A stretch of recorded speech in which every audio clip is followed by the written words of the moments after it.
Committee on Finance, Subcommittee B is hereby called to order. Isang makalikasang umaga sa inyong lahat. Okay. I welcome you all to this budget briefing on the proposed 2024 budget of DNR and its attached agencies, namely the Environmental Management Bureau, pinaka most wanted dito, the Mines and Geosciences Bureau, the National Mapping and Resource Information Authority, wanted yan ni Senator Tol. The National Water Resource Board and the Palawan Council for Sustainable Development. Also included in our agenda today are the proposed 2024 budgets of the Local Water Utilities Administration and the Metropolitan Waterworks and Sewerage System Regulatory Office. Both LUWA and MWSS, which are government-owned and controlled corporations, are now attached to the DNR by virtue of Executive Order number 22 issued in April 2023, which created the Water Resources Management Office in the DNR. At this point, let me acknowledge the presence of Senator Tolentino. Good morning, Senator. And also, I want to acknowledge the presence of the Secretary of the Department of Environment and Natural Resources, Maria Antonia Yulo Loizaga, as head of the DNR contingent. We will now ask our committee secretary for Subcommittee B and Attorney Philip Lina to acknowledge our other resource persons for our budget briefing. Good morning, Madam Chair. Good morning, Senator Tolentino, sir.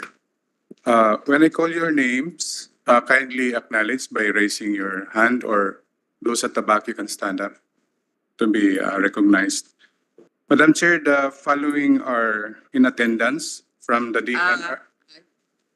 I just want to acknowledge the presence of Senator Risa Hontiveros. Thank you. Thank you, Madam Chair. From the DENR, MWSS, and LUWA, you recognized earlier, Madam Chair, the presence of our Secretary, Secretary Maria Antonia Yulo Loizaga. We have Mr. Jose Joaquin Yulo Loizaga, the Head Executive Assistant. Attorney Ernesto D. Adobo Jr., Undersecretary for Legal and Administration. We have Attorney Analisa Revuelta, Undersecretary for Finance, Information Systems, and Climate Change. Attorney Jonas R. Leones, Undersecretary for Policy Planning and International Affairs. Attorney Juan Miguel T. Cuna, Undersecretary of Field Operations, Luzon, Visayas, and Environment. Yusek Jocelyn Marcus Fragada, Undersecretary for Field Operations, Mindanao. General Augusto de la Peña, Undersecretary for Organizational Transformation and Human Resources. Attorney Ignatius Loyola Rodriguez, Undersecretary for Special Concerns and Legislative Affairs. Dr. Carlos Primo C. David, Undersecretary for Integrated Environmental Science. ASEC Gilbert Gonzalez, Assistant Secretary for Field Operations, Luzon and Visayas, Concurrent Director of the Environmental and Management Bureau, AMB. Attorney Michelle Angelica Digo, Assistant Secretary for Legal Affairs.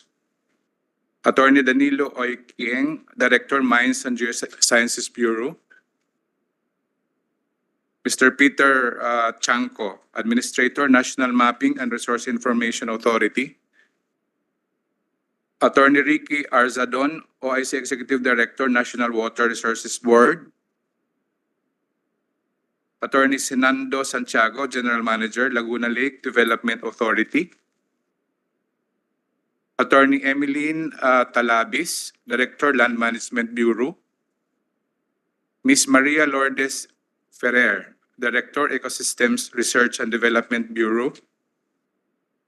Mr. Ralph C. Pablo, Regional Executive Director, Cordillera Administrative Region. Attorney Crisaldi M. Barcelo, Regional Executive Director, Region 1. Ms. Gwendolyn Bambalan, Regional Executive Director, Region 2. Mr. Paquito Moreno, the Regional Executive Director, Region 3. Mr. Felix Mirasol Jr., OIC Regional Executive Director, Region 4B. Mr. Francisco Milia Jr., Regional Executive Director, Region 5. Wala po, ma'am. Wala pa, pero nandito yung pangalan niya po. Mr. Levino B. Duran, Regional Executive Director, Region 6.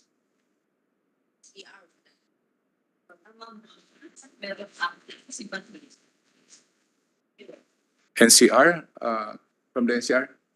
What's your name? The NCR, I see Ma'am Michael Matias. Mr. Paquito Milicor, Regional Executive Director, Region 7. Mr. Arturo Fadriquila, OIC Regional Executive Director, Region 9.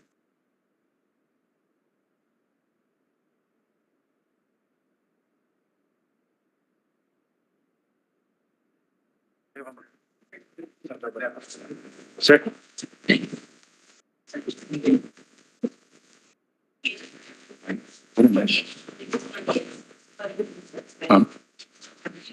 Di pa. Di pa. Mahaba-haba pa. Mahaba pa nga.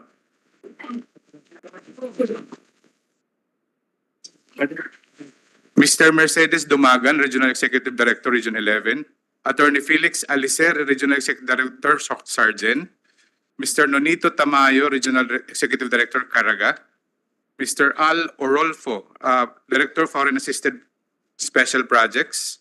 Ms. Maricel Taglip, OIC Planning and Programming Division. Ms. Nancy R. Corpus, OIC Division Chief, Biodiversity Policy and Knowledge Management Division. Ms. Maria Teresa Aquino, Chief Forest Resources Conservation Division. Ms. Maria Carmina M. Canua, Chief Forest Plans and Standard Section. Mr. Kenneth Tabliga, OIC Chief Forest Policy Planning Management Division. Madam Chair, I can continue with the names later, Madam Chair. Very much. I wish to acknowledge the presence of Senator Nancy Binay and Senator Bato de la Rosa and Senator J.V. Ejercito. Thank you. Before I read my opening remarks and the other comments, I just want to give chance to Senator Tolentino to ask question kasi no, Go ahead. you're going to transfer. No. You're the chair. I'll defer for your opening statements, ma'am. Okay. I'll wait for your. Okay. This meeting is for the purpose of discussing the proposed 2024 budget of the Department of Environment and Natural Resources and its attached agency. The total proposed budget is for 2024 is 25,101,401,000. And this amount covers the budget allocation for the following offices: the Office of the DENR Secretary, including its 4 staff bureau, namely the Biodiversity Management Bureau, the Land Management Bureau, the Forest Management Bureau, and the Ecosystems Research and Development Bureau, and also the DNR's field offices in the region, provinces, and in certain cities and municipalities. The 2-line bureaus of DNR, namely the Environmental Management Bureau and the Mines and Geosciences Bureau. And the 3 attached agencies, namely the NAMRIA, or the National Mapping and Resource Information Authority, the National Water Resources Board, and the Palawan Council for Sustainable Development. And the government corporation newly attached to DNR by virtue of Executive Order number 22 series of 2023 would be number 1, the Local Water Utilities Administration and the Metropolitan Waterworks and Sewerage System Regulatory Office. Please note that the proposed 2024 DNR budget does not include the three other attached GOCCs of the DNR, namely Laguna Lake Development Authority, the Philippine Mining Development Corporation, and the Natural Resources Development Corporation, as these GOCCs do not get budget allocation from the national government. Through our discussion today, our aim is to ensure that the proposed DNR budget for 2024 will be utilized efficiently in fulfilling the responsibility that fall under the primary mandate of DNR. Its mandate refers to conservation, management, development, and proper use of the country's environmental and natural resources, which include forests and grazing land, mineral resources, and the lands of the public domain. It also includes licensing and regulation involving all natural resources as may be provided by law in order to ensure equitable sharing of the benefits derived therefrom for the welfare of both present and future generation of Filipinos. You want them to watch the DNR presentation, or you can ask your question now? How long is your presentation, Secretary? 10 to 12. Okay, so we now proceed with the DNR's presentation. Good morning, Madam Chair, and good morning to the honorable gentlemen and ladies of the 19th Congress of the Senate of the Philippines. Thank you for this privilege to be able to present to you our budget. Please allow me to begin our statement today with 3 quotes from the President.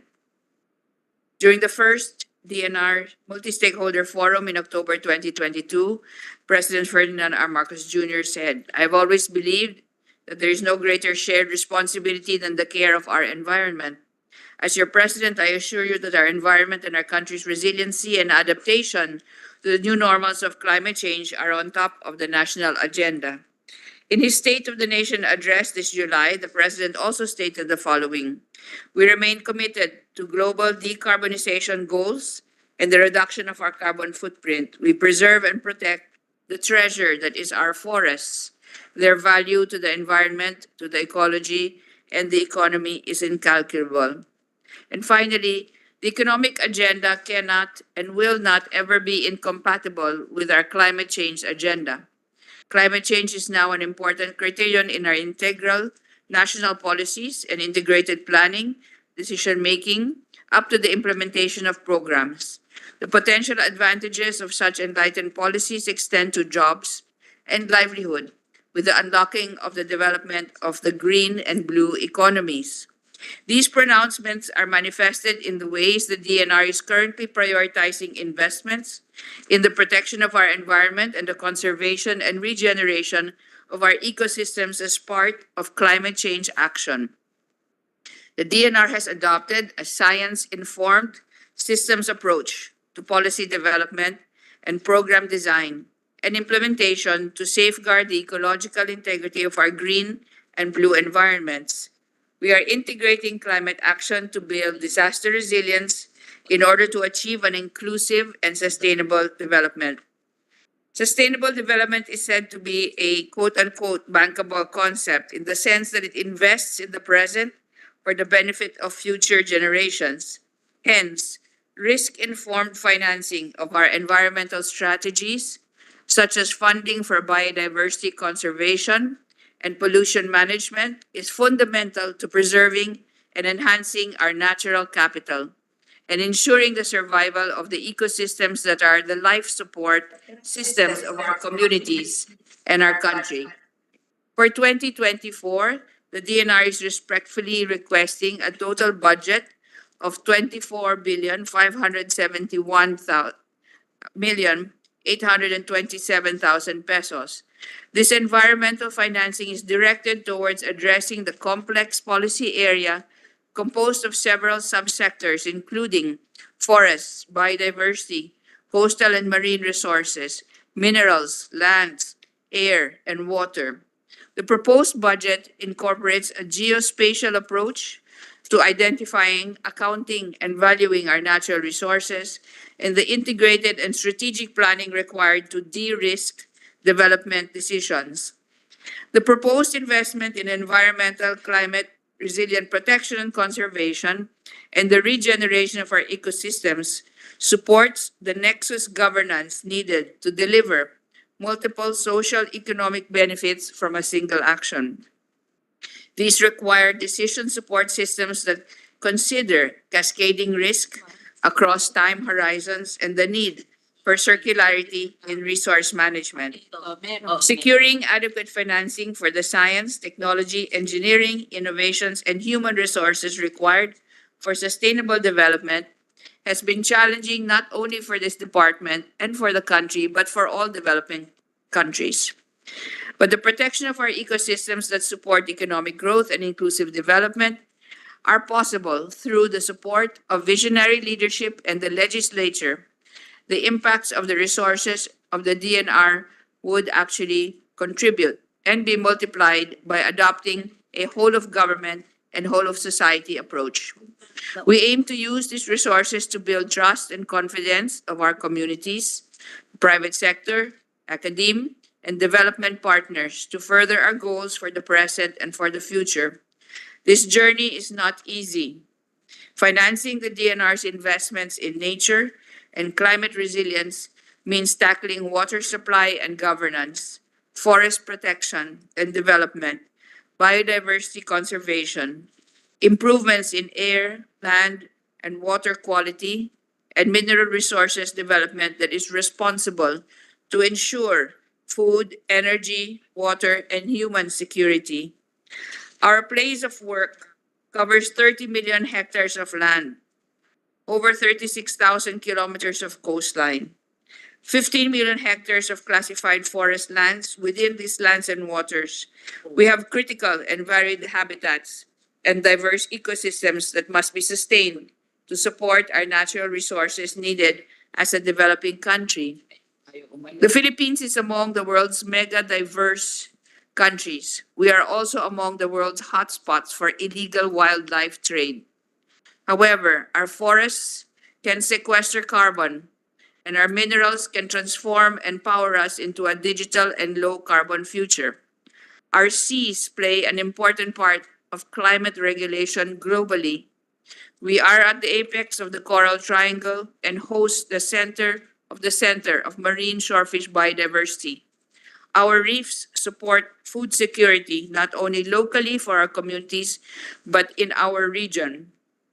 Given the magnitude and complexity of our tasks, we respectfully urge our legislature to join us on this journey. We trust in your sincere support as we continue with our mission of protecting, conserving, and managing our environment and natural resources. Please allow us to show you today a brief audiovisual presentation on the highlights of the department's accomplishments and features of the 2024 budget proposal. We continue to hope that you will continue to consider enhancing our requests and locally as well as we journey towards both our green and our blue futures. Thank you very much, Madam Chair. And may we show the audiovisual presentation, please?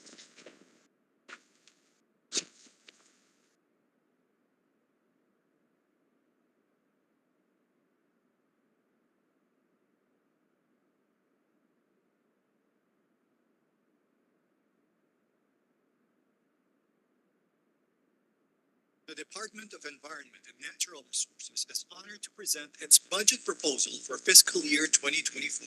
The DENR aligns its priority, thrusts, and directions with the President's pronouncement that our environment and our country's resiliency and adaptation to the new normals of climate change are on top of the national agenda by pursuing green and blue economy, creating green jobs, and establishing livable and sustainable communities.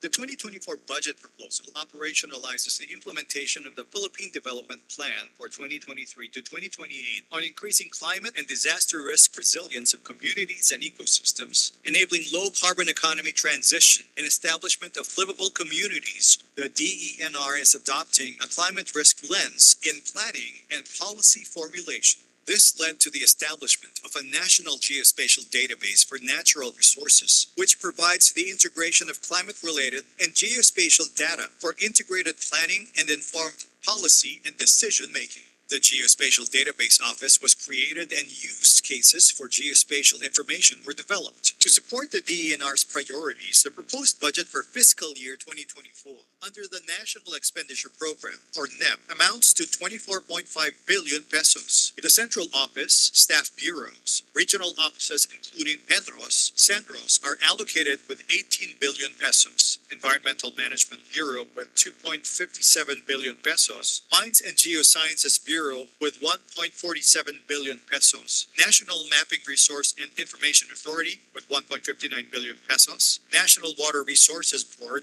with 210 million pesos. And Philippine Council for Sustainable Development staff with 94 million pesos. The key deliverables of the bureaus and attached agencies for natural resource enforcement, regulatory conservation, and development are identified for funding. Targets under PDP regarding the 25% increase in forest cover by 2028, increase in employment generated from resource-based enterprises and area of green spaces, as well as the enhancement of forestry production efficiency are considered in the budget proposal. It is to be noted that from 2010 to 2020, forest cover increased by 5.65%. Under the National Greening Program, over 2.2 million hectares of plantation were established, employing more than 800,000 individuals and generating 6.1 million jobs. 2.49 billion pesos is allocated for the development of 31,000 hectares of plantation and production of 19 million seedlings, maintenance of 95,000 hectares of plantation, and assessment of 42,000 hectares of graduated sites. For soil conservation and watershed management, 370 million pesos is allocated for the preparation of integrated watershed management plans and the construction of small water impounding systems and gabions. 68 million pesos is also allotted for the updating and implementation of river basin master plans and strengthening of river basin organizations. 20 million board feet of confiscated forest products were recovered with an estimated market value of 691 million pesos. Illegal logging hotspots were reduced from 18 to 16 in 2022.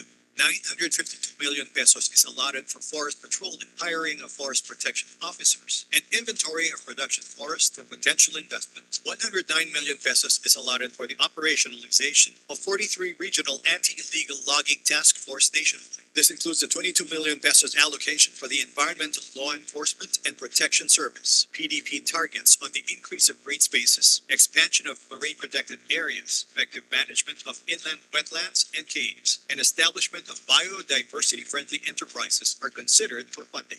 On protected area development and management, 248 protected areas covering 7.79 million hectares are being conserved. 1 billion pesos is allotted for the conduct of protected area suitability assessment, survey and registration of protected area occupants, assessment and classification of caves, and profiling of inland wetlands. The Urban Biodiversity Program is implemented in 5 major cities. Almost 7,000 hectares of green spaces in 15 cities were profiled and assessed. Considered as one of the 18 mega biodiverse countries, the Philippines is home to 22,000 faunal species and more than 11,000 species of flora. It is also one of the world's biodiversity hotspots, with at least 2,000 threatened species. There are currently 300 pairs of Philippine eagles, 600 tamarao individuals, and over 200 individuals of Philippine crocodiles in the wild. To move them away from the risk of extinction, the population threshold must be met. 86 million pesos is allotted for monitoring and protection of priority threatened species, establishment of critical habitats for threatened species,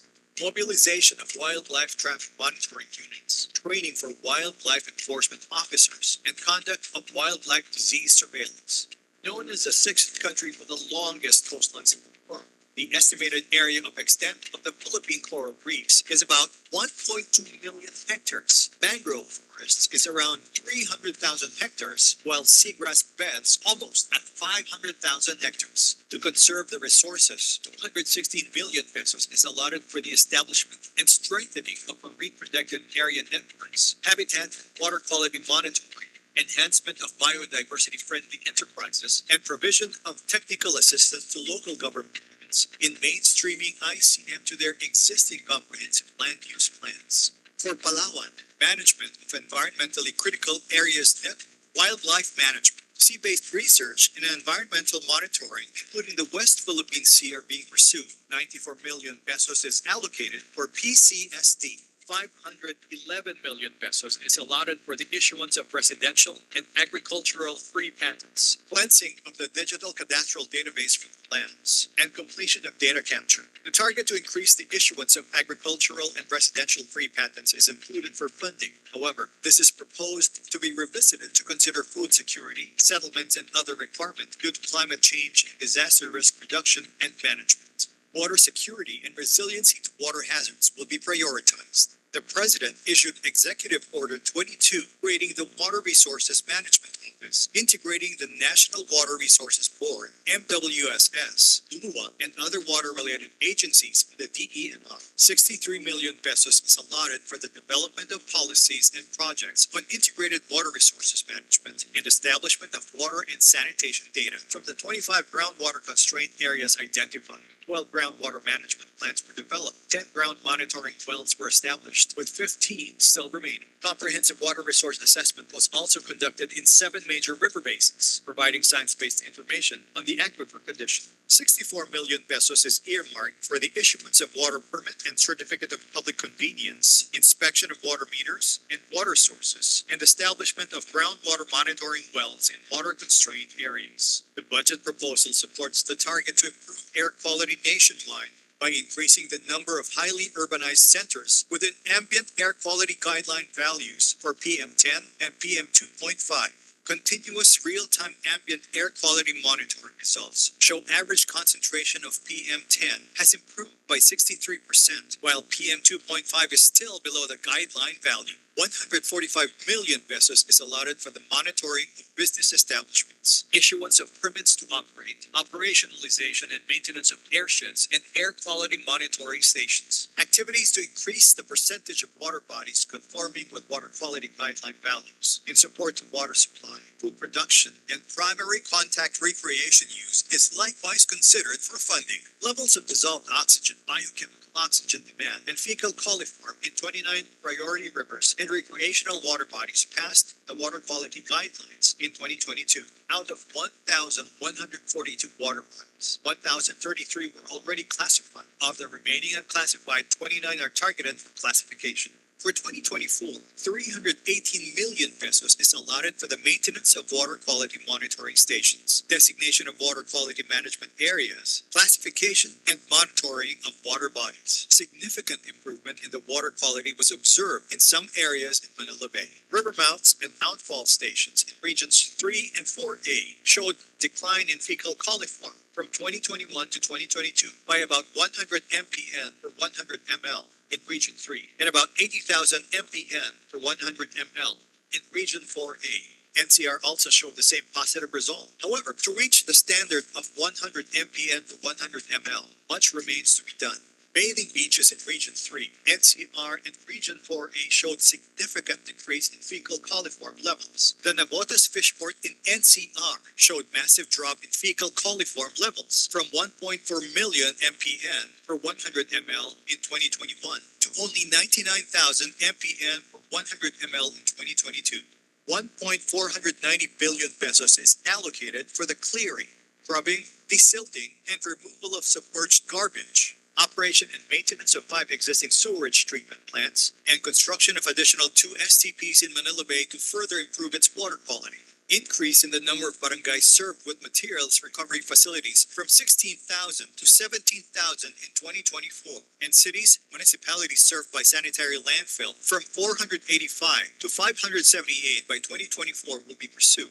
1,287 solid waste management plans were approved out of the 1,592 cities, municipalities, and provinces nationwide. Operational sanitary landfills increased to 287, servicing 567 LGUs nationwide. Additional 142 materials recovery facilities were established, bringing the total to 11,779 MRF servicing 45% or 17,636 barangay stations. 261 million pesos is allotted for the approval of solid waste management plans and monitoring the rehabilitation of closed dump sites, materials recovery facilities, and sanitary landfills. This includes the 20 million pesos allocated for the implementation of the Extended Producers Responsibility Act, 12,000 hazardous waste generators, treatment, storage, and disposal facilities, and transporters were monitored. Several permits were issued through the online hazardous waste manifest system. 43 million pesos is allotted for the monitoring of TSD facilities and issuance of TSD registration certificates. The target to increase the percentage of surface metallic mines compliance with the safety and health, environmental and social development and management programs, and the percentage of minahang bayan are included in the budget proposal. The development of value-adding activities and downstream industries of the mining sector and strengthening of public and private sector collaboration in emerging knowledge and technology-intensive industries such as smart mining is likewise considered for funding. For small-scale mining, 53 minahang bayan areas have been declared and 26 small-scale mining contracts have been issued. As of December 2022, the mining sector has generated over 238 billion pesos in metallic mineral production value, 7.5 billion US dollars in mineral export value, 152.8 billion pesos in gross value added, and 42.3 billion pesos in taxes, fees, and royalties collected, generating more than 200,000 jobs nationwide. 48 million seedlings were planted in 40,000 hectares through the Mining Forest Program. A total of 11 billion pesos has been collected from mineral reservation royalties since 2016. 450 million pesos has already been released and utilized from royalties for special projects and development of other mineral reservations. 107 million pesos is allocated for the issuance of mining permits, monitoring and declaration of minahang bayan sites. Through the geohazard assessment, flood and landslide-prone areas were identified for key interventions. For 2024, 8 billion pesos is allotted for the development of resilience roadmaps with investment portfolio for local government units. Funds will also be provided for watershed characterization and green assessment of the natural ecosystems for the restoration of destroyed areas due to typhoons. The geospatial database portal maintenance that houses geohazard map for informed planning will be maintained and enhanced. 230 million pesos is allocated for geohazard maps, including karst subsidence hazard mapping. Geohazards Operations Center will be maintained. The target to increase the mitigated greenhouse gas emissions in the industrial process and product use and waste sectors will be supported. 6 million pesos is allocated for the conduct of capacity building on greenhouse gas inventory, focusing on 19 major urban cities. The production of digital line maps has been completed. Production of new cycle topographic maps, cycle charts, and electronic navigational charts are being implemented. Targets for hydrographic nautical charting, topographic mapping, and geodetic reference chart will be continued. 1 billion pesos is allocated for the maintenance of survey vessels and resource assessment and mapping of forest land evaluation and mapping, land cover, coastal resource, existing land use. 94 million pesos is allocated for the research centers and for relevant research and development projects. Information and communication technology will be funded to support data integration and analytics, geospatial technology, modernization, and instituting resilient ICT operation and digital workforce. 585 million pesos is allotted for the establishment of the National Geospatial Database for natural resources, enhanced monitoring through satellite remote sensing, and cyber risk assessment. Out of 5.768 trillion pesos proposed national budget, 24.572 billion pesos, or 0.43% is allocated for the Department of Environment and Natural Resources for fiscal year 2024. The DENR's average annual budget is 23.7 billion pesos, or 0.58% of the average national budget. For 2024, the department has an allocation of 24.572 billion pesos, with an increase of 5.49% from the 2023 budget. Investing in the sustainability of the environment and natural resource management is key to addressing climate change and ensuring inclusive and resilient development. The DENR humbly requests the approval of its budget proposal for 2024. As the President says, the preservation of the environment is the preservation of life. Our environment, our life. Thank you very much. For the first question, we will now recognize Senator Tolentino. Thank you, Your Honor. Thank you, Madam Chair. our dear colleagues. Nawala na yung itatanong ko, ma'am, kasi binangga tayo ng China ngayon sa Baho de Masinloc, 3 patay na fishermen.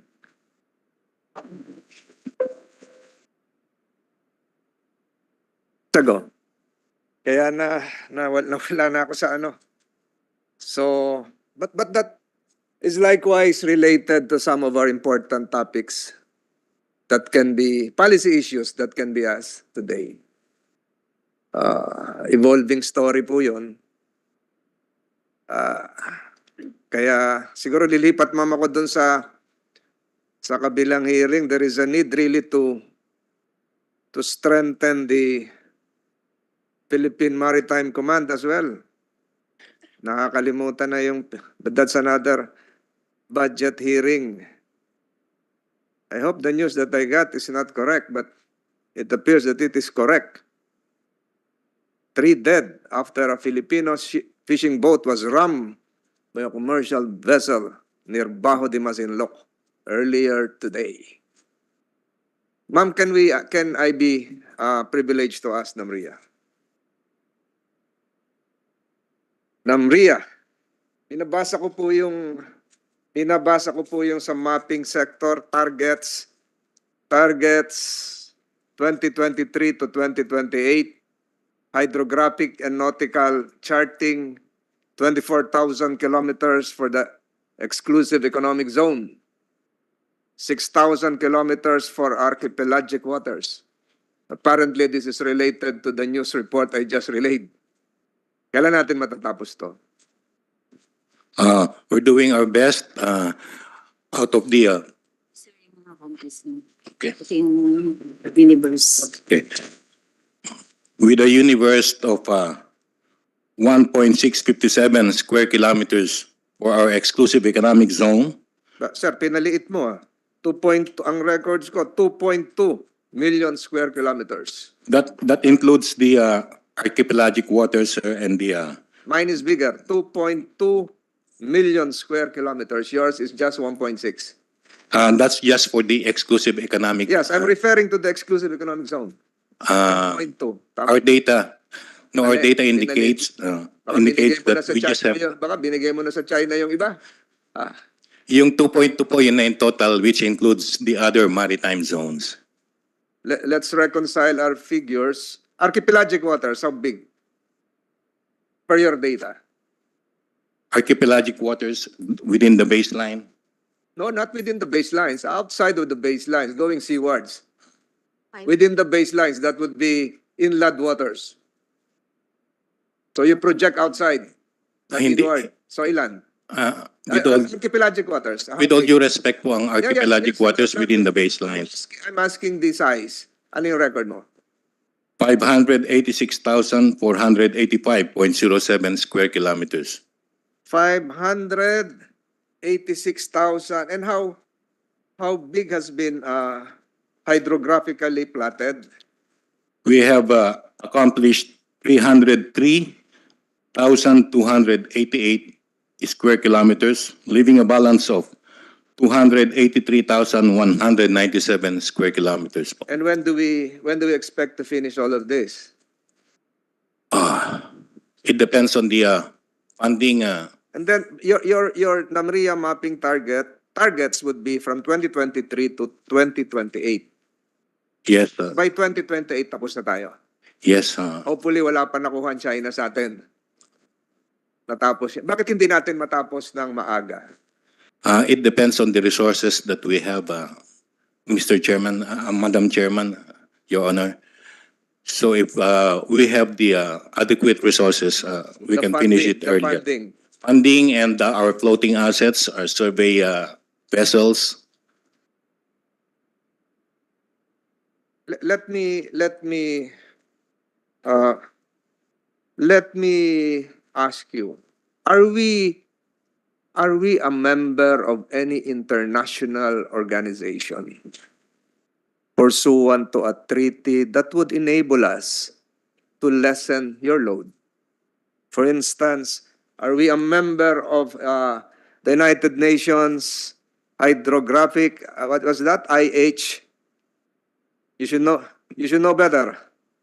Yeah, we are a member of the International Hydrographic Organization, wherein NAMRIA stands as the representative of the Philippines. So we're a member of the International Hydrographic Organization. Are we a member of the International Geographic Union? Unfortunately, no. The Madam reason- Chair, Your Honor. The reason is Ah, we failed to attend the organizational meeting. oh, Are we a member of the United Nations Geospatial Information Management? yes, Your Honor. We have been the chair of that particular body. UNGIM. Yeah. Okay. Are we a member of the International Cartographic Association, the ICA? Yes, Madam Chair, Your Honor. So going back to the question, can we lighten your load, your agency's load, by culling some data, geospatial data, information, maps already done by these international organizations that would lessen the budgetary outlay needed by your agency? We have some security issues when it comes to that particular undertaking, Madam Chair, Your Honor.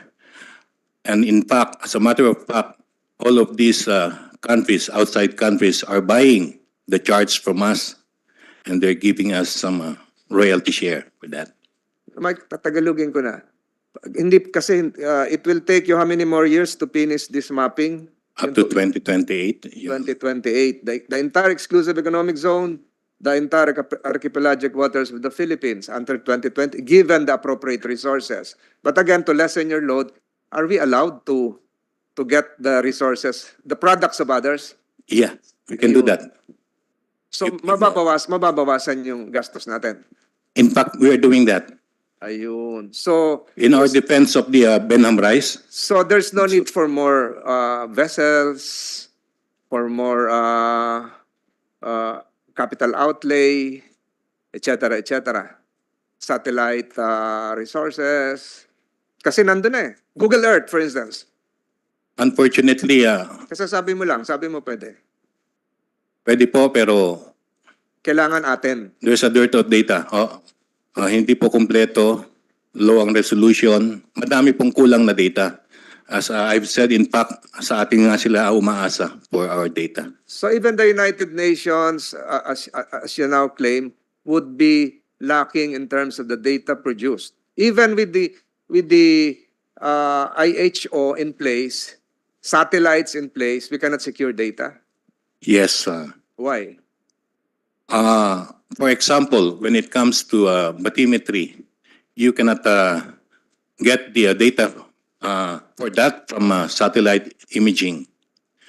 Kailangan po natin dyan pumunta mismo yung ating mga survey vessels, gumamit ng sonar, multi-beam or single scan sonar. And can't the United Nations be accessed in terms of providing us with ships, likewise, for scientific and hydrographic plotting of our uncharted territory, as you claim? Unfortunately, Pwede. Madam Tayo Chair, dapat. tayo lang po. So pag hindi natin, what if other countries are doing this for us without us knowing it? We have national security issues I know along that I know line. I know that. Ito nga, 3 na yung patay eh. National security issues. But 3 na yung patay na fishermen natin eh. Di ba? We claim national security issues. 3 na yung paglalamay mamaya. So, ang gusto kong sabihin, can't we fast track this by utilizing the resources of other well-financed countries who are members of the, what's the union again? What's the, International Hydrographic Organization. yes, kasi pag tayo tumingin sa Google Earth, lahat nata nakikita natin, kahit yung iskinita sa Pasay City, nakikita eh.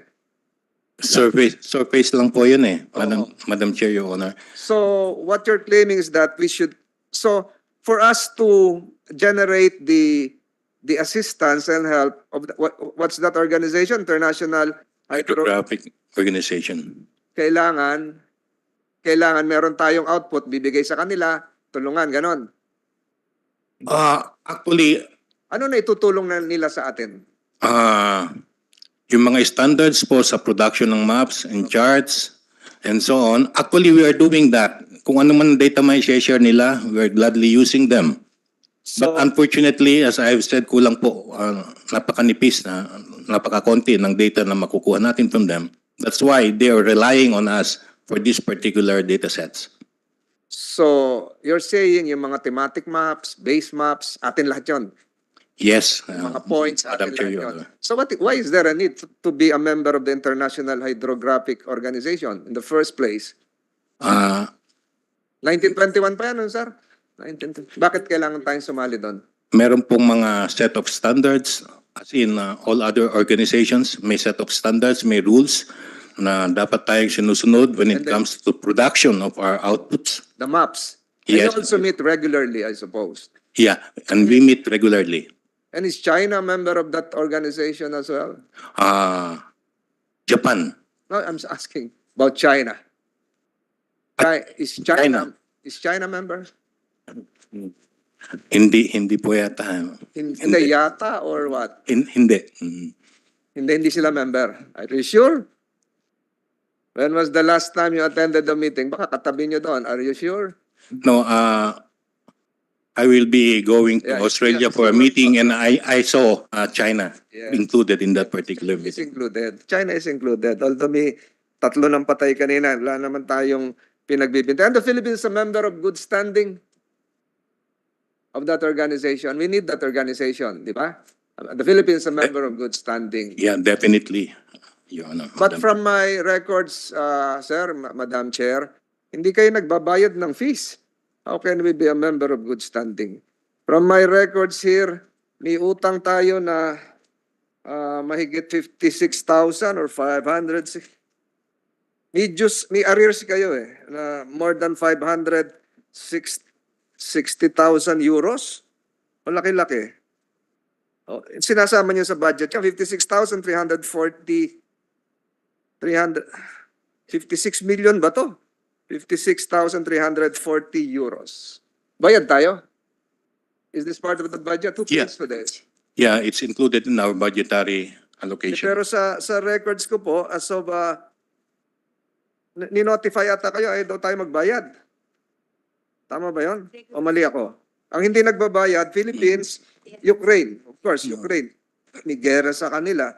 And then there's this other country, Slovenia, hindi nagbabayad. Ang Philippines, hindi rin nagbabayad. So how can we benefit from being a member of that prestigious organization if we do not pay our dues? Regular po tayo nagbabayad through the Department of Foreign Affairs. But are you sure the Department of Foreign Affairs is remitting the amount? Yeah, they are the ones paying our May dues. record ako rito. Statement of account, yearly contribution in euros. Philippines, not paying, delinquent.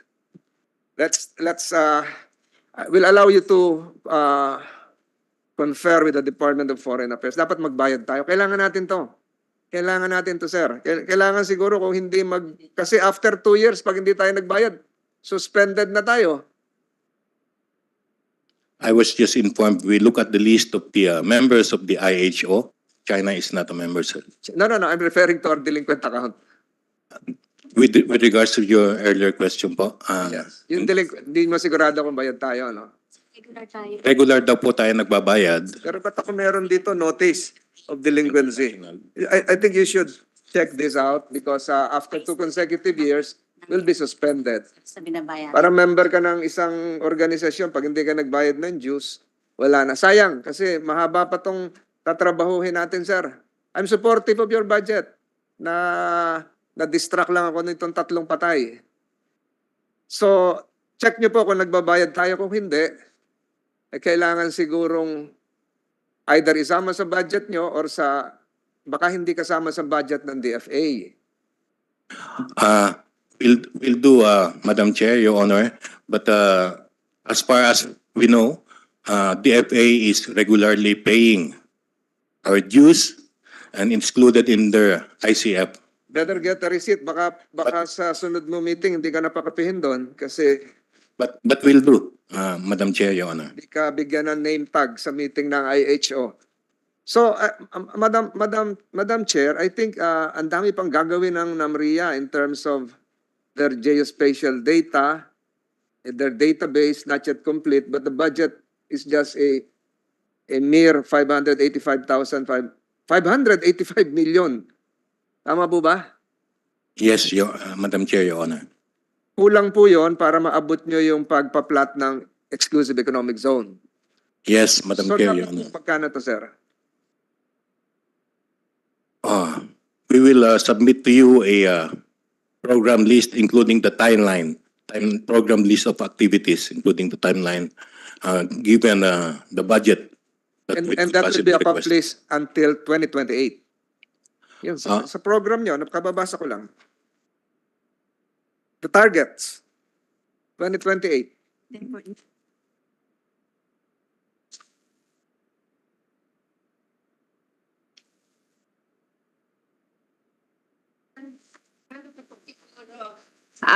Maybe you can give us the budget that you need to finish the work and how you will do it year by year. So we will have an idea if it's really feasible. Yun nga po ang You do gagawin it in natin. writing. Okay? Can you provide a copy within the day? Okay, Madam Chair, Your Honor, we will do that. Kasi science-based naman to. This is very important, Madam Chair, because again, it comprises almost 75% of our geopolitical problem. So, last question. I thank you for your effective budget utilization, 99.85%. 99.85%. Ang taas. Ang taas. Congratulations for that. Sana ganun lahat yung mga ibang government agencies. But dito lang ako nagulat, you created a NAMRIA trust fund without a legal basis. Is this correct? That's part of the provisions under EO 192 that NAMRIA can utilize these funds for certain uses such as the purchase of equipment and other supplies and so on. But as of now, Madam Chair, Your Honor, The circular allows you to utilize the fund for certain purposes, but the circular never allowed you to create a separate trust fund. A separate trust fund would have a separate quasi-juridical personality subject to auditing rules. Am I correct? yes, Madam Chair, Your So, Honor. tama po ba yung ginawa nyo? That has been in existence since the creation of NAMRIA, and the legal basis for that was, as I have said, the provision which allows NAMRIA to utilize these funds. But as of now, Madam Chair, Your Honor, Pero we are asking, sabi ng COA, and I quote, the creation and maintenance of the NAMRIA Trust Fund account is contrary to the provisions of COA Circular 215001 as well as the General Appropriations Act of 2022. yeah, So I ask you for the legal basis of this. Wala. Sabi ng COA, there is no legal basis for its creation. that's why, Madam Chair, Your Honor, we have stopped the utilization of these funds, and we have asked permission from the permanent committee, as chaired by the Secretary of Finance, for its continued use. So as of now, nasa Department of Finance na po. Trust Fund. So in-explain nyo na po sa COA ito? Opo. What COA is asking from you is to abolish the trust fund. So hindi pa kayo nagko-comply. We have stopped. Stop. But the trust fund has not been abolished. Pending, The bank account is still in existence. yeah, pending the approval from the Bureau of Treasury and Department of Finance. Akala ko ang mag-a-approve lang ay yung permanent. Ang nag-create lang nito ay yung permanent committee nyo. So, this is just an offspring of your permanent committee as the parents. So can't the parents just terminate, close the bank account and issue a circular likewise that said, comply with the Commission on Audit? Ganun siguro para mabilis. Otherwise, next year, tinutulungan ko kayo. Paglipat namin sa Senado, kapitbahay namin kayo doon. Tinutulungan namin kayo. So, hindi nyo, siguro sundin nyo na lang yung COA. Yes, we have stopped using that fund, and everything now is being deposited to the Bureau of Treasury. And the balance is still how much? 24 million. Yeah. So nilipat nyo na ngayon saan, sir? Sa General? The Bureau of Treasury po. Bureau of Treasury. You should inform the COA likewise. And then apparently your problems would be in terms of accounting. Several unliquidated cash advances, fund transfers. Are you aware of that? Yes, Madam Chair, Your Honor. So, i-refer ko kayo sa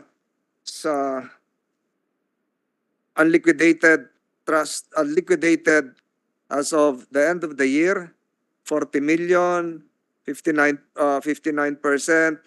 balance, unliquidated, etc. Was this addressed? Hindi pa rin. Nag-appeal po tayo sa COA because Disallowance? opo, ang nangyari po dyan, yung ating mga projects na pina-contract out, ang sinasabi ng COA is kulang daw yung tax na dineduct. So it should have been 15% kasi hindi raw yun goods but rather professional services, And which then- is not the case. And then again, you were flagged by COA for not remitting PhilHealth and other remittances for your employees. Siguro, isa rin yun. You should address that. And yet, when your good employees retire, pinapalitan nyo lang ng JO. Supposed to be, NAMRIA should be a hub for scientists. Not, siguro yung mga JOs natin, scientists din, pero dapat to permanent na eh. Di ba ho? Are you aware of that? Or are you still continuing that practice? Kailangan magaling to NAMRIA kasi binabangga na tayo sa Baho di Masinloc. Tuloy-tuloy po naman yung ating hiring. JO. Hindi po. Order. No, POA. Out of 262. Puro JO. Meron lang po kasi mga activities tulad niyang sa topographic mapping, yung sa maintenance ng ating tide stations, operation ng ating tide stations all over the country, Kasi pag na walang allocated na permanent positions for those kahit doon activities. sa nag-retire, kasi pag JO, baka walang masyadong benefits yun. Halimbawa, naatasan kayong imapa yung Baho di Masinloc na may nangyari kanina, baka matakot yung JO pumunta ron. Diba? So as much as possible po, inaalis na natin yung pangangailangan sa JO.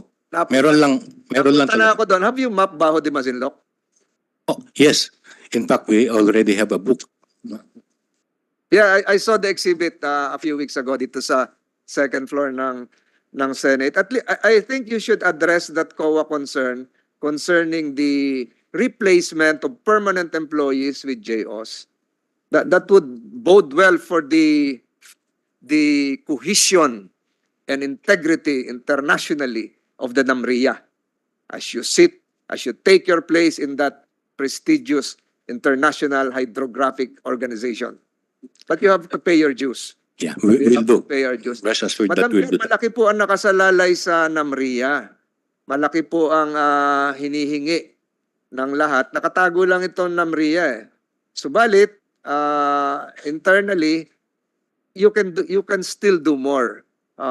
Lessen your cash advances for traveling, etc., etc. Ensure that the target dates for the completion of that mapping of the exclusive economic zone is done timely, as well as the archipelagic waters. And nabanggit mo kanina yung Benham Rice.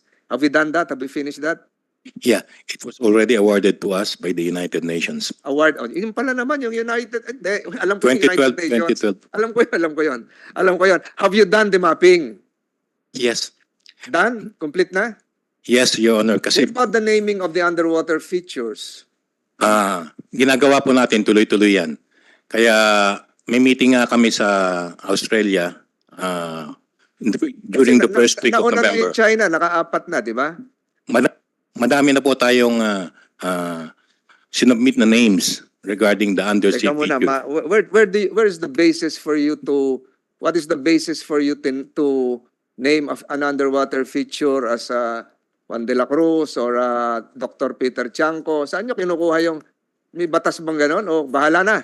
We're- Ano na lang, ito yung pangalan ng apo ko, ito yung pangalan ng inaanak ko. Saan nyo nakuha yun? We're in close coordination with the LGUs where the undersea feature names are located. I think, Madam Chair, one of the offsprings of this hearing, budget hearing, is for us to craft a legislation relative to the naming of the underwater features. Hindi pwedeng kung sino-sino na lang yung pangalan. We should name this, get the names of the national heroes, our Navy officers who risked their lives, etc., etc. Hindi yung kung sino na lang yung parang pangalan ng bagyo. Can you provide us with the names that you intend to utilize? Ilan ba hong underwater features? Marami po. Tuloy-tuloy naman po yung ating naming. Yeah. Yung naming, dapat ito mahalaga, makabuluhan, makasaysayan. We have submitted more than 100 names. Submitted to the United Nations? Hindi, ganito nga, submit nyo sa amin yung names. Kung sino nagbigay sa inyo ng authority na mag-name at pumili ng ganitong name? And there's a committee. Kung ako yung masusunod, yung tatlong namatay kaninang mangingisda, dapat nakapangalan dyan. We have a Di committee. ba? Yung tatlo ngayon na nasawi, dapat nakapangalan dyan. Mangingisda, namatay sa bahagi ng exclusive economic zone natin. So, I think, Madam Chair, it's about time. Senator Ontiveros, the Deputy Minority Leader, is listening. It's about time that we adopt a resolution or an amendment to an existing law that would authorize Congress to name the names coming from our national heroes or from notable figures who really risked their lives or showed heroism to be part of the Benham Rice or the Philippine Rice. Not just the names na kung ano man yung committee ninyo, no, without any offense. Dapat ito mahalaga kasi buhay din po at ang nakataya dito para sa iba. Hindi po ito pangalan ng bagyo. I will propose a resolution, Madam Chair, relative to the same. So can you provide the committee the names that you have submitted to your committee also? O kanino ko sinubmit? Sa International Hydrographic Organization po natin na sinasubmit. There's That a committee. organization Yeah. which I am claiming na hindi tayo bayad ng dues. Hindi po. So, can you provide us the names? Yeah. Kasi nagugulat na can you give 2 examples kung sino man? For example, we have submitted the name as Bicol Saddle, and this is included. This is situated in the Philippine Rice. Bicol Saddle. Bicol Saddle. Bicol Saddle probably might be near Catanduanes or near that area going to Kasiguran. Bicol Saddle. And Dapat it siguro has been accepted by the International Hydrographic. Yun na nga, I have the data, Your Honor. Can you provide us? I will Ano ba yan? gladly provide it to you. Security rin yan? Bawal ibigay? Hindi naman po. Ayun na nga eh. Ayun na nga eh. Siguro mas maganda, Simeon Ola. Kung talagang Bicol lang gusto nyo, a revolutionary general who died in Bicol. So, dapat siguro merong historical footprints. Pinapahaba ko to, Madam Chair, kasi gusto ko lang usisain talaga tong NAMRIA, pero can you provide us with a copy of that? Bicol, baka may Starbucks pa dyan na pangalan. We have so far submitted 158 names. for Can you consideration. give copies to all senators, please? Yeah, will do, Madam Chair. Ang mga pangalan, ma'am, tingnan ko nga, mga pangalan. Tingnan mo naman mga pangalan ito. Mulavigap, Naraspur, Kamansi Hill. Dapat nga, Kalamansi. Kailan nyo na-submit ito? Accepted na. Andyan din po yung mga dates. May accepted po, merong hindi. So, Can still this be changed? Kaya who gave you the authority to submit, to name names? meron po tayong isang ad hoc committee. On that ad hoc committee, Kasama po ang LGUs where that ad hoc committee was authorized by, ano yung base? is there a law? Is there an administrative order? Is there a circular? Is there an executive order? Or you just created this similar to your NAMRIA trust fund? Republic Act number 9522. 9522. Series of 9522? 9522 series of 2009. That's what we used for the Baseline law. Sir, Ha? Nakalagay doon, NAMRIA is authorized to name the features? sir, RA 5446. Sir, ginamit nila dyan sa baho, di masindok. I think, Madam Chair, we should look into this. Yung for deliberation, submitted for deliberation by the United Nations. International Hydrographic Organization. Yun nga, hindi kayo nagbabayad. Bayad po tayo. Doon pala tayo Bayad po pupunta. tayo doon regularly. Ganito. Congress should likewise be apprised of the names that you are utilizing. Hindi yung kayo-kayo na lang. Tingnan mo mga pangalan nilagay, Madam Chair. Malabatino Hill, Narig Seamount, Palanan Seamount, Pili Ridge, Tuog. Di ba kung nailagay natin yun? Sinabi ko lang, yung 3 mangingisda namatay ngayon. Kung nakalagay dito, mas mahalaga. Di ba? Mas mahalaga kung nakalagay si Diego silang dito. Di ba? I think, but can you still retrieve some of those under deliberations?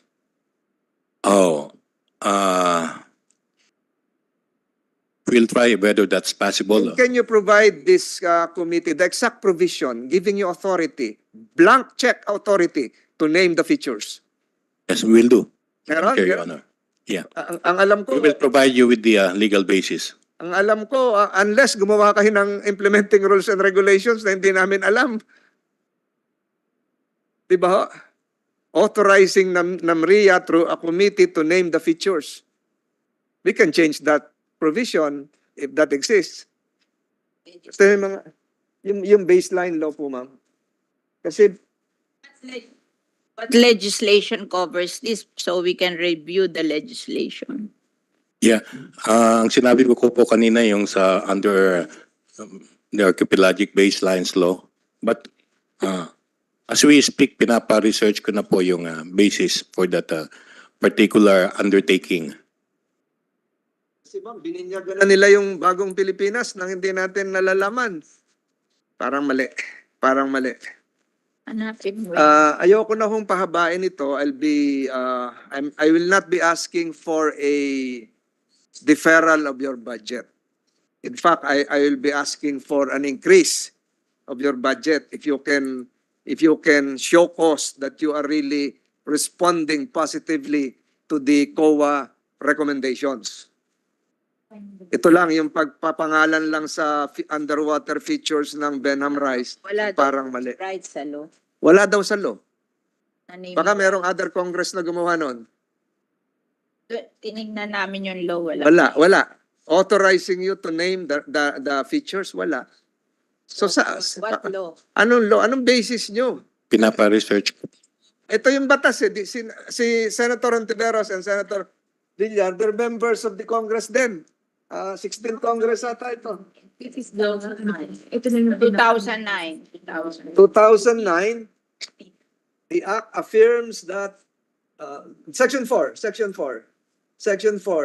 the Act together with the geographic coordinates and charts indicating the aforesaid baseline shall be deposited and registered with the United Nations, with the Secretary General of the United Nations. The NAMRIA shall forthwith produce and publish charts and maps of the appropriate scale, clearly representing the delineation of the base points and baselines as set forth in this Act. Nowhere in this Act can you find NAMRIA is authorized through a committee to name the underwater features and the same will be submitted to the IHO for approval. Wala. You arrogated upon yourselves the power of Congress. Meron ba silang Wala. ibang legislation? Wala po. Wala akong makita. Wala po. We have the law. We have the law. So, yun ang ano, ganun din yung ginawa nyo doon sa NAMRIA Trust Fund na hindi kayo authorized to create. Ngayon, bininyagan nyo ngayon yung mga underwater features ng Benham Rice, Philippine Rice without authority. Without authority. Yun po nakakalungkot, ma'am. This is not overzealousness. This is perhaps transgression. Plain and simple, arrogating upon themselves the powers of Congress. Nakakalungkot po yun, Dr. Chanco. Wala, hindi nyo makikita. Ito na yung batas eh. Unless meron kayong ginawang IRR. Yun po yung nakakalungkot. Madam Chair, ayoko na pong pahabain ito dahil maganda pang pag-usapan yung ilang bagay, yung sa reclamation, pag-uusapan yan. I'm sure pag-uusapan si Senator Bato, yung tungkol sa yung Socorro, ba't nakapirma, yung bayanihan, yung kapihan. I'm sure pag-uusapan yung ilan sa mining. I don't want to take too much of the time of this committee. I just want to have everything that I've said be placed on the record, spread into the records that Po isa. NAMRIA, ang dami pa ho nating kailangan sa inyo. Ang dami pa nyo hong dapat gawin. And I look forward to your quick replies to the COA recommendations. But I have said I will not block your budget. I will be supportive of your budget. Study that possibilities and recommendations that I made that perhaps to lessen your load, to lessen your budgetary requirements, the other international organizations can support you and we can get data. Hindi naman po mababago na yung meets and bounds ng baseline natin. May data po ang yung mga nabanggit ko, yung UNGGIM, kahit Google Earth, may data po yan. Everything is there, out in the open. Wala naman pong secret dito. Yun lamang pong committee hearing natin. And I would like this to be part of the records. It got me irritated because you're invoking secrecy. And there is nothing secret when everything can be gleaned from Google Map. Diba? Pati yung garahe nyo, pwede makita sa Google Map yun eh. Yung exact location ninyo. Wala sikreto ho doon. Wala hong sikreto ngayon kung saan binangga yung mga mangingisda natin. China cannot claim that that's not part of Philippine territory, di ba? There's no more secret. Wala nang secret. Pinatay na yung tatlo nating mangingisda. And yet we discuss something under the cloak of secrecy. That I think that is hiding behind, not cowardice, but hiding behind something which we cannot explain. May the three fishermen rest in peace. And may your agency be part of the collaborative efforts to protect our national interest. Dr. Chanco. Maraming salamat, Madam Chair. Madam Chair, if I may, small intervention lang doon sa sinabi ni Senator Tolentino.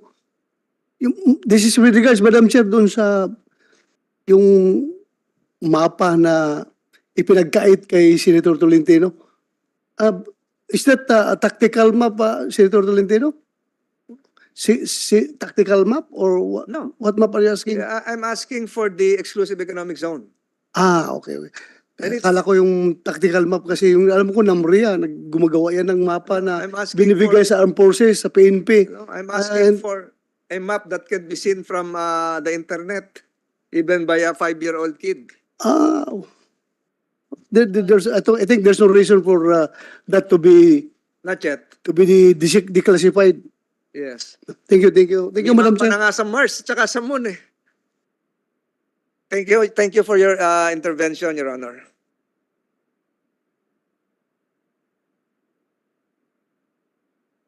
Senator Tol, so what are you going to do? Provide the names of the underwater features. How do you decide on the names and give us the legislation that empowered you to do the names? Please put this in writing. And the budget of NAMRIA for doing the map of the West Philippine Sea in 5 years up to 2028. So we will see how you will do it. if you can finish it before 2028, and ask NAMRIA for the map that you are asking. Senator Tol told me that even you invoke the rule, yung si Anyo, ano position ni Anyo? National security. Oh, you said you cannot give it because that is the instruction of the National Security Advisor, but the National Security Advisor denied that you should. He called Senator Tol that he did not give any instruction. So can you give him the map? Okay, thank you.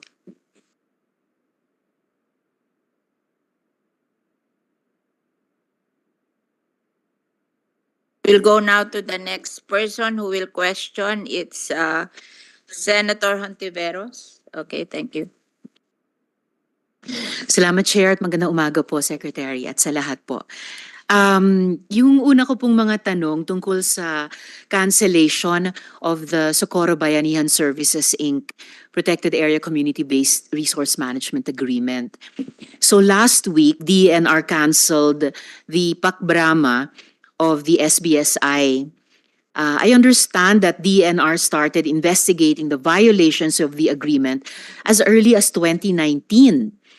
It denied Bayanihan's community-based resource management plan in 2019 for violations related to checkpoints and military-style training of its security. So even then, so can you please confirm this, Madam Secretary?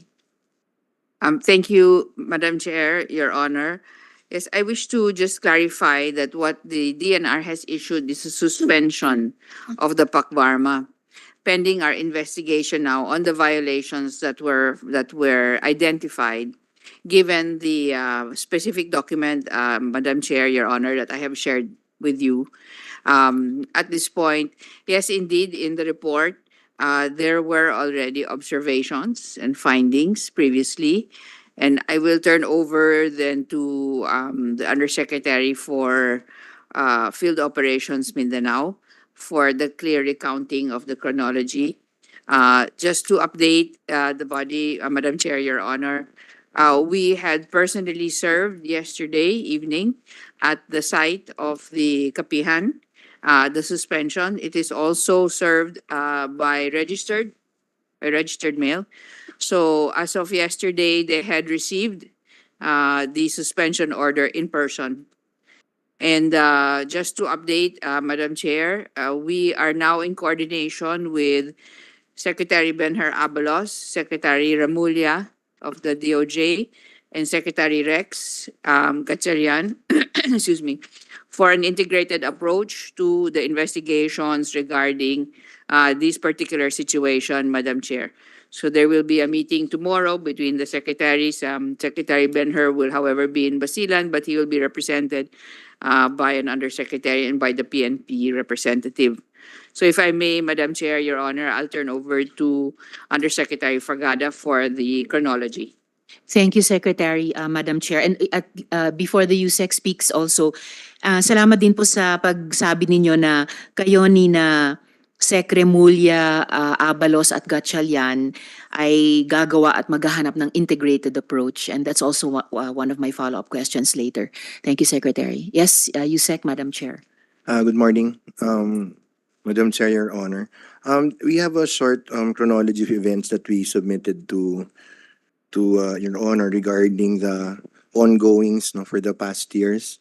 As you mentioned, it is correct. On 2019, there was an investigation done actually by then Secretary Roy Simatu with the DILG Secretary Ed Anyo, and visited this area due to the pressing issues regarding SBSI, namely restrictions in the entry of a farmer non-member with farm lot situated within the Pakbarma area. Number 2, alleged establishment of the checkpoint and military training within the Pakbarma area. And number 3, alleged resignation of teachers, men in uniform, and elected barangay officials. And number 4, establishment of structures within the Pakbarma area. So as early as 2019, ma'am, there was an investigation done already regarding certain issues. No, on the part of the DNR, ma'am, the Pakbarma is a tenurial instrument that we give to tenured migrants in protected areas, mostly to give them a chance to have livelihood. That's the main intention, Madam Chair, Your Honor. So under that agreement, the Pakbarma agreement, there is no condition there that you can live in the area unless you're a tenured migrant, and it is proven. We have a list of the registered tenured migrants in that specific area where the Pakbarma is. So this happened all 2019, ma'am.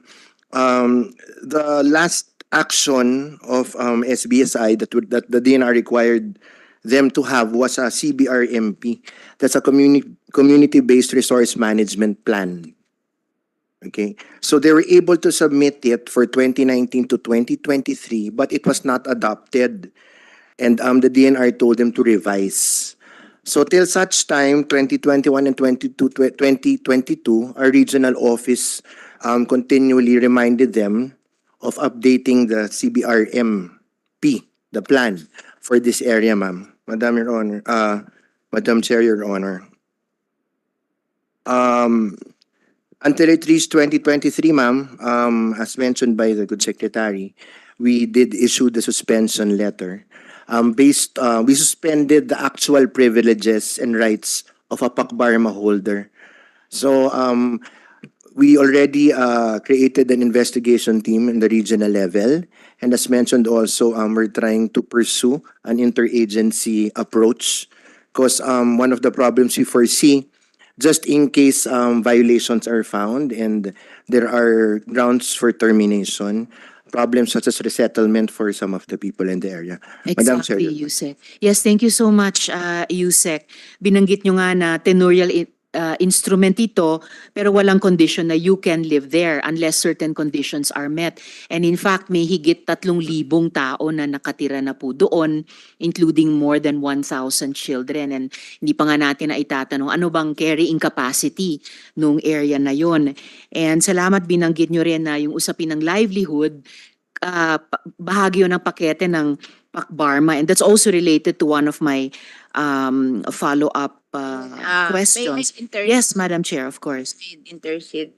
You're talking of carrying capacity. Are we allowed to build houses in a legislated protected area for the normal people? I mean, Madam Chair, actually, in that under the provisions the of whole Siargao is a legislated protected area, and that has been approved by Congress. I cannot imagine that we will allow people to live in a legislated protected area. Although Yusek, Madam Chair, I understand ang kapihan, bahagi ng Barangay Sering sa Socorro, bagamat bahagi din ng Surigao del Norte, distinct siya dun sa Siargao as protected area. But meron nga po kayong Pakbarma sa kanila. So if the good Yusek could please address the question of the chair. Madam Chair, yes. Under the provisions of the Pakbarma, there shall be no permanent structures built within the protected area. Because the Pakbarma is a protected area agreement. It's a community-based forest management agreement inside the protected area. And yes, Madam Chair, you are correct. Permanent structures shouldn't be built within the area because we are still under the assumption that it's government property and it's only leased out. So we do not allow the building of permanent structures. Yes, Madam Chair. Salamat, Madam Chair. If I may continue, Yusek, bago ko dumako dun sa usapin ng resettlement na binanggit nyo na po, I understand there was also substantial clearance of the forest. Bahagi po ba ito ng findings ng investigation before or now? Madam Chair, actually, that's one of the things we'd like the investigative team to look at, no? Because it's very essential for us since, like I mentioned, Madam Chair, Your Honor, that it's only the agreement is truly for creation of jobs through planting, through harvesting of certain portions. So there's a declared CBP. They have a community-based plan wherein it's identified which areas they can harvest, and they can plant on. So even the species are identified, bamboo, rattan, there are certain species that are utilized. So that's all part of the community-based resource management plan. Your Honor. But I would guess po, Yusek, Madam Chair, na yung sinasabing alleged substantial clearance, hindi po yan contemplated sa isang pakbarma. Yes, Your Honor. Salamat, Yusek. And maybe just as a follow-up to this, yes, Madam I'd Chair. like to show the picture. of Yes, the Madam island. Chair. We have pictures, so you will. Salamat po, Madam Chair. And as we're also looking at these photos, Yusek, Madam Chair, at bago tayo dumako dun sa importanteng usapin ng resettlement, with these violations, no, why did it take 4 years? I mean, a long time to suspend the pakbarma of SBSI. Madam Chair, Your Honor, if it's okay, I have the Regional Director of Region 13, who is more familiar with the territory and very familiar with the ongoings in the area. If we can Madam allow him. Chair? Yes, Madam Chair. To acknowledge the presence of Senator Lauren Regarda, our Senate President pro tempore. Thank you. Thank you, Madam Chair. Unless the Senate President pro tempore would like to, thank you, Madam Chair. Yes, Madam Chair, Regional Director, just dun lang po sa punto pong iyon, bakit po tumagal ng 4 na taon kahit may nadidiskubre na pong mga violations bago masuspinde po yung pakbarma ng SBSI? Thank you very much, Madam Chair, Your Honor. Yung pong simula, Sir, pakilapit yung mic sa bibig nyo. yung simula po ng us finding out of these activities, ano pong mga taon na 2019. So that was during the pandemic, and then there was Can you earthquake. introduce yourself? Oh, by the way, I'm Regional Director Noni Tamayo po ng DENR Caraga. So, sir, ma'am, Your Honors, that was the pandemic, the earthquake, and then Odette. So, while we've been doing our monitoring regularly in the areas, I must admit that for humanitarian reason, parang na-consider ko po yun na hindi ko recommend for cancellation. But then again, we wrote them 2 letters, twice, in 2021 and 2022, reminding them of their obligations. So basically yun po, Madam Chair, Your Honor. Yung 3 pong dahilan na binanggit nyo, Director, pandemic, earthquake, at ano po yung pangatlo? Odette, ma'am. Odette. Si Typhoon Odette, opo. Well, siguro naman kahit nung pandemic, gumagana pa rin naman yung gobyerno natin. Pati po yung mga department, pati po yung mga regional offices ng department. Yung nabanggit yung pong earthquake, actually, ayon sa aming pananaliksik, yun pa nga yung ginamit na dahilan, excuse, para hikayatin nung pinaka-leader ng SBSI, yung libo-libong mga taong umakyat doon sa kapihan. And Typhoon Odette, di umano, at ito po iniimbestigahan ngayon ng DSWD, pati daw po yung disaster ayuda sa mga tao, kinaltasan pa daw po ng mga leader ng SBSI. So, sayang po, posible mahirap nang balikan ng nakaraan, pero posible po kung umaksyon sa tamang paraan at degree ng mas timely yung regional office, baka nga po hindi gumrabe yung sitwasyon po doon. Hindi lang kaugnay ng pakbarma, pero sabi nyo nga for humanitarian reasons, hindi inaksyon na ng office nyo. Pero nagkaroon talaga in fact, ng humanitarian problems doon. Lalo na sa mga bata na aming pong kasalukuyang iniimbestiga ni Chair Duroy de la Rosa. So, well, gusto ko lang pong i-make of record yon, Madam Chair, para sa kaalaman para ma-note din po sana ng regional office kasi ilan pa kaya mga pakbarma sa ating bansa ay kung nangangailangan ng aksyon ng regional offices, mangangailangan nito in timely fashion po. Hindi po aabot ng 4 na taon at paggrabe pala yung sitwasyon. Anyway, salamat po Director, Madam Chair. Kung makabalik po ako kay Yusek or Madam kay Chair? Sec, Yes, Well- yes, Madam Chair. With the permission of Of course Senator po. Risa, just to follow up yung punto na sinabi mo, Senator Risa. Madam Chair, yeah, thank you, Madam Chair. Andito na, well, nakasalang si Arde.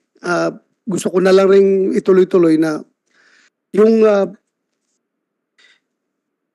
sanang Arde, yung the first attempt pa lang sana nung mga tao mo na pumasok doon, tapos binawalang pumasok. Kung lumapit ka na kaagad sa PNP o kaya sa Philippine Army doon, nagpatulong ka to assert your power as a regulating agency, baka hindi na lumala ang sitwasyon, di ba? Kasi kayo man talagang first and last touch dyan, whether at i-blame natin yung LGU, i-blame natin DSWD, PNP or what, pero kayo talagang pinaka may unang stats and last stats dyan sa area. So, siguro, yun nga, nabanggit na lang yung medyo sinabi pa ka sa hearing na takot kang pumunta doon kasi sabi ng isang membro, may nakahanda na booby trap sa'yo doon, may bitikon ka kung pupunta ka doon, di ba? So, it's about time na you use the whole of government approach in dealing with such kind of problem. Coordinate ka sa police kaagad, coordinate ka sa mga agencies na andun para ma-stop na kaagad. And going forward, habang andito ka, tanungin na lang with the permission of Senator Risa, Yes, Madam Chair. meron din akong report na natanggap dyan sa Lianga. Yung mga illegal logging dyan ng yung Magkuno. Sa report daw ninyo, takot daw kayo dahil mga armado daw yung mga nag-illegal logging. Daming army dyan, daming pulis. Magpatulong ka para ma-stop mo yan dahil alam mo yung Magkuno, yan. Alam mo na, DENR ka eh. Anong klaseng species yan? Napakagandang species ng kahoy at it took centuries to have that kind of species harvested, di ba? So, dapat action muna yan. Huwag kang matakot dyan sa mga armado na yan. Daming pulis doon. Army, patulong ka. Yun lang, Madam Chair. Thank you, Senator Risa. Thank you. Ready now to flash the pictures of the area. Yes, Madam Chair. Thank you. So, okay? Senator Risa, Yes, thank you, Madam Chair. ready na? Hindi pa talaga tayo sa bagong building nito. Para maganda yung... You flash na the pictures. While we're waiting for the photos, Madam Chair, if I can just continue my questions. Salamat, Madam Chair. So, USEC or SEC, with the suspension, ano pong mangyayari dun sa 3,500 people na katira sa area, lalo na po yung mga kababaihan at yung mga bata, saan po sila ilo-locate or i-relocate? Thank you, Madam Chair, Your Honor. At this moment, ma'am, and that's precisely the intention of our meeting tomorrow, to provide an integrated approach that involves the protection of the most vulnerable. And so, in our conversation with Secretary Rex Gatchalian, he also cited, in fact, the concerns. And so we will be actually having that design of an integrated approach, Madam Chair, Your Honor. In fact, as of the suspension, there will be no movement at this time. The investigation is ongoing. And if I may just share, Madam Chair, Your Honor, the SBSI is not the only Pakbarma in the area. There are several. And we are going to be looking at these other Pakbarmas as well, because we would like to actually attribute what we are seeing via satellite imagery in terms of the increase in the number of roof structures that can be observed from the satellite imagery over time. If we will be allowed, Madam Chair, after the showing of the pictures, we would like to show a very quick just analysis of publicly available data from Google Earth. We have not done, of course, a very in-depth analysis as of this date. However, what will have to happen is what we see remotely from the satellite will have to be ground-truthed And that will be done by those that will be located and sent there in order to determine the actual presence of the different settlement and homeowners. So, yes, Madam Chair. In this connection, we want to know the report. I think there is a report on, these are the pictures now of that Socorro Island. Particularly Kapihan, Madam Chair. So, Socorro ng socorro every... what's wrong? No, it's happening. Senator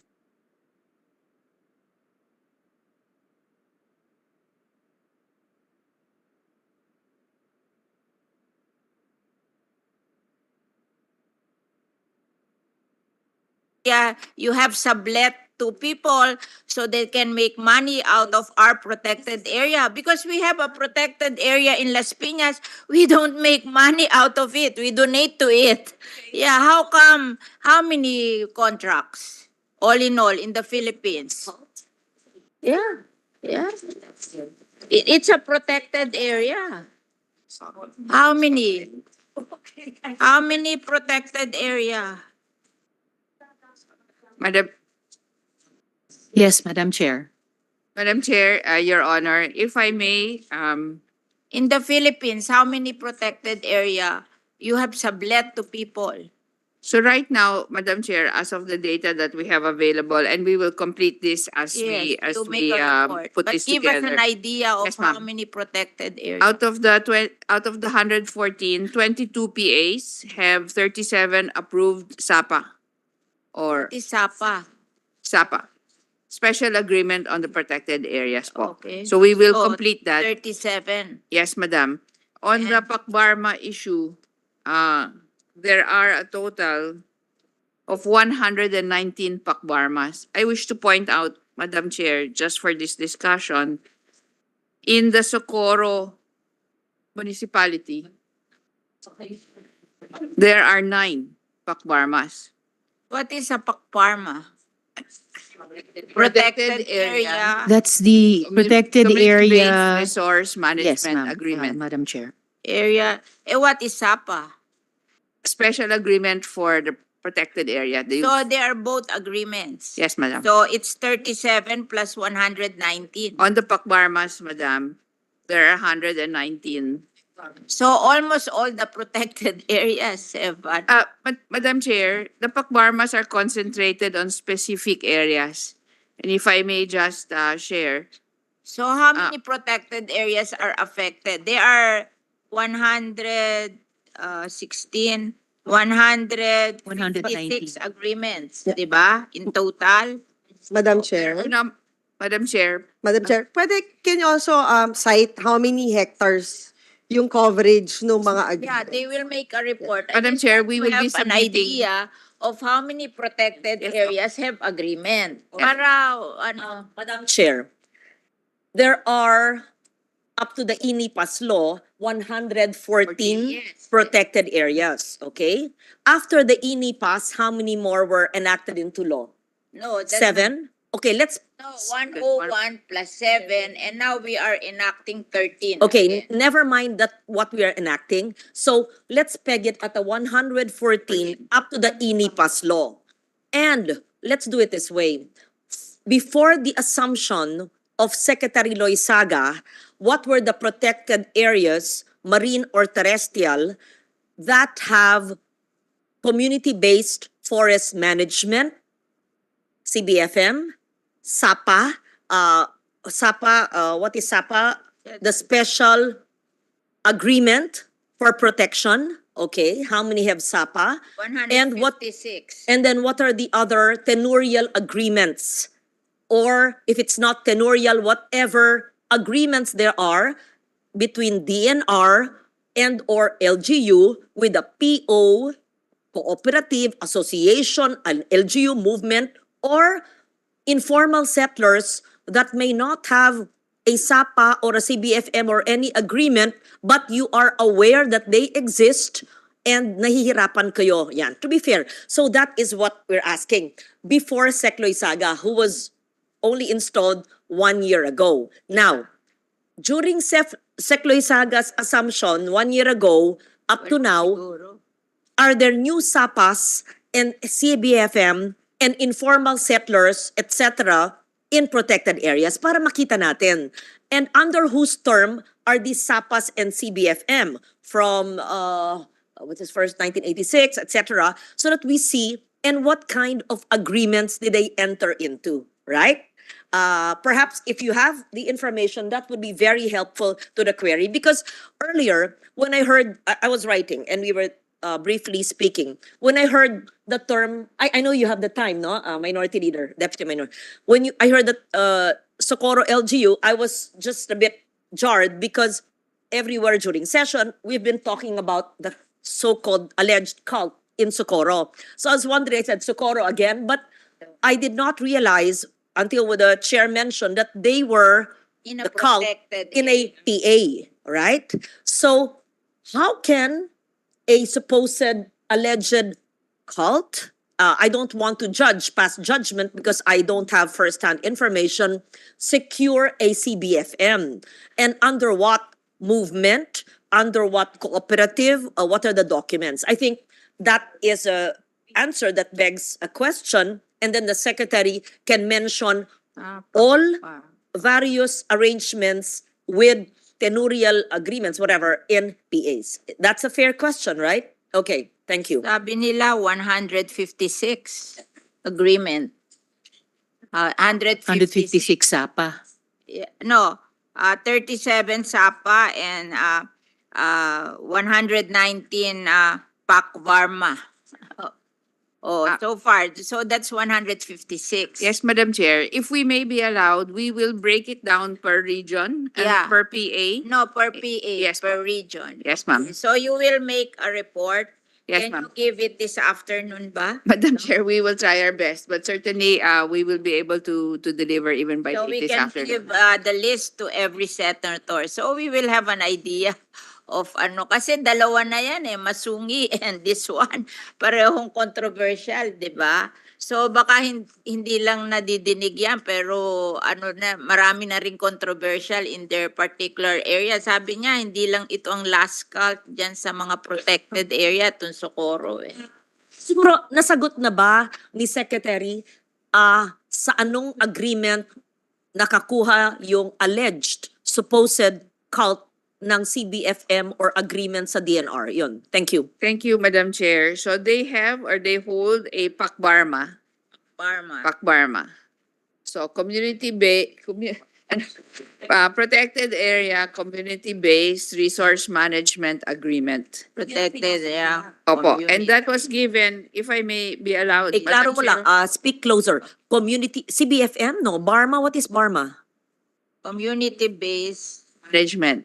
Resource management. Protected area. BARMA. Iba pa yung BARMA sa CBFM. Yes. Opo. Yes, ma'am. Okay, that's what the alleged cult. Yes, ma'am. Yes, Madam Chair, Your Honor. If I may be allowed,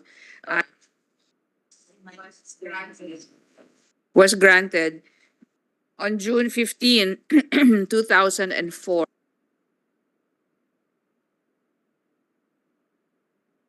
This is a 25-year agreement.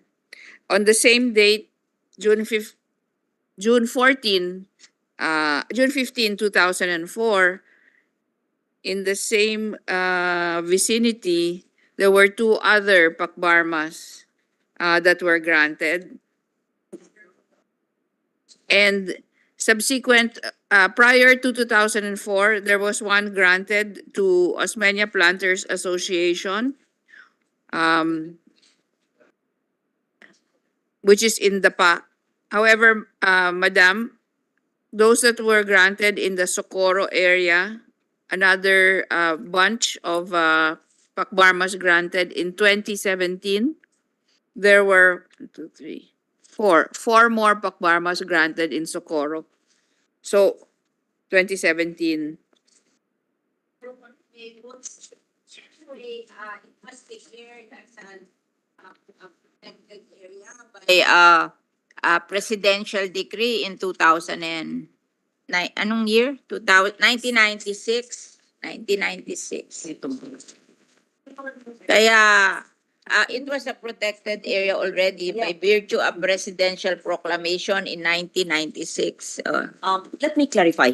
What is the name of the organization that is a signatory to the protected area agreement? So the first one, as of this particular situation, is Socorro Bayanihan Services Incorporated, granted in Barangay Rizal, Sering, Socorro, 2004. Also in the the size po. 2017, how many? One. Madam, the size of the area to SBSI was 353 hectares. For the first one? The first one, yeah. SBSI. The second one in the same Socorro area, samahan ng mga nagkakapit-bisig ng Socorro, also granted on the same date, June 15, 2004, is 370 hectares. The third one, Bukas Grande Farmers Association, also granted on June 15, 2004, 389 hectares. So in 2017, Madam Chair, Your Honor, the Oro, different barangay, but in Socorro, the Oro Farmers Association, 480, I'm sorry, 404 hectares. Kailan to na-declare na? In June 14, 2017. 2008. Nueva Estrella Producers Cooperative, June 14, 2017, 118 hectares. Sohotan Irayan Farmers Association, June 14, 2017, 431 hectares. And Tabok Socorro Farmers Association, granted June 14, 2017, 138 hectares. These were in Barangay Salog. 2017, apat. Madam, yes. Tatlo noong 2004. Yes, Madam. Okay, Chair. a total of 7. 7. And then the other areas were in other areas of... Sign this. Madam, we will have to do our research on that. I think, documentation. To be fair to Sec Loizaga, may we ask those who are who have been in DNR for a long time? I'm sure Attorney Leones, Attorney Te, Attorney Cuna would know this because we were working with you. I authored the INIPAS, which included the Siargao landscape.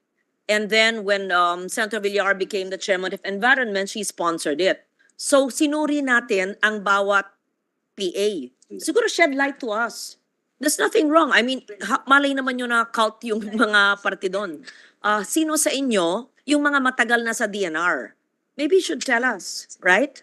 Sec Loizaga, who among your undersecretaries can actually, it's Undersecretary Fragada, I'm not sure, yeah, just assign whoever can explain to us if if this alleged, again I say supposed, cult was part of it. Because when we study as lawmakers, we say, Siargao protected landscape. We don't know the personalities and their beliefs and their ways, right? Natin sinusuri yan eh. We don't know, right? Can you assign someone to give us enlightenment on this? Thank Yes, you. thank you, Madam Chair, Your Honor. If I may ask Undersecretary Mark Fragada, Undersecretary for Mindanao Field Ops, to please respond. Madam Chair, Your Honor, thank you.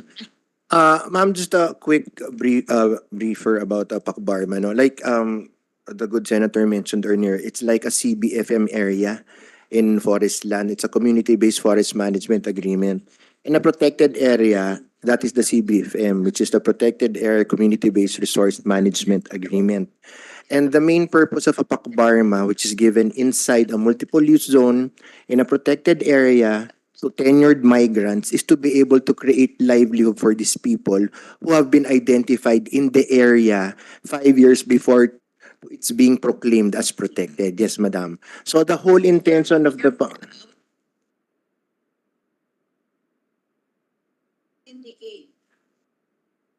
from Laguna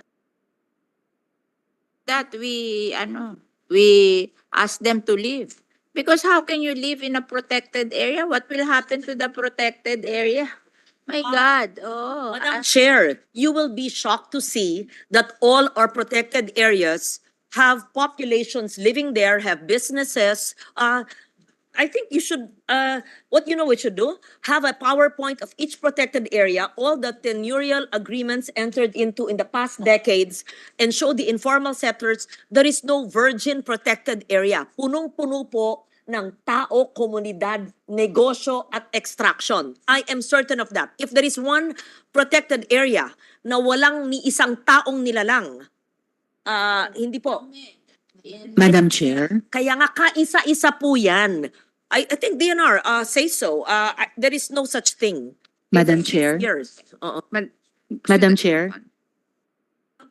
No, I just wanted to also add this additional point dito sa discussion natin na meron din namang extreme model na kanino ko ba narinig ito? Yung Yellowstone model ng protected area.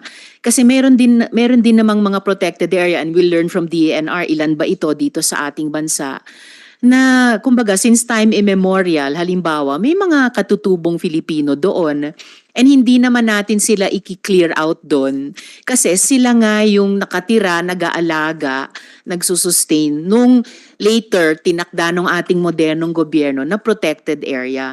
Tulad nung, kaya siguro tinawag na Yellowstone yun kasi doon sa mga protected area sa US, itinaboy yung mga Native American kahit kanila talaga yung ancestral domain. So just that additional point. Madam Chair, Secretary would like to, yes, Madam Chair.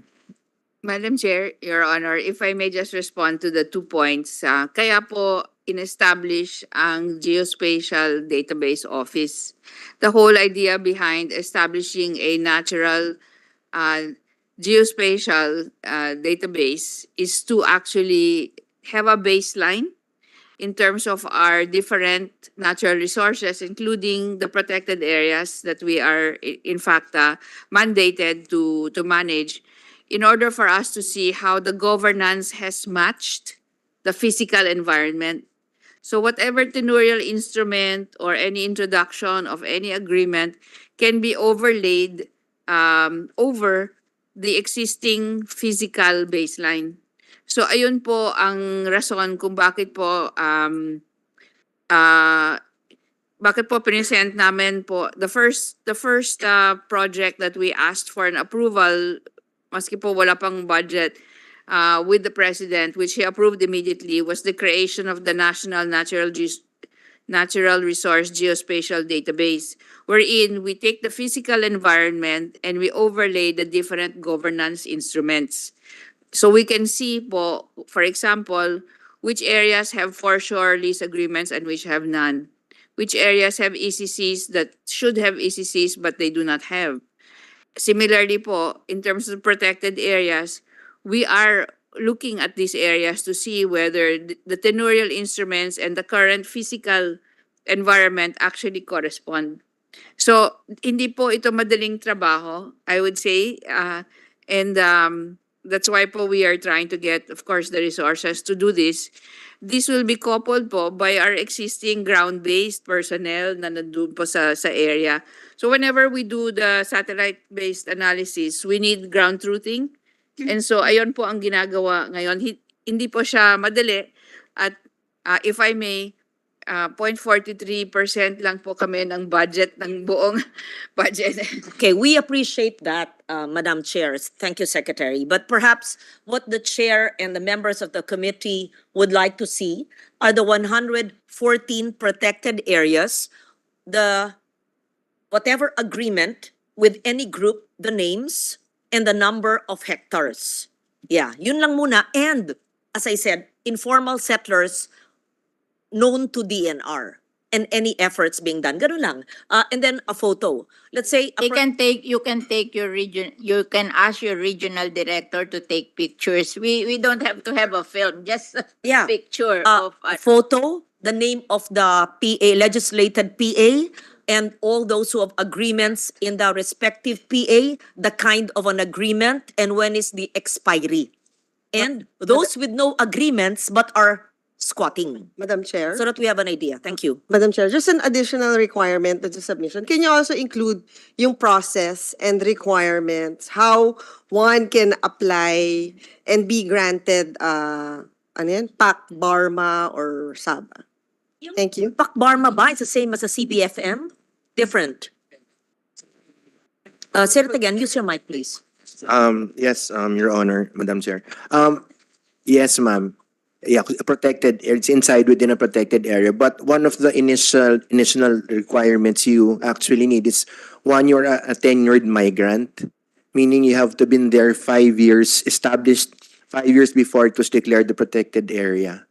So that's a very important qualification. Number two, it undergo PAMBI clearance before any PAC BARMA is issued. Pero for one to get 300 hectares, ano yung mga hinihingi yung requirements dun sa community for them to be awarded X number of hectares? Siguro Yes. you can submit that to the committee. Yes, Madam Chair, Your Honor will provide you process. Approve. Oo, para alam namin kung sino nag-a-approve para ma-warningan na sila na wag na gagawin to kasi problematic. Madam diba? Madam Chair, yung approval ho ba hindi umaabot sa secretary level? Approval din. Yes, Madam Chair.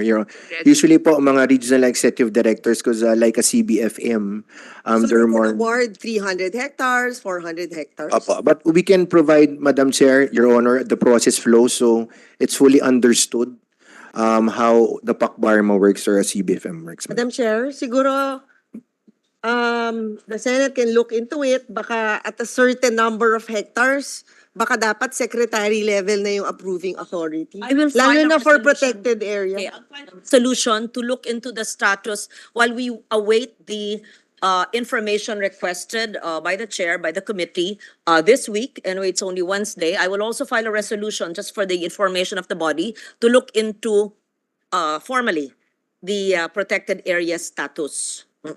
Madam Chair, Yes. if I may. Yes, apart from the size of the area being applied for, Madam Chair, if we may propose that the term of the agreement also be one of those criteria which would elevate it to the secretary level. So if it's 25 years renewable for another 25, Madam Chair, medyo mabigat po yung impact as of the It's only the regional director for 25 years and renewable for another 25 years? If I may turn over to Sec. Jonas Leones, who will explain how it was delegated at a certain point po. Thank you, Madam Secretary. From the original plan during the time of Secretary Simato up to the time of Secretary Simato, all tenure instruments were signed by the Secretary. But during the time of Secretary Jim Sampulna, almost all tenure instruments were delegated to the regional executive directors, except for a few, but most of them are signed by the. Of all the 114, Senator Villar says that the Las Piñas is not populated by informal settlers and there is no tenurial agreement.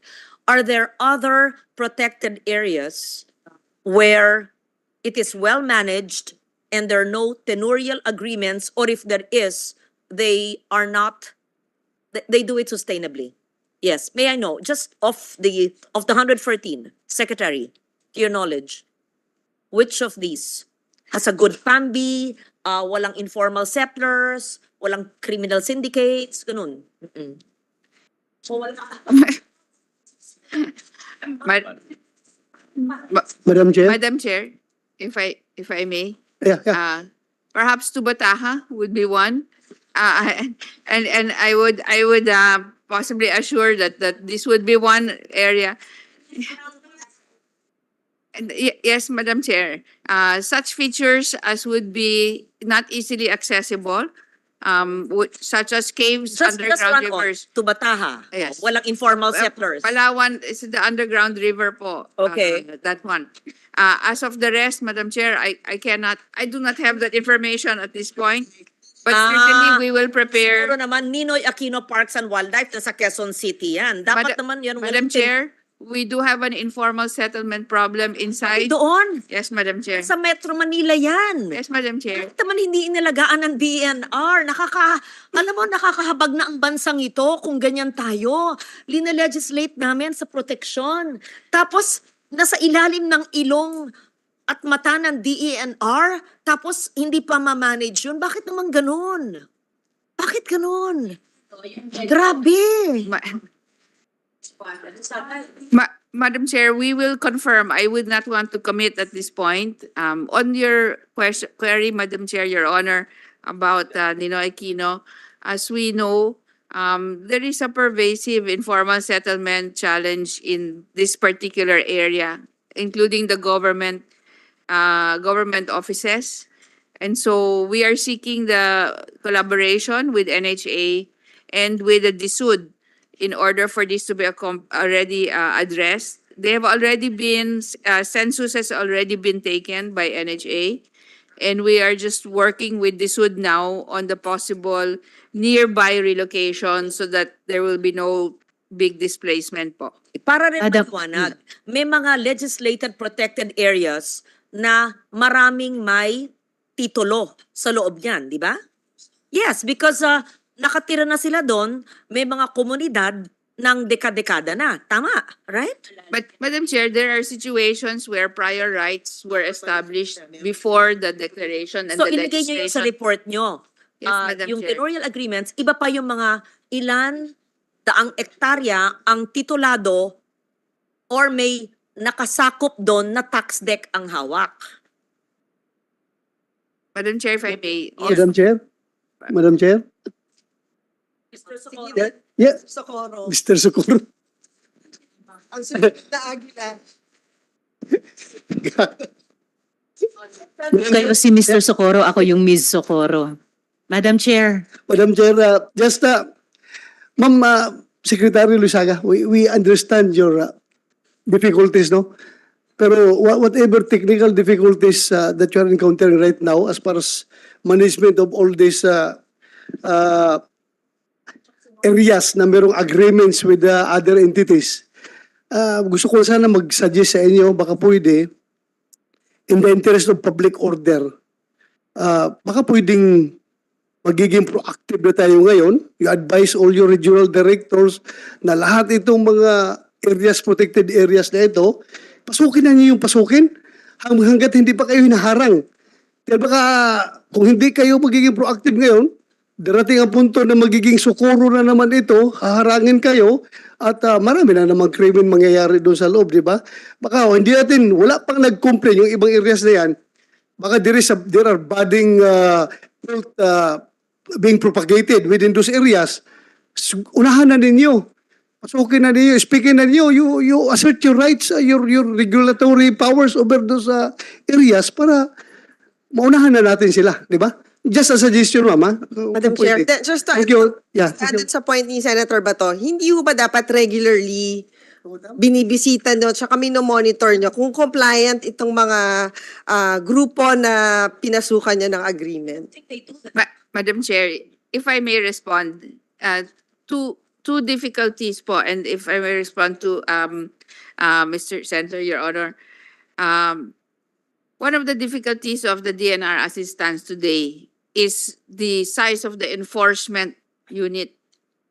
Our enforcement unit is very small. We have been trying to establish it as a bureau. There's legislation pending, but it has not moved. So we seek support for the establishing of enforcement as a bureau within the DNR. Our current Comment on that. You have a PAMB. Your PAMB has local government, national government official, the local government, national, DNR, and NGO. Ako nagbabantay doon sa aking protected area. So, meron kayong government official that can watch over.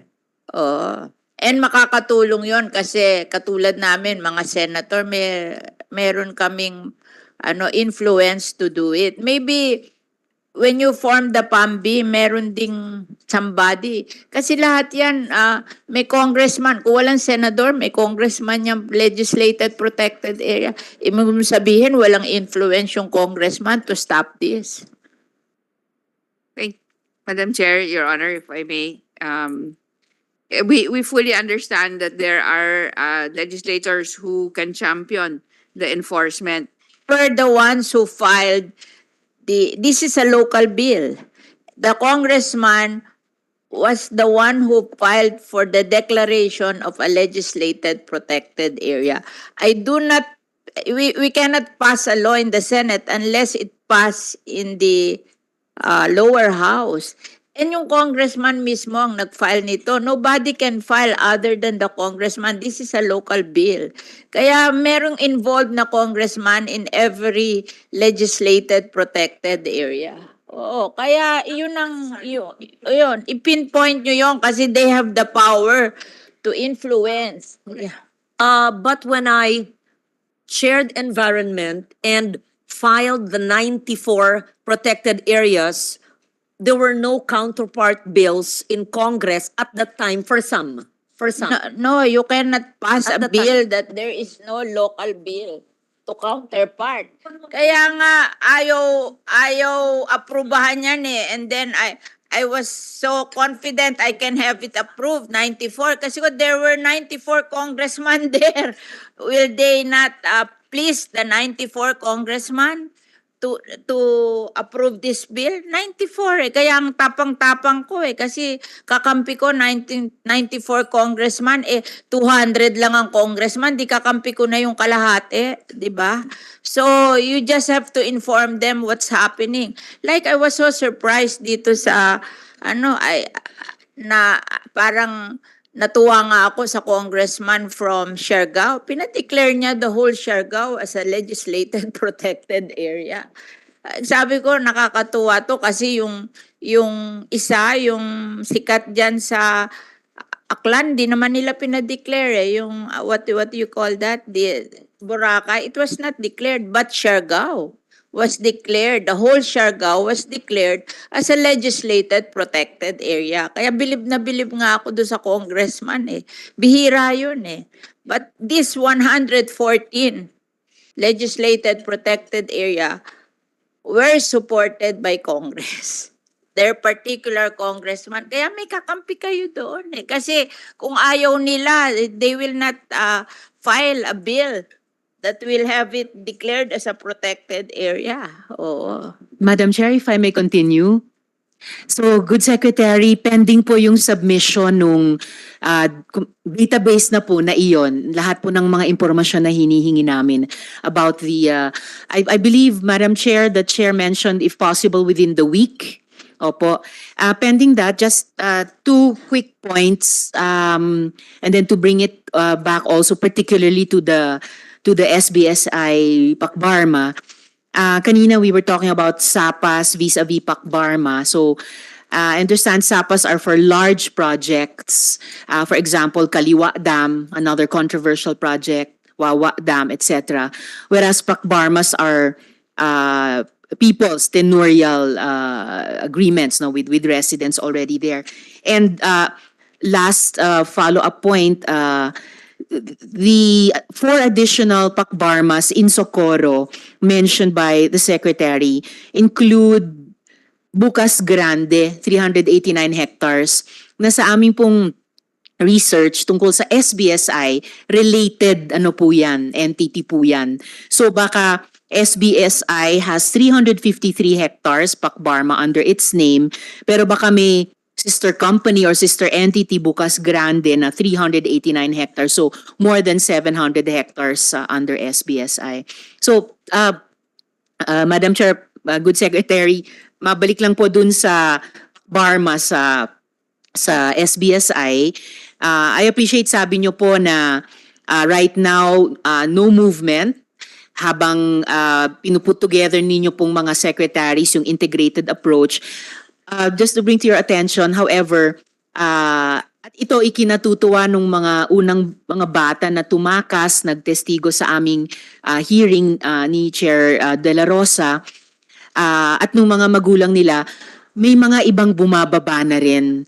And naghahanda na po sina Mayor Riza Timkang salubungin sila at humihingi na rin ng tulong sa pag-reestablish sa kanila dun sa area. Dahil yung iba sa kanila, pinilit nung kanilang mga leader ibenta yung mga bahay, lupa, wala nang mabalikan. At syempre yung iba ay concerned ano na yung magiging hanap buhay nila. So, has the department included the cost of resettling them in the 2024 budget? Madam Chair, unfortunately, that is beyond our mandate in terms of calculating the resettlement costs of this particular community. You However, should coordinate with NHA. yes, Madam Chair. Kasi they're all over the Philippines, yung NHA. Yes, Madam So, Chair. Our first call would be for Secretary Rex Gatchalian and the DSWD to help us also establish the census and finally bring in the housing and settlement resources po, Madam Chair, Your Honor. Thank you, Secretary, Madam Chair. Tutulong na rin po ako kasi at kung si Chair sinusponsor ang budget ng DENR, ako naman po sa DSUD. So pwede po naming pagtulungang i-coordinate din kay Sec Acuzar. Yes, May- Madam Chair. Deputy Minority Leader and Madam Chair, in the second hearing of DNR, and when they submit the list of PAs this week with the status, may I move and request that a DSUD person in charge, focal person, maybe not the secretary, be in the hearing so that the concerns on relocating informal settlers nandyan na. Kasi minsan sa gobyerno, di nag-uusap-usap ang mga tao, di naka-embed na yan si DSUD, si housing, para magawa na. So maybe the COMSEC can request the agency focal person so that may sagot na kaagad. Yeah, thank you. Salamat po doon, Madam Chair. And tutulong na rin po ako mag-follow up kay Sec Acuzar. So, Madam Chair, moving now to reclamation in Manila Bay and nationwide. Okay. So, una po kaugnay nung environmental compliance review. So in the September 27 hearing, the Good Secretary committed to undertake an environmental compliance review and cumulative impact assessment of reclamation projects with the results coming in 6 to 12 months from now. So mari po bang malaman kung itong review ay magiging nationwide, gaya nung pinanukala sa resolution ko? Thank you, Madam Chair. It's our view that in fact reclamation is a nationwide challenge and opportunity, if that may be expressed at this point. And so it's our view that for the development of a sound policy that is evidence-informed, this review of compliance will need to be nationwide. Salamat para doon, Secretary, Madam Chair. At lalo na dahil archipelago tayo, yung nag-iisa nga lang reclamation project may impact on more than one LGU, more than one ecosystem. So salamat na nationwide ang kina-contemplate yung review.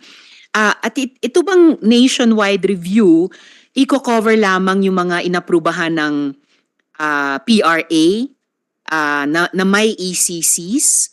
O kasama po ba yung ongoing kung saan may ginastos ng mga public funds pero di kompleto yung dokumento, halimbawa walang ECC or otherwise unauthorized? This what will be the approach initially, Madam Chair, Your Honor, will be everything that comes down to us from the PRA would be the subject of the review. At kung naman sakali may mga i-bring sa attention ng department ng ibang stakeholders beyond PRA and with yung itong ibang mga characteristics, bukas po ba ang DENR sakupin sa nationwide review? Absolutely, Madam Chair, Your Honor. I love hearing that word absolutely sa ganitong klaseng mga sagot. Just saying po, Madam Chair. Salamat po. At ano po yung intensyong gawin ng DENR sa mga makikita ninyong unauthorized reclamations?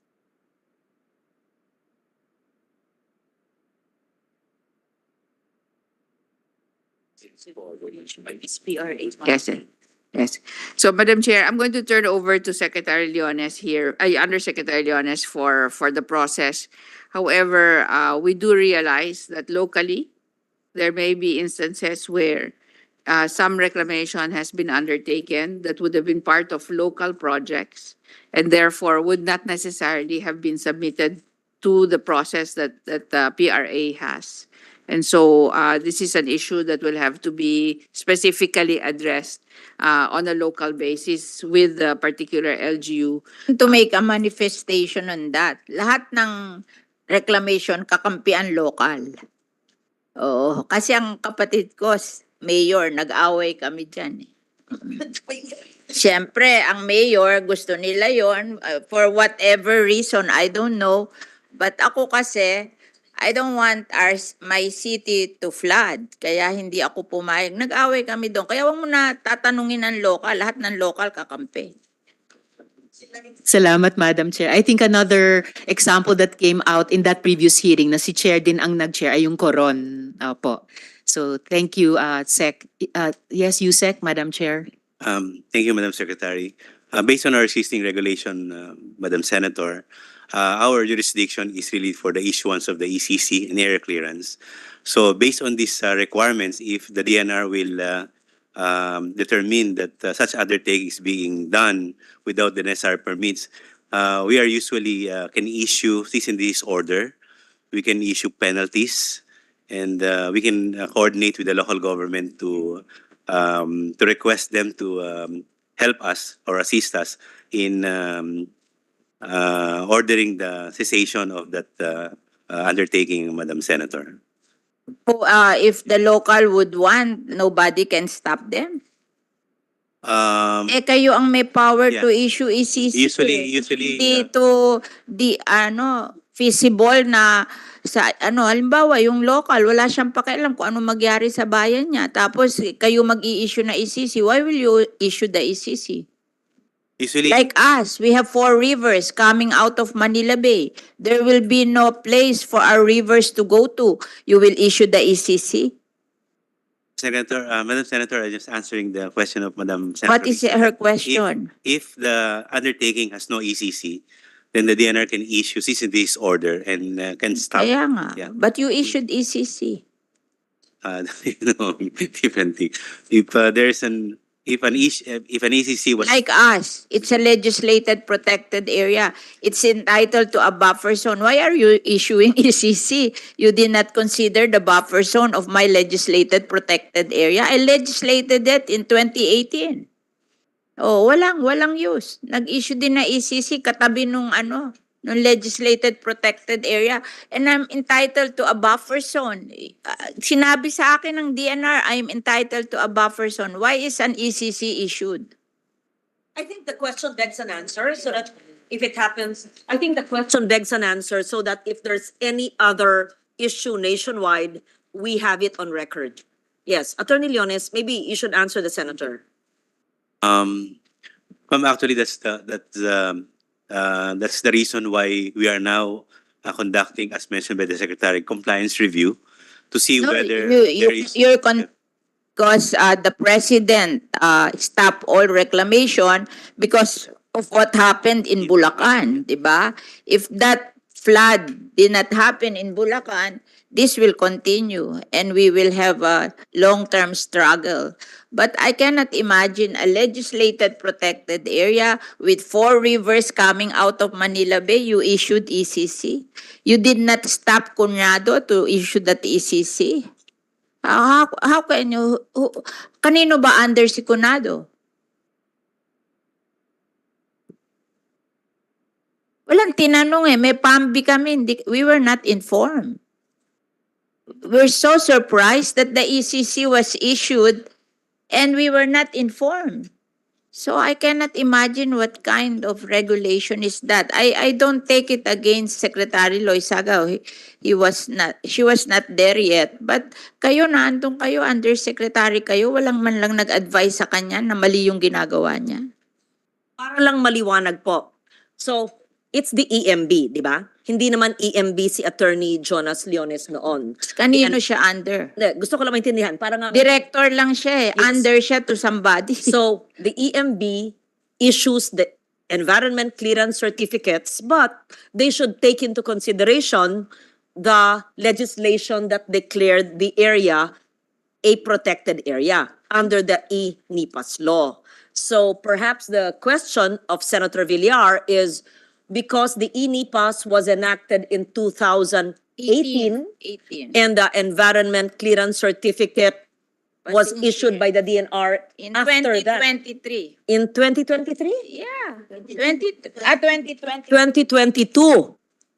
Okay, after 4 years after the law was enacted, my question is, the process of giving ECCs that will affect an area within a legislated PA, what does it go through? Briefly lang, para maintindihan namin, kasi meron naman mga activities na mahusay na binibigyan ng ECC. Ang tinatanong ni Senator Villar, what activity are you complaining about? Reclamation. Yeah, In because her I'm PA. I'm Yes. entitled to a buffer zone, my legislated protected area, and the reclamation is in the buffer zone. Okay, so not just in the PA in Las Piñas, but in every PA, not all ECCs granted are bad per se. So how does the EMB evaluate the ECC process taking into consideration APA? And what is the buffer zone? Yun, para lang you clarify with us the process. Secretary Loizaga, Attorney Leones, who can answer? Para maintindihan namin. And was there a violation in the ECC granted in that respective PA? Yun. Thank you.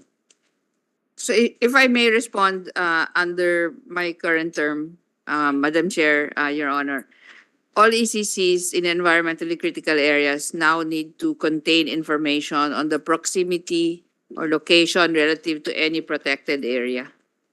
And we are now also working on another order which will include historically important cultural properties that will be near any project that is being applied for an ECC. So these are two of the modifications we are now, we have introduced the first one, which is the indication of the proximity to the PA or within the PA, as it were. And secondly, the inclusion of historically important cultural properties which may be affected by the impact of these projects being applied for in the Do you ECC. consider Manila Bay as a cultural property? Historically important cultural property, yes, ma'am. Thank you. Madam Chair, Yes, Madam with Chair. permission of yung order ho ba yan retroactive? So like yung mga existing ano ngayon will not be covered by that.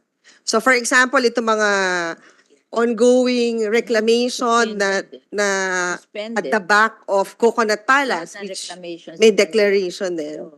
Hindi na siya mako-cover yan, Secretary.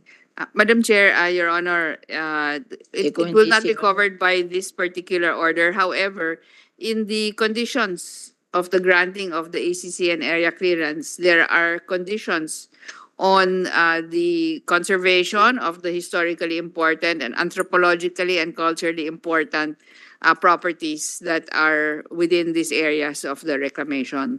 So there are conditions relative to those that have been included in the granting. Secretary, can you just submit to the committee the conditions? Yes, Madam Chair. Yes, Madam Chair, Your Honor.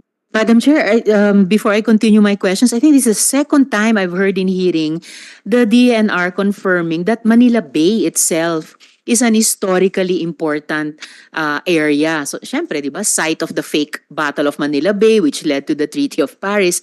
And kanina po, we were just talking about it off mic, but Sen JV has an important observation about the suspension as ordered by the President of the reclamation projects in Manila Bay, and yet, Madam Chair, if Sen JV would like to make it Yes, a with the indulgence of Senator Tiberos, I told Yes, Senator Madam Risa that just want to get an update kung suspended ba talaga lahat ng operation ng reclamation, because I bike here almost every day and I see that there's movement, and even Senator Binay, whose office, talagang view niya yun, napansin din niya. So can we have an update? Bakit parang may gumagalaw? Just to add dun sa comments ni Sen Risa and Sen JV, Secretary, yung table ko ho, ang view ko, yung ongoing reclamation, and I've noticed lately, parang may movement pa din, like may mga backhoe na gumagalaw.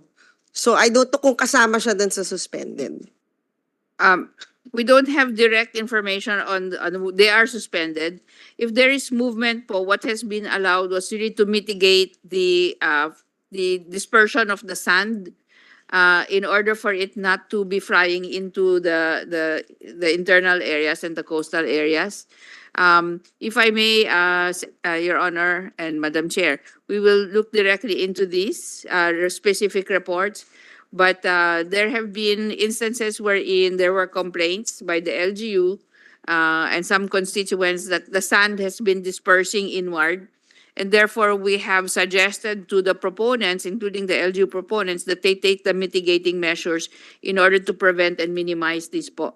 So if there are specific observations, we would very much welcome any movement observations.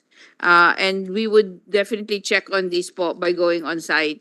Just to also inform, Madam Chair, Your Honor, we have people actually inspecting, no, dynamically and periodically to see whether in fact there is movement.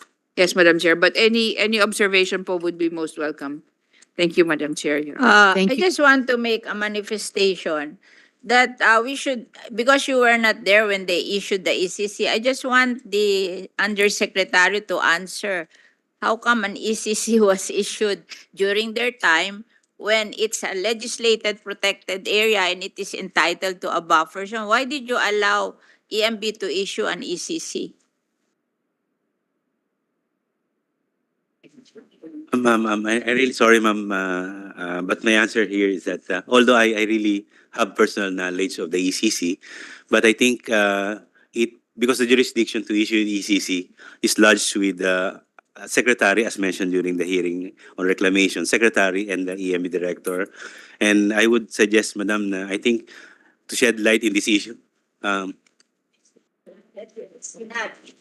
ECC should not have been issued, so it will form in our record that you as Undersecretary, you believe that there is something wrong with that ECC.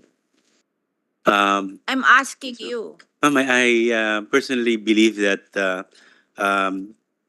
based on the assessment and the provision of the law that any legislated protected area is entitled for a buffer zone, I think prior to the issuance of the ECC, these things should be considered and factored in.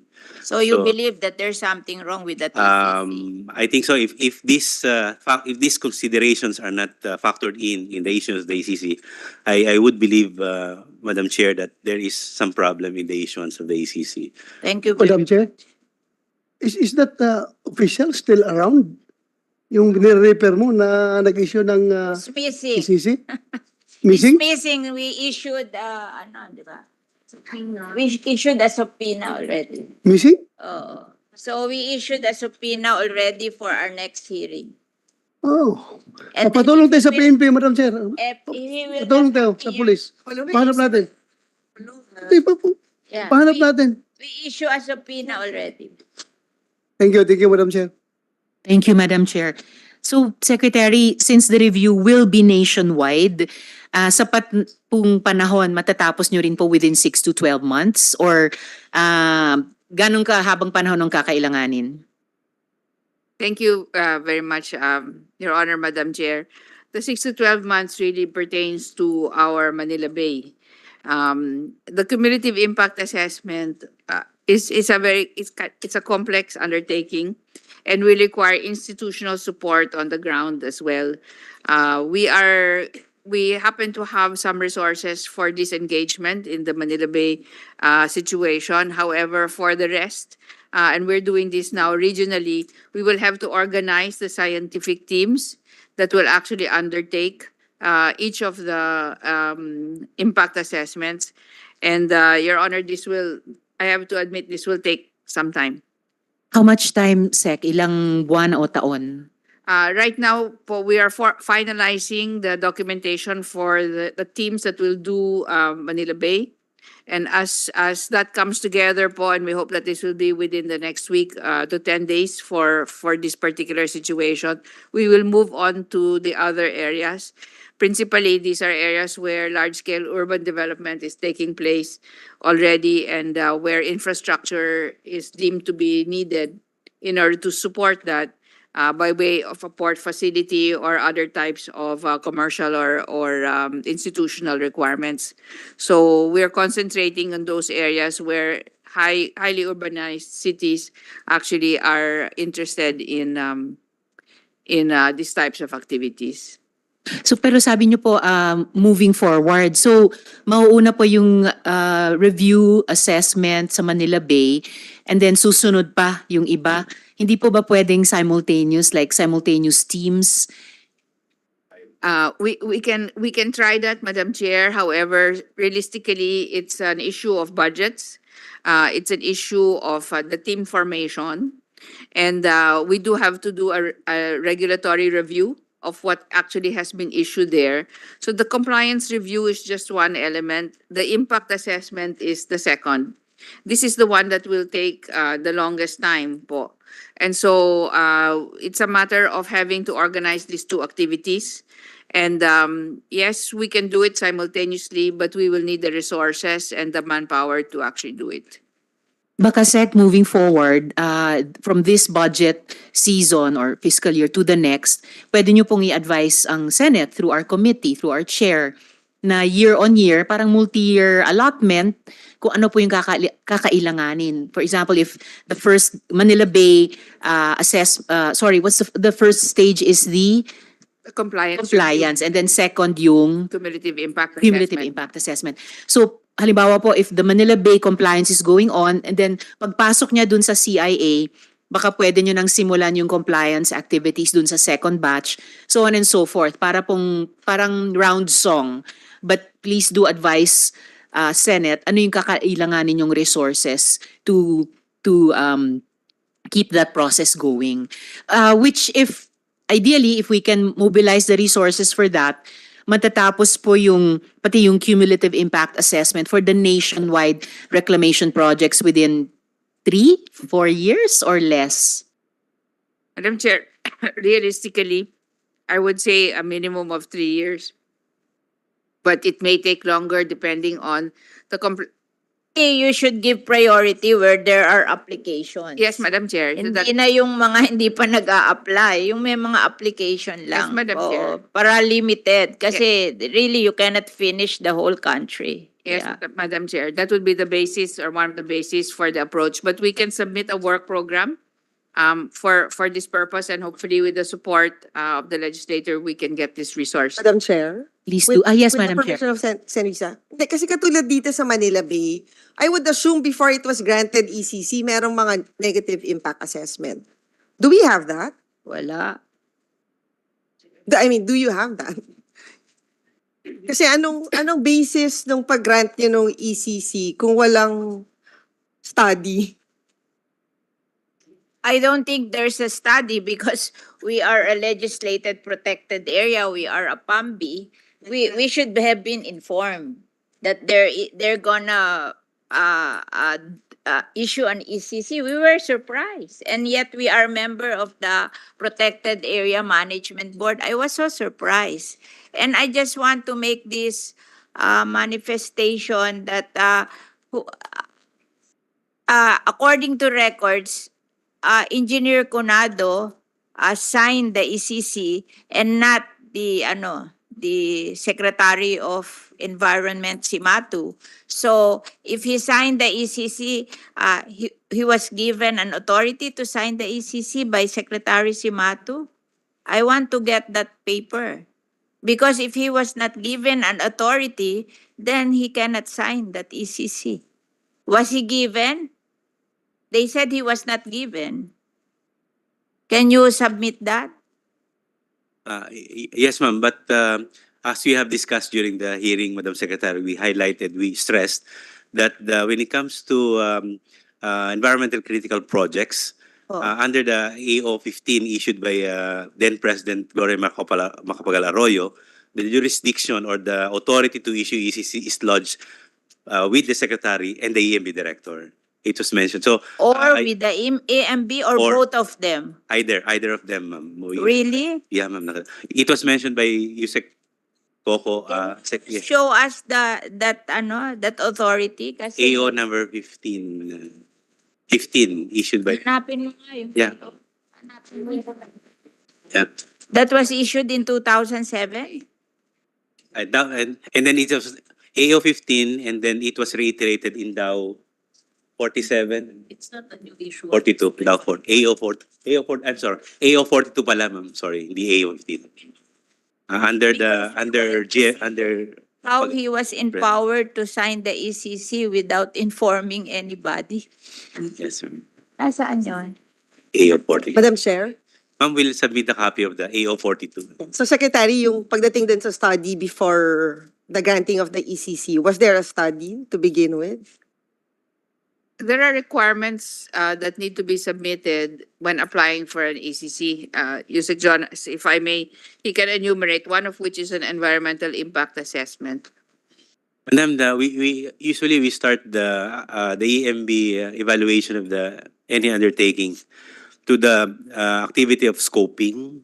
We consult the stakeholders, the experts on what studies that will be covered by the environmental impact assessment. So in the impact assessment, some probably hydrology study can be required, or marine assessment can be required. So it It's depends. honest, for the mga Manila Bay reclamation, may ganun lahat. Environmental impact. I have not seen the AIA of those reclamations, but I believe that there are studies conducted. Siguro kayo Which is submit to the committee itong Yes, mga ma'am. environmental impact assessment for the Manila Bay reclamation projects, kung meron. Yes, And then ma'am. just state to the committee kung wala.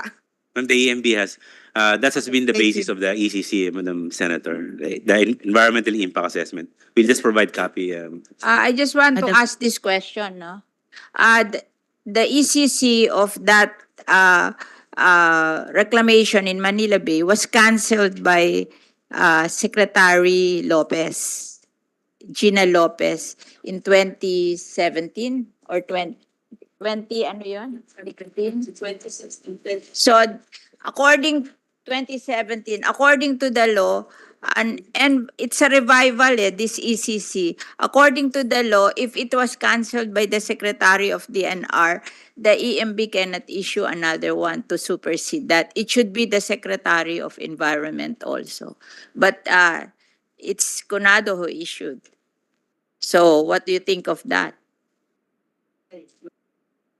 Said, ma'am, the authority is lodged between them, but I agree with you, Madam Secretary, that since the Secretary has previously issued the ECC, canceled the ECC, I think as a matter of protocol, at least the EMB director should require some clearance from the Secretary before, the incumbent Secretary before issuing another ECC. Revive an ECC, it is canceled. The secretary also, the existing secretary, but it was not signed by, it was not signed by Secretary Simatu. Usually, Madam Senator, all ECCs are by authority of the Secretary. Perhaps I am not speaking for Director Conyado, but based on the ECC he issued, he signed it by authority of the Secretary, Madam Senator. Yeah, Madam Chair. but you're not allowed. You're not allowed. The secretary has to sign it because it's a revival of a canceled ECC by another secretary. So the EMB, Secretary is no longer Secretary Simato, but yeah. Sampul na. At that time, Sampulna is the secretary. He did not sign it. Director Conyado can really shed Yeah. light on. But he's missing. Madam Chair, I need to move to the DILG budget hearing, but I'll just make of record my remaining questions. If I can just submit them to the chair and request the DENR's response in writing before the plenary. mga tanong po tungkol sa pagmimina sa Gutalak, Zamboanga del Norte. Tungkol po sa sanitary landfill sa Calambas City, sa Laguna. Tungkol po sa Sibuyan Mining at saka yung Mindoro oil spill. At ito, napag-usapan namin on the side nung pag-interpellate ni Minority Leader Sen Coco Pimentel sa, I think it was the PENCAS bill, yung paghihiwalay na ng business or resource development side mula sa environmental protection side ng DENR, so institutionally. So I'll just hope for the responses of the good secretary, the department in writing. Marami pong salamat, Secretary, at sa lahat. Salamat po, Madam Chair.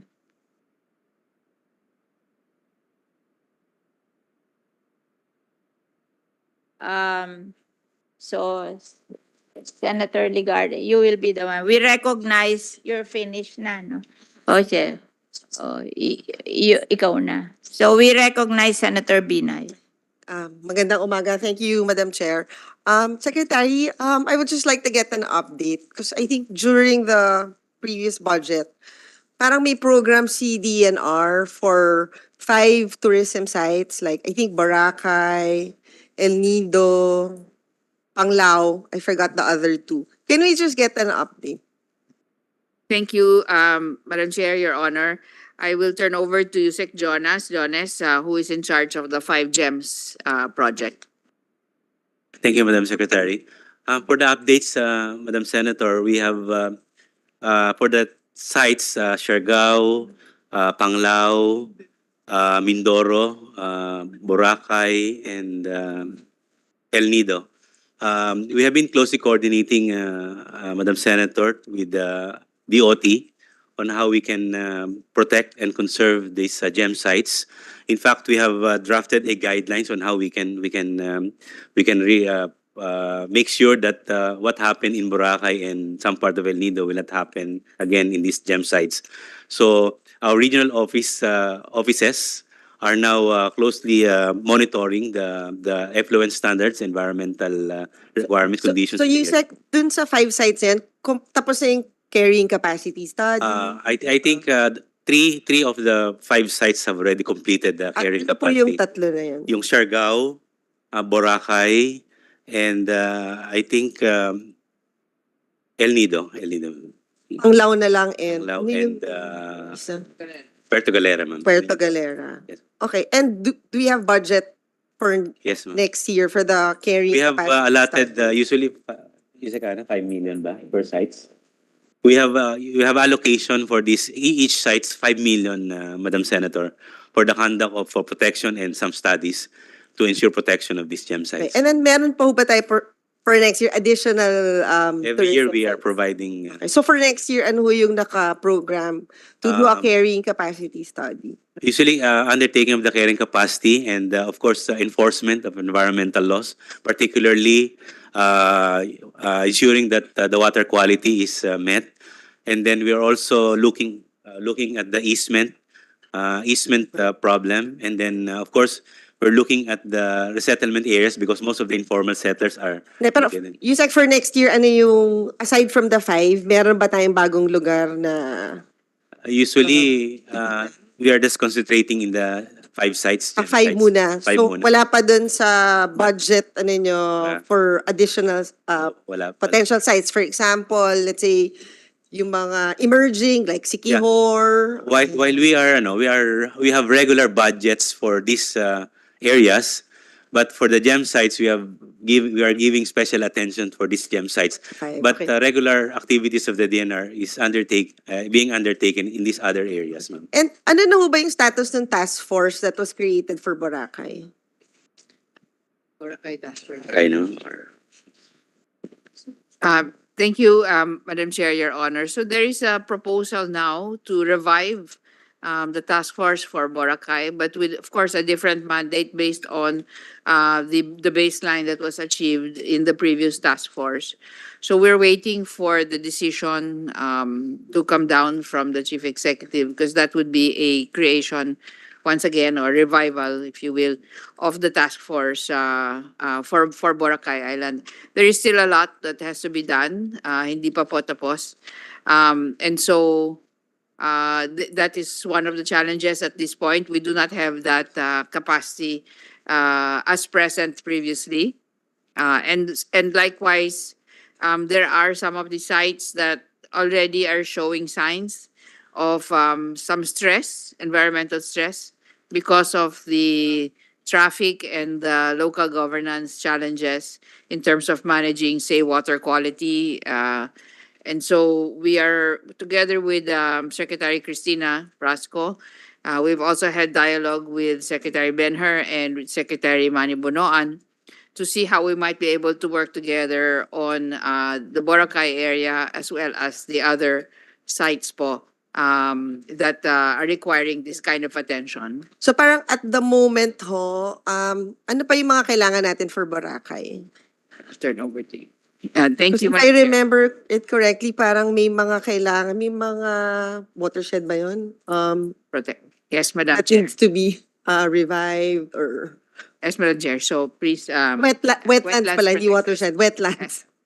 Ma'am, we are still undertaking recovery of the wetlands because based on the observation, some of the wetlands are really have infrastructure in close or over the wetlands. So we are now undertaking recovery of the wetlands. And then may mga activities like, for example, ensuring the water quality. Inaano pa rin po natin. Kumusta naman ho yung water quality natin dito sa 5 sites? Based ma'am sa swimming area, based on the recent water quality, it's still passing the standard for swimming. And then, but yung amin naman regular yung advisory ng ating LGU at saka EMB if there are some problems in terms of water quality. Yeah. I remember, parang Just want to make a manifestation. There are 6, kasi yung 5, excluding Boracay. But if you include Boracay, there are 6.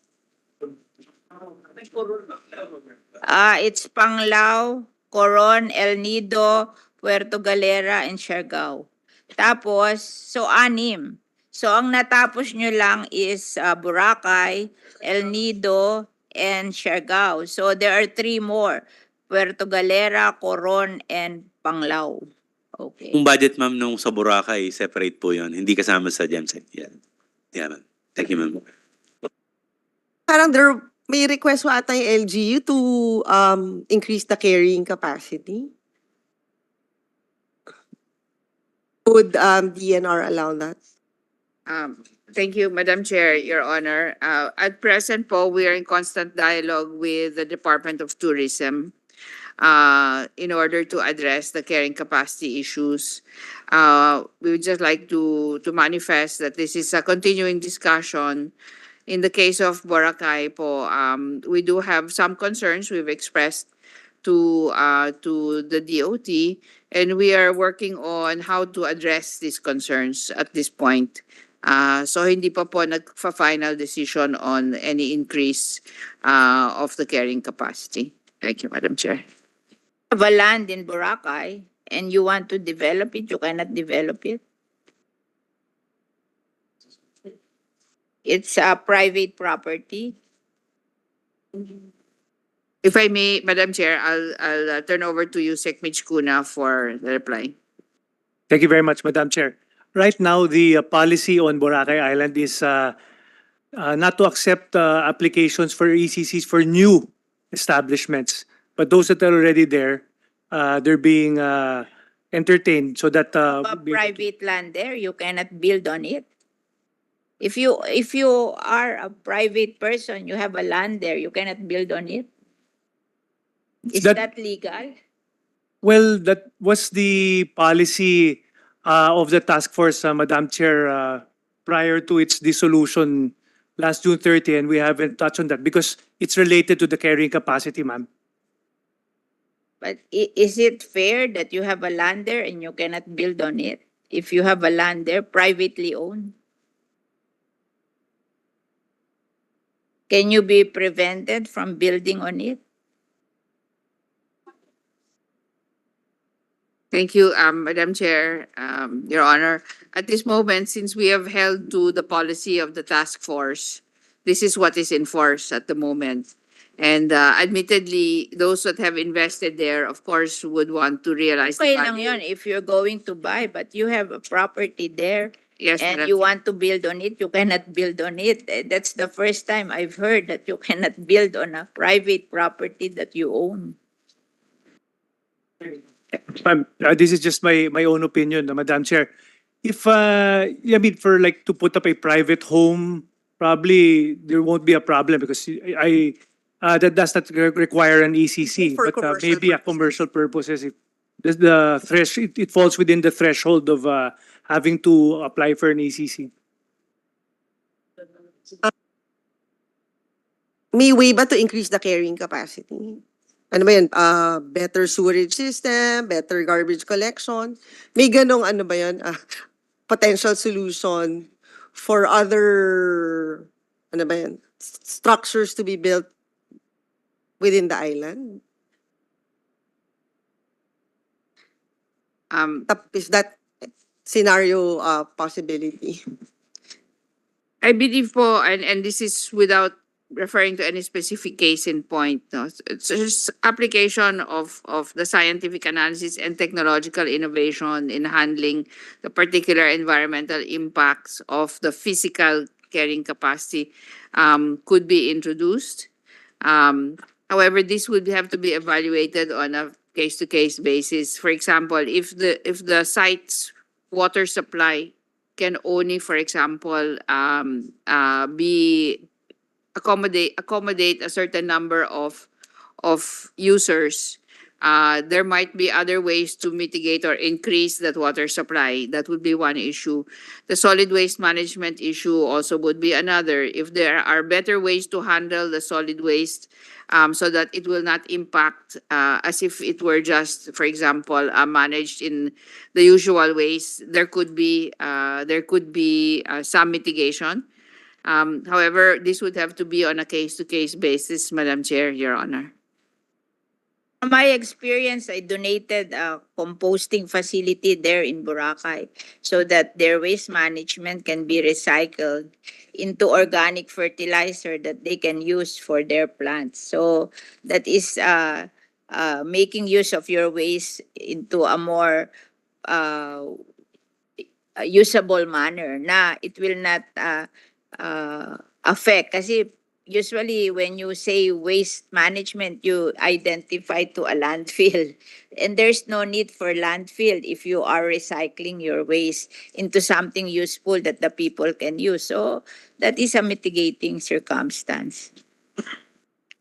Yes, Madam Chair, fully agree. And I think in terms of also the geology of the area, if there are sites where there is concern regarding the karst nature of the area, there could be some, to a certain level, perhaps of mitigation in terms of the geological risk because of the karst nature of the land. Tapos Secretary, sige, moving on to another topic. Based on sa presentation niyo kanina, you said na parang may target kayo for forest cover. And I guess this is also part of your national greening program. Ang target niyo for 2020, the baseline is 24.53%. And the target for 2028 is 25.23. Ito na ho ba yung need or this is just the target for 2028? Thank you, Madam Chair, Your Honor. I'll turn over to our Director of Forest Management Bureau for this response. Thank you, Madam Chair.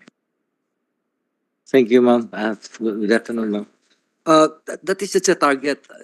We still need to increase our forest cover actually, ma'am. What is the total need? Ano yung total need? Kasi ang target nyo nga is only 25.23 hectares by 2028. Sir, ideal sa based on the kung 25% ay based doon sa mga natayin natin sa NGP. The ideal forest cover actually based on FAO right now is 30% of the country should have to have forest cover.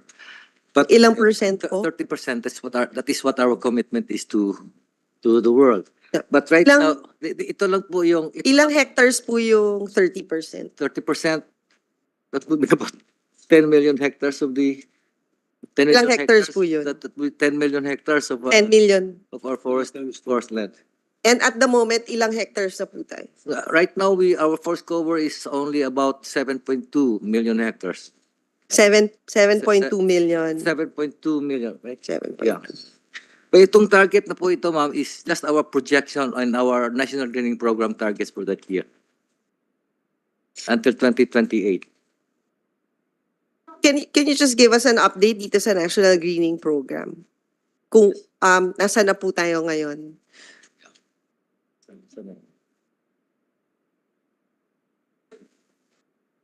We started the program in 2011, and And in fact, di ba, this is a loan, right? no, ma'am, this Hindi is pa to loan? purely government money, GOP. And we have already established area planted 2.22 million hectares. And sorry ba yun?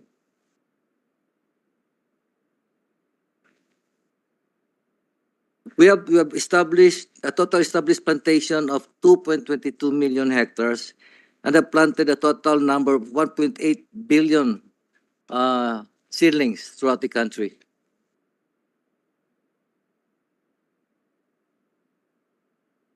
And are we using na mga endemic trees as part of our greening program? Yes, ma'am, we are. We are. Most especially in areas within PAs, protected areas.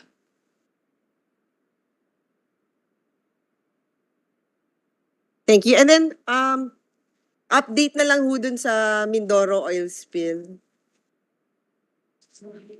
Yes, Madam Chair. So, in terms of the Mindoro oil spill, we continue to monitor, and I will turn over to ASEC Gilbert Gonzalez for the status of the monitoring. We excuse me, we expect that there will be lingering effects, and we continue to also look at the biodiversity to see whether there will be impacts and what the economic consequence of those impacts also will be on the population and the economy of the area. So, if, Asek Gilbert, could you give an update on the monitoring, please? Good afternoon, Madam Chair, and as far as the affected areas caused by the oil spill in Mindoro, Oriental Mindoro, we continue to do the water quality monitoring even after the Philippine Coast Guard already decided to end the rehabilitation works in the or recovery in the area. So in our regular water quality monitoring that we do in most of the affected areas, we're getting results of improved water quality already.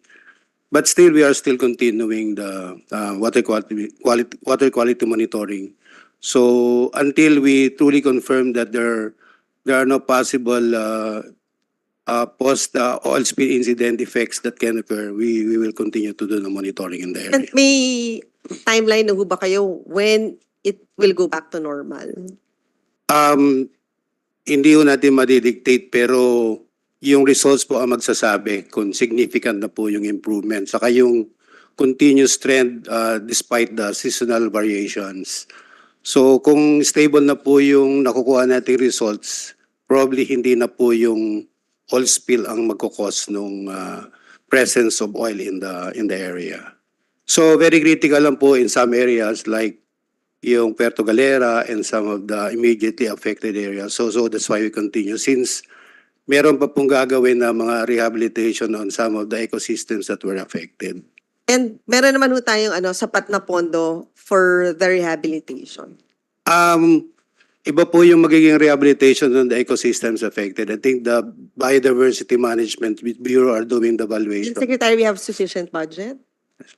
Thank you, Madam Chair. At this moment, Madam Chair, we're still conducting the ongoing impact, economic valuation of the impact, because that has to be done in field, in the water po. And so we're working with the UP Marine Science Institute in order to calculate what the actual economic value of the impact was on these different ecosystems. The exposure, what could have been impacted, so ang universe po was about 7 billion pesos worth of assets in the marine ecosystem environment. How to determine the impact would be kailangan bababa po talaga at magda-dive doon. So we're working with UPMSI. But also, Madam Chair, if I may, we need to work through OCD and DRMC because sila po ngayon ang lead because multiple regions have been involved and therefore we are part of the team that NDRMC and OCD actually fields to monitor. Sila parang sila yung lead agency and not DENR. Yes, Madam Chair, we work through them. Also, Madam Chair, during the instance of the oil spill, ang lead po doon, ang Philippine Coast Guard, hindi po ang DNR. And ang environment within which we work po, in that particular alignment, sa near shore and onshore po kami, ang whole field offshore ay PCG po. Apa. Thank you. And dun din sa presentation nyo kanina, another topic, dun sa hazardous waste management, bakit meron hong ano dun, item na importation clearance? If I may, Madam Chair, I'll turn over to Undersecretary Mitch Cuna or Asek Gilbert Gonzalez to respond to that so on the importation. Thank you, Madam Chair. Actually, we're guided by the Basel Convention. So we do not just receive hazardous waste to be imported to the country unless they are among those listed that can be used as a recyclable material. So, ibig sabihin ho na ito, tumatanggap tayo ng basura from other countries? No, not basura, ma'am. Only those waste that can be used as a recyclable material which can be used for production of another product in the country. For example ho? Like batteries, for example. So they are allowed, we can import so that we can do some new production. Used batteries? Yes, ma'am. Used batteries. And ano pa ho? Scrap plastics, ma'am, which can be processed and reused for another product. Parang sa semento ho ata ginagamit yan, di ba? Yung Di ba, plastic? we can, there are a lot of products that can be used for ano. Yes, Madam Chair, thank you. So in terms of plastics po, they can be repurposed depending po on the process that is applied to the plastics. And so marami pong pinagagamitan if we have that, in fact, capacity industrially to do that. Sorry, last question na lang. Yung dun din sa isang presentation nyo, yung confiscated logs, parang worth 690 million or 600 million. Dinodonate ho ba natin to? Because I remember before there was a program, parang this is being donated to, I think, DepEd para magamit siya as a school chair or building material. So hindi ko alam kung tuloy-tuloy pa rin yung ganitong programa. Or do you sell it? Or anong... If I may, technically tuloy po yung programa and I'll turn over to Asek Adorable of FMB, the Forest Management Bureau. And certainly there will be a level of detail there na hindi po nasa amin ngayon. So Asek Arde Adorable, please. Thank you, ma'am. Normally, ma'am, we always, most of the time, we donate our confiscated products to schools and other government agencies that need. And right now, we continue to do so, and the rest are even authorized at some volume to donate these products to agencies and instrumentalities of government that needs them, particularly the DepEd. We already have reports of our regional offices. We have about 1,309 cubic meters of logs that are available for donation, and 109,188 board feet of lumber that can be donated to agencies of government that needs. these for their infrastructure projects. These are particularly located in Mindanao, most of them. Most of them in Mindanao. No, hindi mo talaga kayo nagbebenta ng confiscated logs. No, No. not yet. Donate daw. Donated to... Donate sa police. Yes, sir. Oh. We even donated to task in the rehabilitation of task of Marawi City. We donated a lot of lumber there. So, ano siya, it can be donated to the LGU, DepEd, Schools, or... yes, ma'am. Okay, thank you. Thank you, Madam Chair. Madam Chair, some additional detail if we may. Use it. In addition to what Asa Caderales mentioned, ma'am, for the information, during the time of President Aquino, there was an agreement between TESDA and DepEd and DNR. The DNR, the confiscated logs or wood that would be confiscated by DNR are usually then or turned over to TESDA to convert this into shares for the DepEd. I think this MOA is still active, but the problem there is that yung capacity ma'am ng TESDA medyo sumuko sila. Sa dami na nibibigay, baka sabi nila medyo stop muna ng konti. Pero yun po yung naging active pa rin po yung MOA namin na yun. Hindi, ano ibig sabihin ng stop ng konti? Dahil yung capacity, Totally hininto siya. Or hininto. kung ano lang yung kaya nila. kung kaya lang po nila ngayon. So parang there's a need to capacitate test that para ma-absorb nila to. Saka depende rin, under the MOA, depende rin po sa needs ng DepEd. Madam Chair, kung problema ng TISDA yan, hindi problema sa PNP yan. Maraming kailangan ng pulis doon na kahoy. Doon na ibigay. Kami, yung mga opisina namin sa Mindanao, wala kaming inasahan palagi pag may kailangan kaming repair. Ang gagaling nung RD ng yung red ng Mindanao dati, ito si Yusik Pragada. Bigay na bigay kagad dito ng kahoy doon para magawa yung aming mga detachment, mga opisina. Bilis. Thank you, Madam Chair. Siguro, Secretary, baka maganda may MOA na kayo with PNP para pag may confiscated lang. Barkada yan din. Recognize the presence of Senator Robin Padilla. Thank you. And then we recognize the questions of questioning of Senator Bato. Thank you, Madam Chair.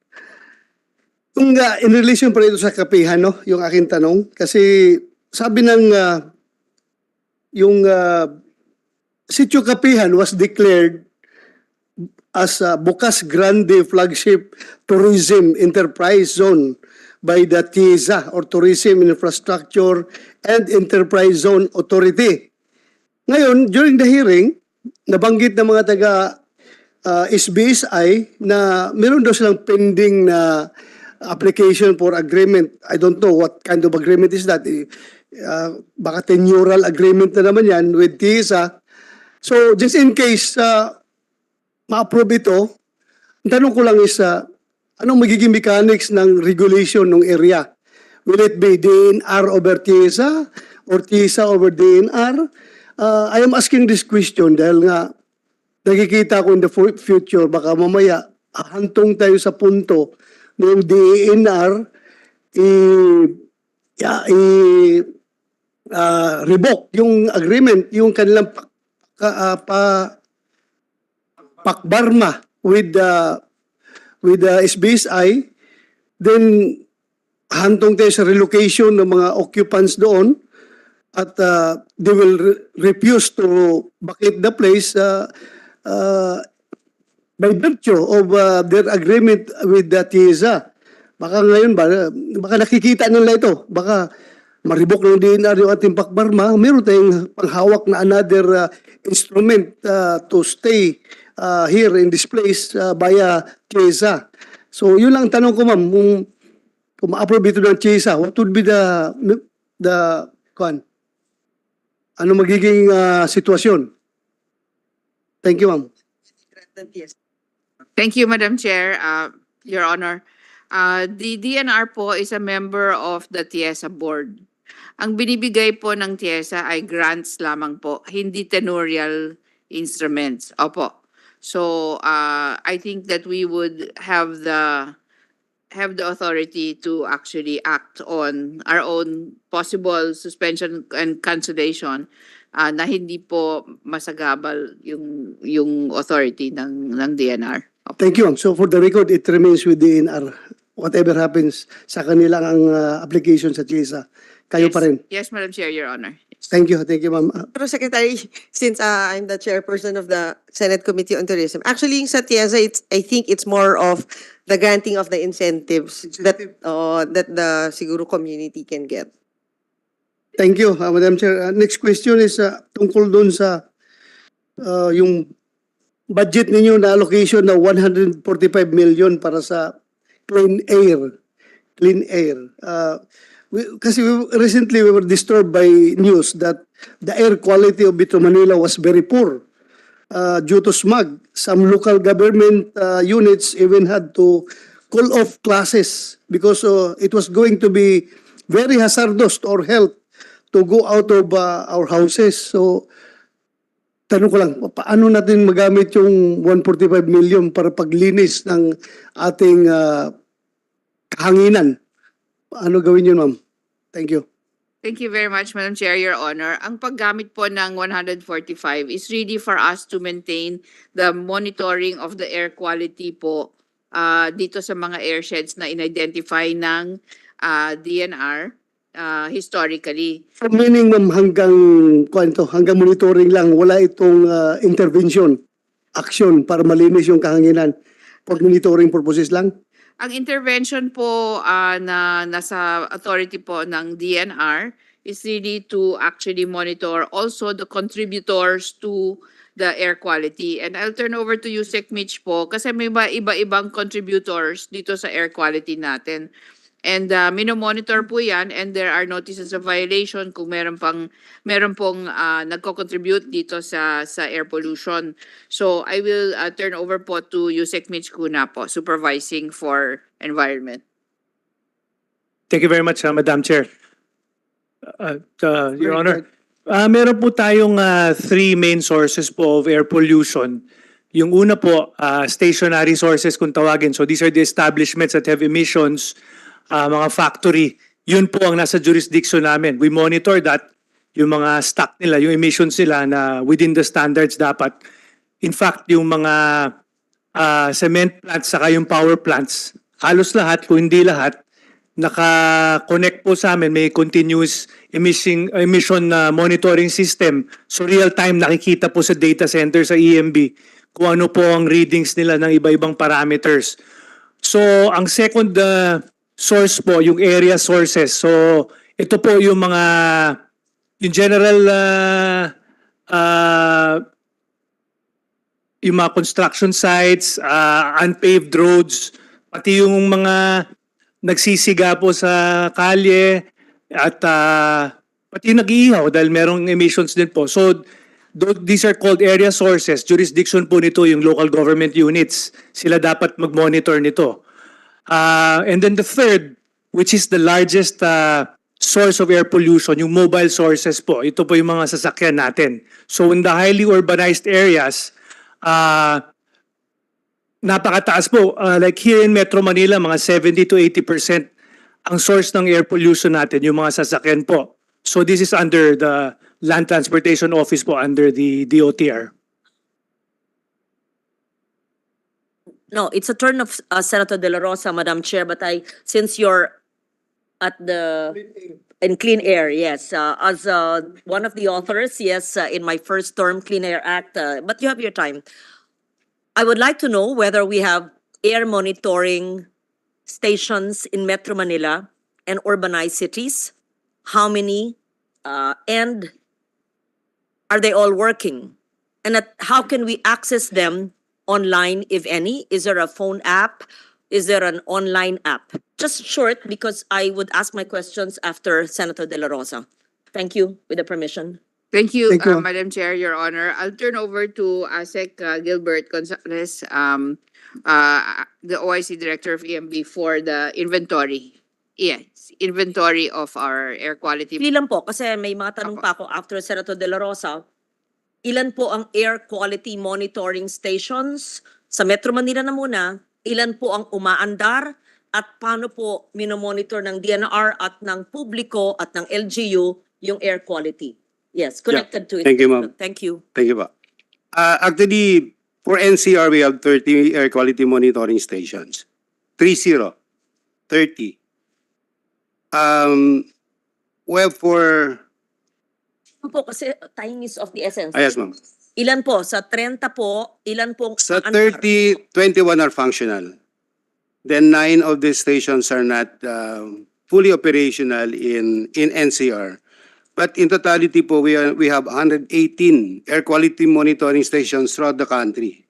So these are distributed to account po all of these stations, because there are two types of monitoring equipment that we're using, the continuous and the manual.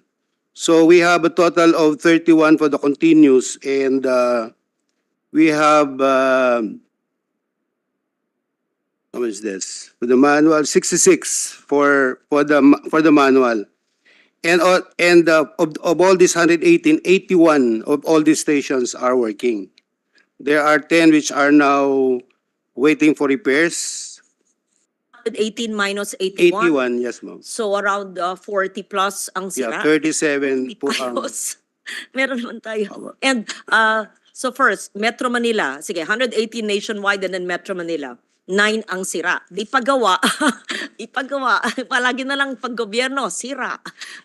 How do we access, let's say we're in Pasay, ano ang air quality monitoring po ngayong ito? How do we access it? Is there someone who has access to it at any time? Paano po? Well, actually, all of these equipments have been installed prior to 2016. So talagang ito mga equipment na ito already needs sana po, replacements. yes, simple lang po. Umaandar sabi nyo, how do we access the information? Yes, ma'am. Most of this equipment has to be replaced with new ones. Teka, Now, mini-maintain na lang ho namin yung... sabi nyo 30. At 9, yes, 21 are functioning. Sabi mo na, sa 21 functioning, simple lang po. Paano po makikita yung air quality sa syudad na yun? Simple lang po. Actually, ma'am, all of these stations are now connected with our data center at the central office. We can get real-time readings of all of these stations now. So at a very... one. Yeah, the chair is asking, isa lang po. Pasay. Ngayon, are you online? Kayo Yes, po ma'am. ang... Yes, we have stations that are working and connected. Pakibasa po ang air quality ngayon sa Pasay para po at ano po yung sapat na air quality for our human health. Because it's in the Constitution, the right to a healthful ecology. Madam Ayun. Chair, Yes. meron like hindi ho ba regularly nagpo-post yung DNR na parang every 3 hours ito yung air quality in this area? Kaya Pasahin po, Pasay. kaya nga, Madam Chair, siguro, ganda siguro na kung gagawa ng advisory yung DNR. Halimbawa sa EDSA, meron mga running, yung mga ads dyan. Pagpalabas kayo, the air quality of present is very bad. Let's go home to avoid Oh, that's correct. respiratory disease. That's Di ba? correct because Please go home. So, malinis man EDSA, walang traffic. Di ba, mas maganda siguro, mayroon kayong advisory na gano'n, nakalagay sa... kaya mas healthy tumira sa Kalsada, Socorro, diba? diba? Kami meron sa C5. So you can provide that. We will accept that for free. Sa C5, meron kaming ganun. O pakibasa po. And aside from that, paano kung di ka naman dumadaan ng ilagay natin online. Ano ba naman on a Facebook page of the DNR EMB. Let's have the air quality monitoring. You know, I've been saying this every year since 1998. DNR, makinig naman kayo. You know, this is for the good of everyone. I hope under the term of Secloy Saga, DNR will listen to this representation, Madam Chair. I've been begging DENR since 1998 to follow our humble suggestions for the good of the people and the planet. Please follow. I don't know why. It's never done. For 20 years. Ano po? Yes, ma'am. Ano po? Ma'am, may mga stations po tayo 30. Some of these nga sinasabi, ma'am, Pasay is not work offline right now. But, then nagkataon lang, Pasay napili natin. Pero, Kayo ng online. other cities, ma'am, we have in Parañaque. Ano? And if you want to read, Po, Parañaque. Parañaque is good. Almost all the readings right now are good in terms of air quality index. That includes Pateros, San Juan, Taguig, Mandaluyong, Las Piñas. Davao. Sino? Ang Davao. Kaya ma'am, Hindi, kasi Metro Manila na muna. hindi ko cellphone to eh. Update pa. Sir, Makati is also good. Makati o para maintindihan po natin and Caloocan. So, yan ang good. yes ma'am. O, ang level ba ho? Actually, air quality index are within the air quality guidelines. O, Apa. ano ba ho yung level ng good? Give us a number na nababasa nyo bakit siya good. Right now po, ito po, Sino nag-type siya ng na-good? we're reading from our stations in Pateros, Parañaque, Makati, Mandaluyong, Caloocan. I think gusto nyo ata malaman ni Senator Lauren, yung binabasa nyo ba nakasulat good or may number? Yes, ma'am. Nakalagay po good kasi kino-convert na ho namin yung readings namin on actual in terms of the concentrations of the particulate matter into the air quality index. Teka po, sir. Asik Gilbert. Yes, ma'am. Ang gusto lang po namin malaman, ano yung equivalent ng good. Gusto lang namin ano yung numero para maintindihan namin at ano ba yung katanggap-tanggap. Kunyari, 1 to 10. Ang katanggap-tanggap ay 8. Ano ba yung good? 8 or 7 or ganun lang po so that Yes, we understand. If the senators are asking, what more the Filipino people and your public? You know, we are in government to help to communicate. Sige po, yung good. Sabi nyo, Parañaque is good. Ano Yes. po yung good? Ito po, ma'am. Number Na-explain ko nga po, ma'am.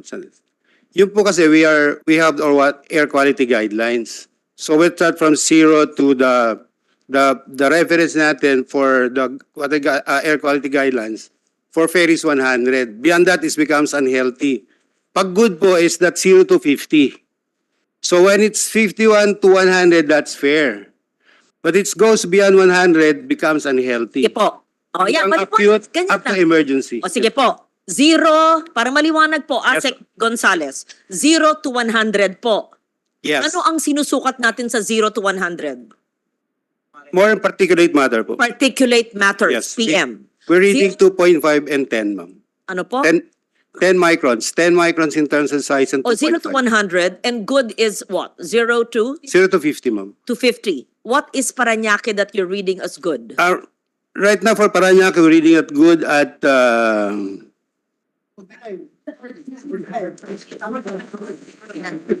14. So 14 PM, particulate matter Yes, ma'am. in Parañaque City, right? Are you sure? Yes, ma'am. It's 14. Tell us, 14. what website are you reading? Ano po yung binabasa nyong apps or website dyan? Share naman natin. Sige. Ma'am, Are we real- streamed on Facebook so that alam ng tao? Ano po? Ma'am, real time po to, ma'am. Kinukuha ho namin dito doon Ano sa nga data po set. yung pampublikong application or website? Ma'am, you can access this to our website, EMB O website. sige, pakisabi po yung EMB website sa hearing po. Pakisabi po. Oh my God. You know, you should teach our people how to communicate. I'm speaking in Filipino. emb.gov.ph. Ulitin po.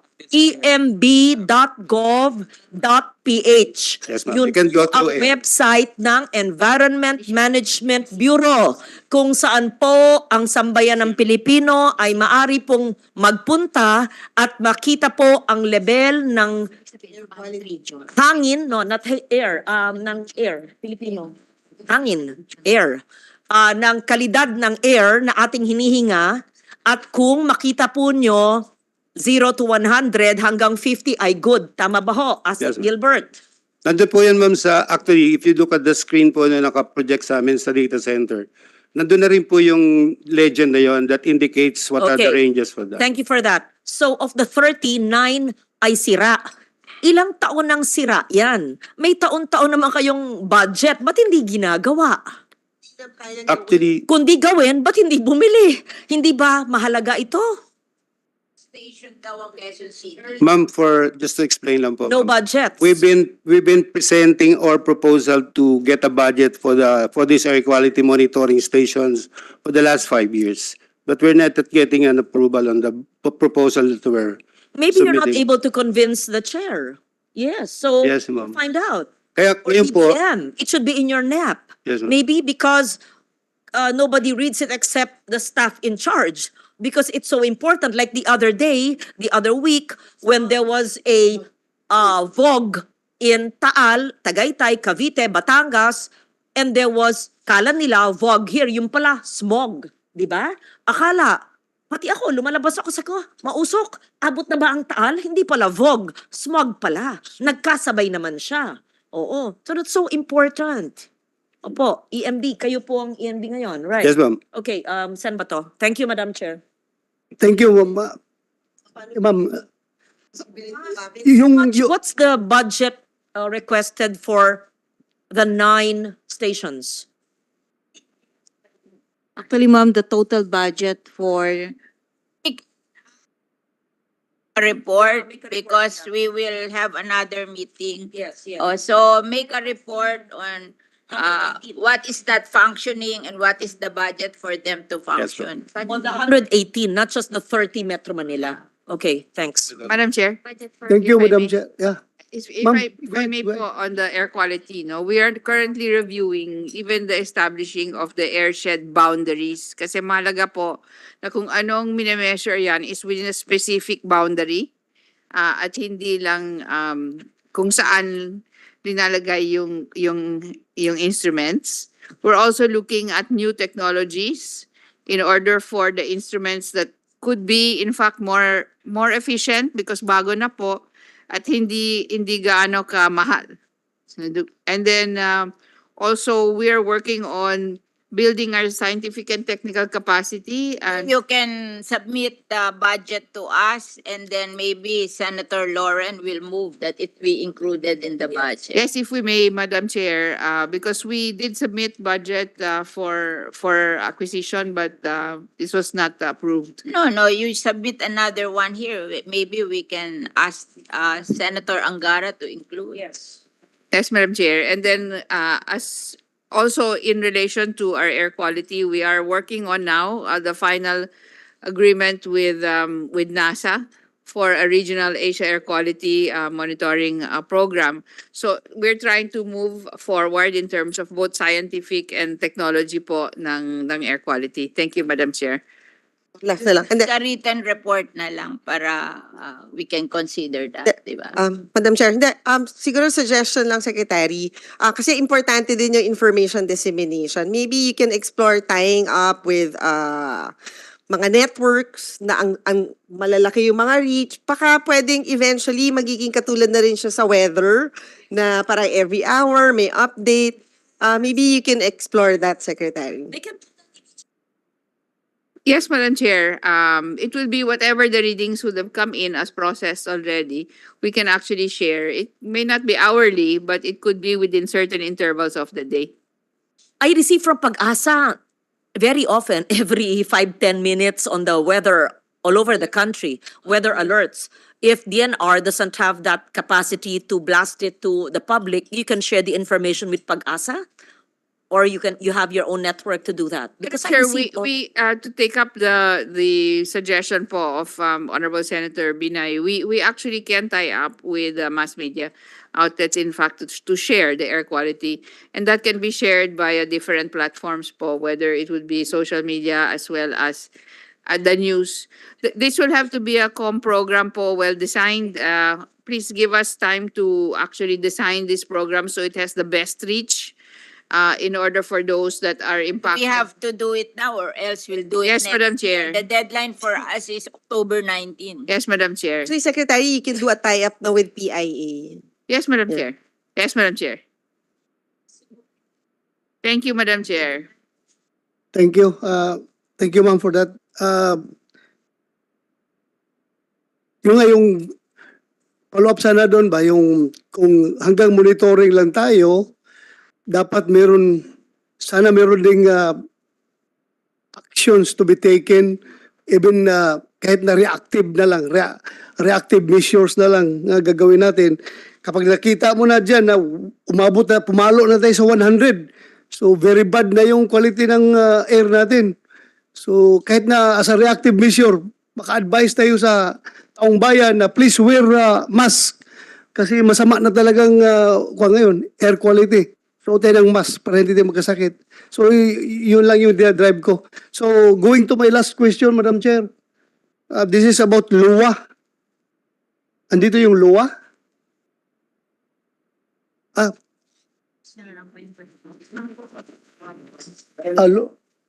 Lumabas.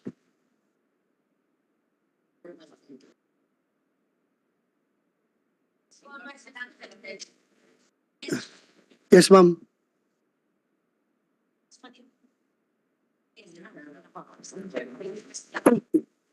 LUA. Madam Chair? Yes, Sorry. last September, we conducted the first meeting with the Joint Congressional Oversight Committee on Marawi Seeds Victims Compensation Act of 2022. It was mentioned in the presentation of Task Force Bangon Marawi that the bulk water project of LUA in the city is only at around 20% completion rate. Ano bang update dito, LUA? At naayos na ba ninyo yung tripartite agreement ninyo doon para kasi alam mo si Senator Robin Hood Padilla, the chairman of Senate Committee on Muslim Affairs, is hell-bent on alam mo na, following up this problem dahil kinakailangan na talaga ng tubig doon. In-update, Loa, please. Madam Chair, honorable senators, per update of the LUA, the last time that we had a meeting was about 7 months ago, and I was just newly appointed as the administrator then. So we made this as our priority project for LUA, and for the purposes of the Marawi City rehabilitation, especially with the water supply system, we personally went to Marawi and to inspect all the projects there. And regarding the issue on the initial issue that happened here is that the projects cannot continue because there was a problem with the Philippine Army site before. So what we did is that we're able to sign a memorandum of agreement with the Philippine Army, and we already agreed to a 25% discount for the Philippine Army, and at the same time to use that property inside the Marawi City, which is owned by the Philippine Army, for the implementation of the said project. So, but then now the Philippine Army wants to have a 25-year agreement rather than just an open-ended agreement. So it's still with the Office of Solicitor General. Now regarding the implementation of the project, since we already agreed with the Philippine Army, the project is now being implemented. And regarding the Implemented, pero hanggang ngayon, 20% pa rin ang completion? because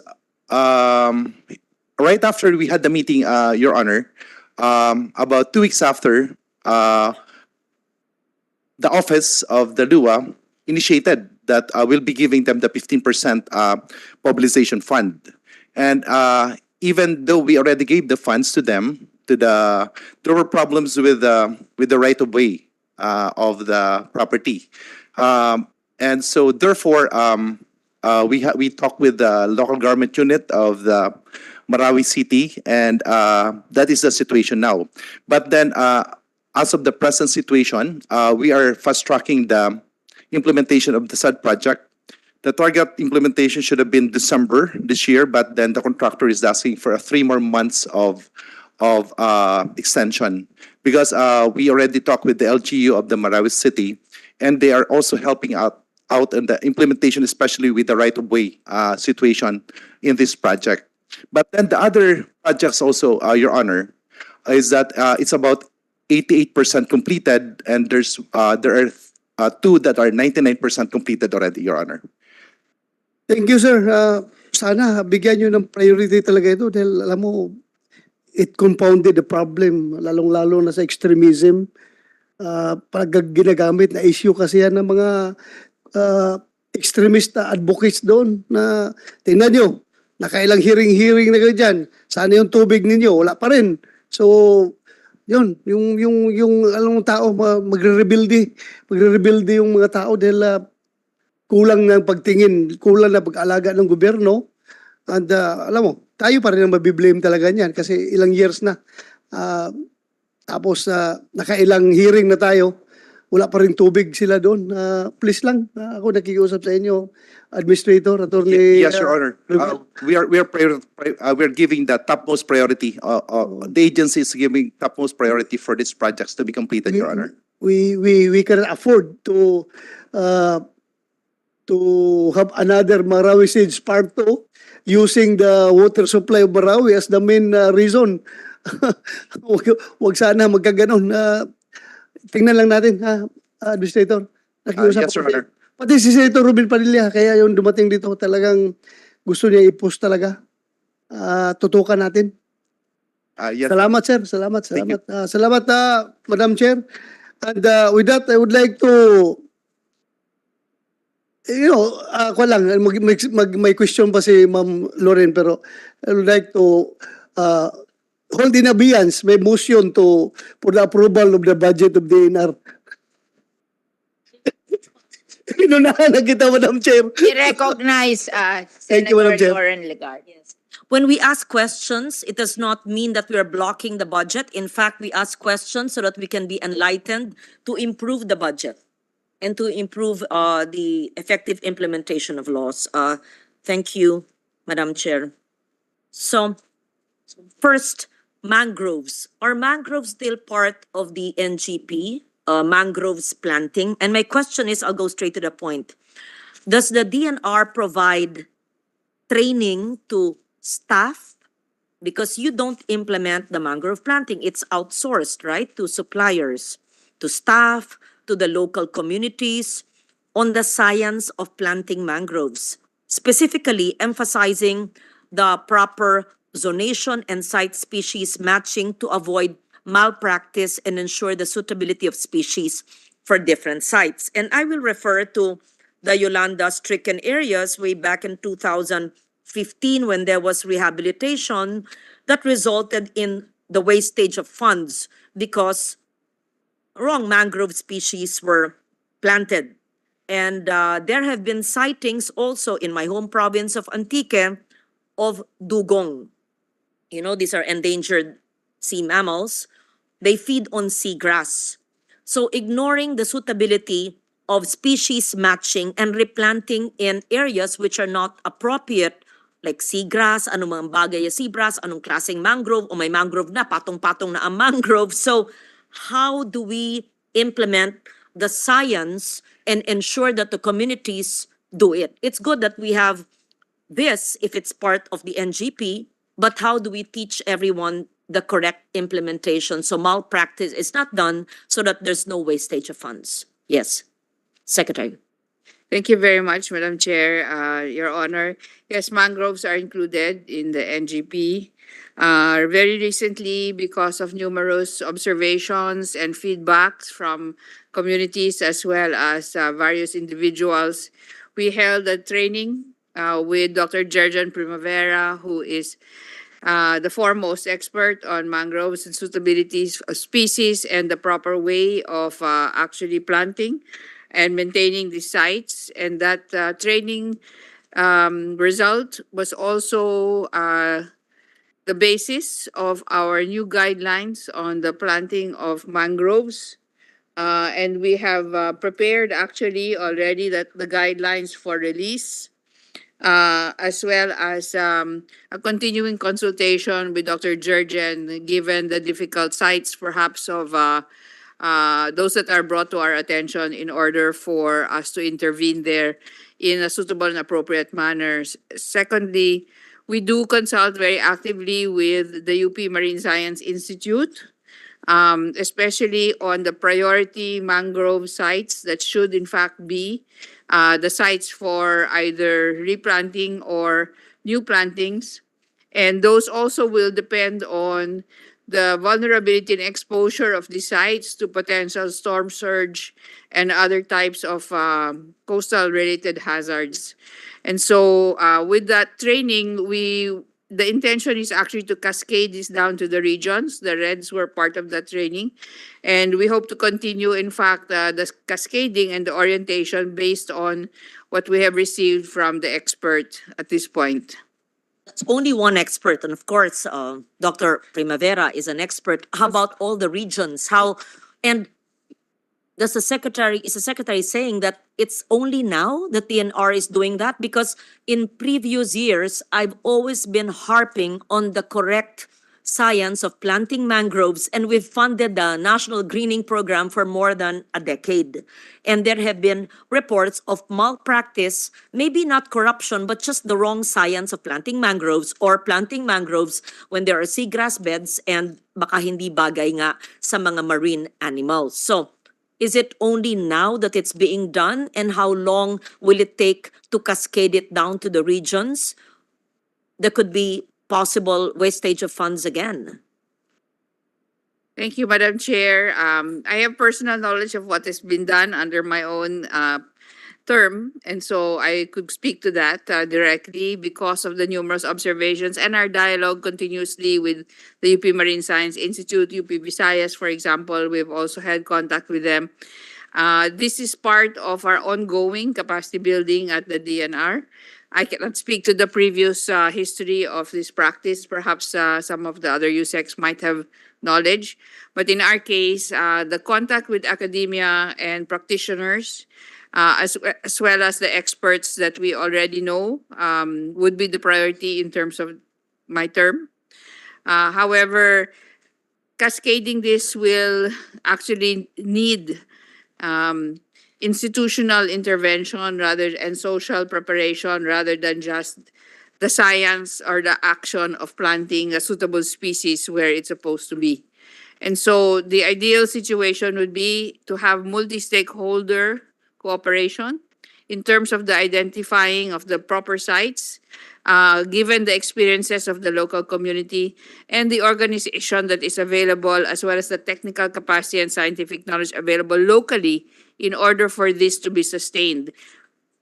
And our regional directors and the local communities, they've been doing that. They would know the correct way, right? It's not the first time that DNR is getting an expert to cascade it to all the regions. This is nothing new, mangrove planting. There may have been mistakes in the past, but I'm sure it was reported and corrected, right? And science experts were consulted. Yeah. So we hope that there will be no wastage of funds in the National Greening Program and other mangrove planting activities where DNR is involved with local communities. Thank you. I just want to manifest something because we're talking about mangrove. During Yolanda, our committee went to Samar and Leyte, and we found out that all towns with mangrove on the coast were spared by Yolanda. And those without, pumasok yung typhoon surge, paglabas, dala lahat ng bahay, dala lahat ng tao, patay lahat ng tao. Kaya mangrove is very important. Yes. Yes, Madam, if I may respond, Madam Chair, we do have a mangrove priority planting site map that has come from Dr. Laura David of the UP Marine Science Institute. And this is something that we are trying to also implement now in terms of our transition towards the blue economy. There are opportunities that are available in terms of the participation in the blue economy that relate specifically to the mangrove programs, and we would like to, in fact, use this platform in order for us to advance several goals all at once, not just the nature-based solutions for different types of coastal hazards, but also in terms of economic values that may be generated because of our participation in the blue economy. We are part of the Global Mangrove Alliance, and we are also going to be joining the Mangrove Alliance for Climate, which is an initiative by the United Arab Emirates and other countries. So we are part of these two large efforts, in fact, to build up own mangrove population in the country for the participation in the blue economy. Thank you, I Madam just Chair. want to manifest also that the mangrove is the spawning ground of fishes. And we have 35 hectares in the Las Piñas Parañaque Wetland Park, and it is the biggest spawning ground of fishes in Manila Bay, supporting the livelihood of 300,000 fishermen. Alam mo yung mangrove, pag tinanggal mo yung flow of water sa tabi niya, mamamatay siya. Kaya yung reclamation na yan, papatayin yung aming 35 hectares of mangrove. Kaya inis na inis ako dyan. Thank you. In the submission of the 114 PAs, where applicable, where there are marine protected areas or even, marine protected areas, please cite the mangrove, the hectarage. How do you measure it? Hectarage, no? Of mangroves are still standing.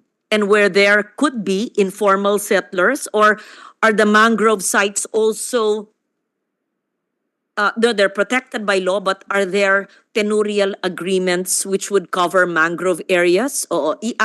Please add that in the information we need. So I'm glad that the Secretary mentioned the blue economy, because this was I just sponsored it under the Economic Affairs Committee, but it's not just about economic affairs. It's also environment, agriculture. It's really a whole of government, whole of planet approach, if I may. So this was sponsored, and I, with the support of my colleagues, would want it enacted into law before the end of the year. So how is a DNR incorporating, even before the enactment of the law, the concept of blue economy in our marine protected areas legislated under the NIPAS and the INIPAS, and those not yet legislated but need to be protected? Kasi hindi po, ibig sabihin, hindi pa naisa sa batas, baka mabagal ang legislation ng national, pero maraming kailangan protektahan. So, in your budget planning and execution, particularly in addressing the issue of coral reef destruction caused by the infestation of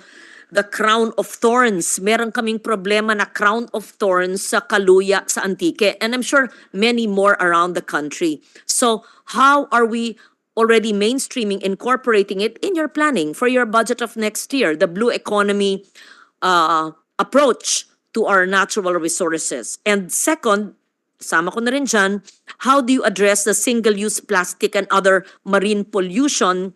So we focus on marine, blue economy mainstreaming in budget and planning, and single-use plastic and marine pollution. How are we addressing that? Of course, you are not the implementers only. It must be the LGUs. It must be every Filipino. But how are we doing it? Thank you. While the excise tax on single-use plastic is still pending, we have the extended producer's responsibility, which the chair sponsored as well. So how are you mainstreaming that in all your budget planning and execution? Thank you. Thank you, Madam Chair. I will turn over to Yusek Anate and AD Andres of the Biodiversity Management Bureau after informing Honorable Chair that we have just signed on to, for example, the BBNJ. The BBNJ is the Biodiversity Beyond Natural Jurisdiction, referring to the protection of the high seas. And that would be part of our participation actually in a transition towards the blue economy. That's an agreement, Madam Chair, that was signed during the UN General Assembly, and we're hoping for the support of the Senate, this august body, to ratify that agreement. It will be taken up by the DFA, to sign by our Secretary Enrique Manalo.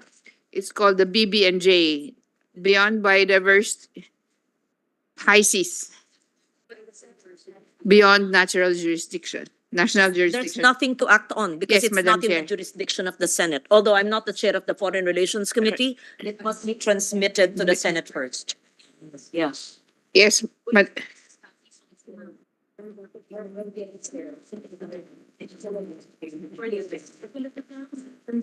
Yeah, I'll get to that. yes, Madam Chair. So we will endeavor for the DFA to remit and to share that information with this august body. But this really refers to the high seas beyond national jurisdiction. We are participating in that as well.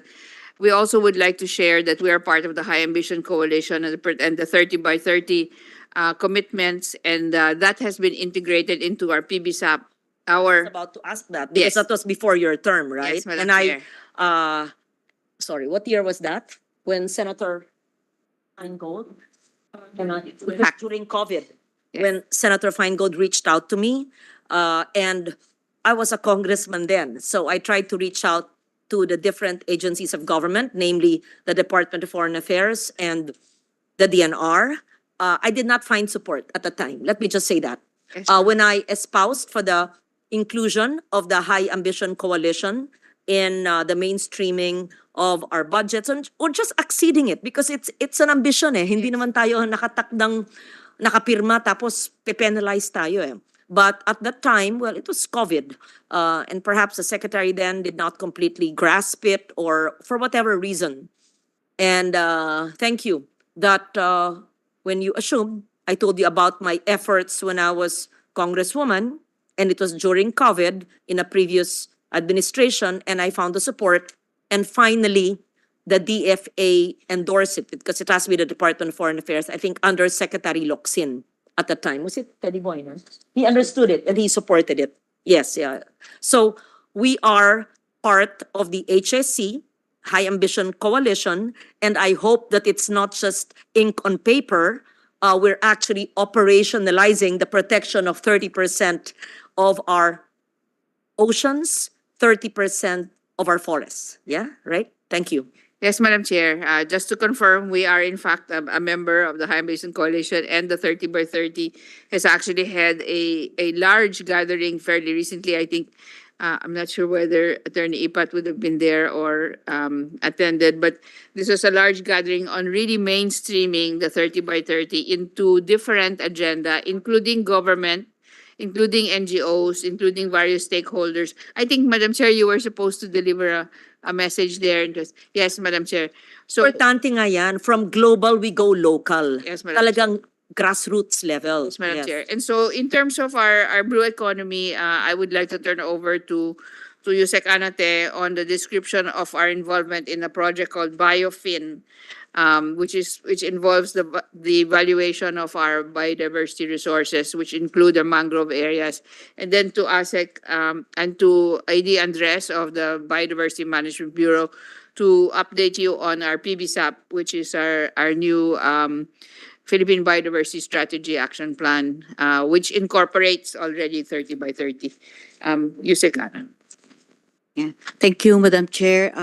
For the mainstreaming of blue economy in the DNR national plans and programs, for 2024, Madam Chair, we have allocated around 216 million pesos for the establishment of marine protected area networks and strengthening of the existing MPA networks.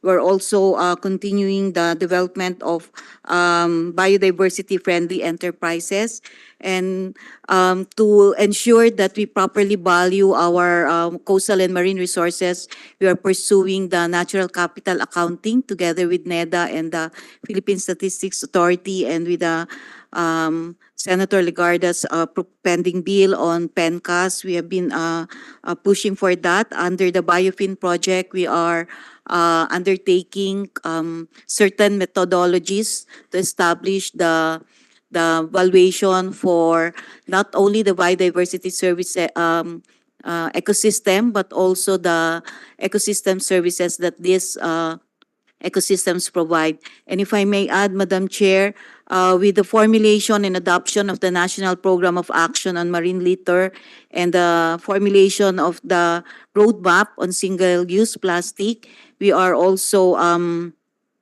pursuing blue economy in terms of reducing marine pollution to our coastal resources.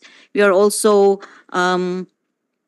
continuing the conduct of marine scientific research so that we can value the first identify the biodiversity resources that we have and value them so that we can properly plan, develop management plan for them. And we now are undertaking together with the Department of Energy marine spatial planning so that we can have a more integrated approach on blue economy, Madam Chair. Thank you for that, Attorney Te, Nalisa. But perhaps what we need would be a report on the actual programs on the local level so we can further appreciate all these concepts, all these advocacies that we are discussing. We see the impact on the ground, so we can all of these, and then what jurisdictions are covered, what areas are covered, and will the regional directors have a tool to measure the impact in the local communities? And because people always connect the environment as an esoteric concept, pero yung impact niya sa sustainable livelihoods at paano maaagapan yung pagkawasak ng karagatan o mga lawa, ilog, o yung marine environment at yung impact sa buhay. We want to see that. Parang operationalized on the ground. In your submission, please include. Tapos, what are the pending marine protected areas not yet legislated? Perhaps you could submit it to us so that we can enact it into law already. Maybe those that are passed by local ordinances pero hindi pa naaaksyonan ng national dahil kulang pa ng meets and bounds, whatever, PD, o baka may pending pa na kailangan ng isabatas. Kasi baka mamaya masakop na lahat ng syndicates o ng wala na. Sige po. Thank you. Can I add po to what Yusek Ana has mentioned? We have a portfolio program po currently implemented by the DNR called the Coastal and Marine Ecosystems Management Program. And she mentioned the key components of the program, which include establishment and management of marine protected area networks. We have already established 61 so far since the program implementation. Or ang nag-establish ng marine protected areas? It's by local legislation, Yes, ba? ma'am. We network them because of based on connectivity studies that we did. We need to recognize the sources and sinks of these larvae, and we need to connect these local government units implementing their in small individual marine protected areas so they can better manage them. And there's also the implementation of the biodiversity friendly enterprises and livelihoods. So far, ma'am, since the start of the implementation of the CMEMP, we have assisted about 130 people's organizations, and we have released a total of 43 million po in terms of assistance to them. Simple. So that's Kung ako po ay isang PO or community-based organization sa isang LGU sa may karagatan na malayo at walang kilalang politiko o senador o congressman, paano po ako mag-access ng tulong para sa biodiversity program ng DNR? Yun. actually, ma'am, How do the Reds roll it out? Yeah, the Reds are supposed to profile the different people's organization in their areas, and that's the start. And then we assess them in terms of the needs. And then ano ba yung ginagawa na nilang mga potential BDFEs, and then we help them if we are able to profile and assess. Help them. Binibigyan ba nyo ng bangka, ng lambat? Binibigyan ba nyo ng financial assistance? Binibigyan ba nyo ng capacity building? Anong klase po yun? Oo. Para Actually, maintindihan. we help them in terms of capacity building on certain livelihood that they would like to take part in. Example, Sa livelihood for a PO in a seaside LGU. seaweed farming, mud crab fattening, some of the handicrafts made from the pandan and other. So those are the small, these are just examples of the BDFEs, and some are ecotourism based, no?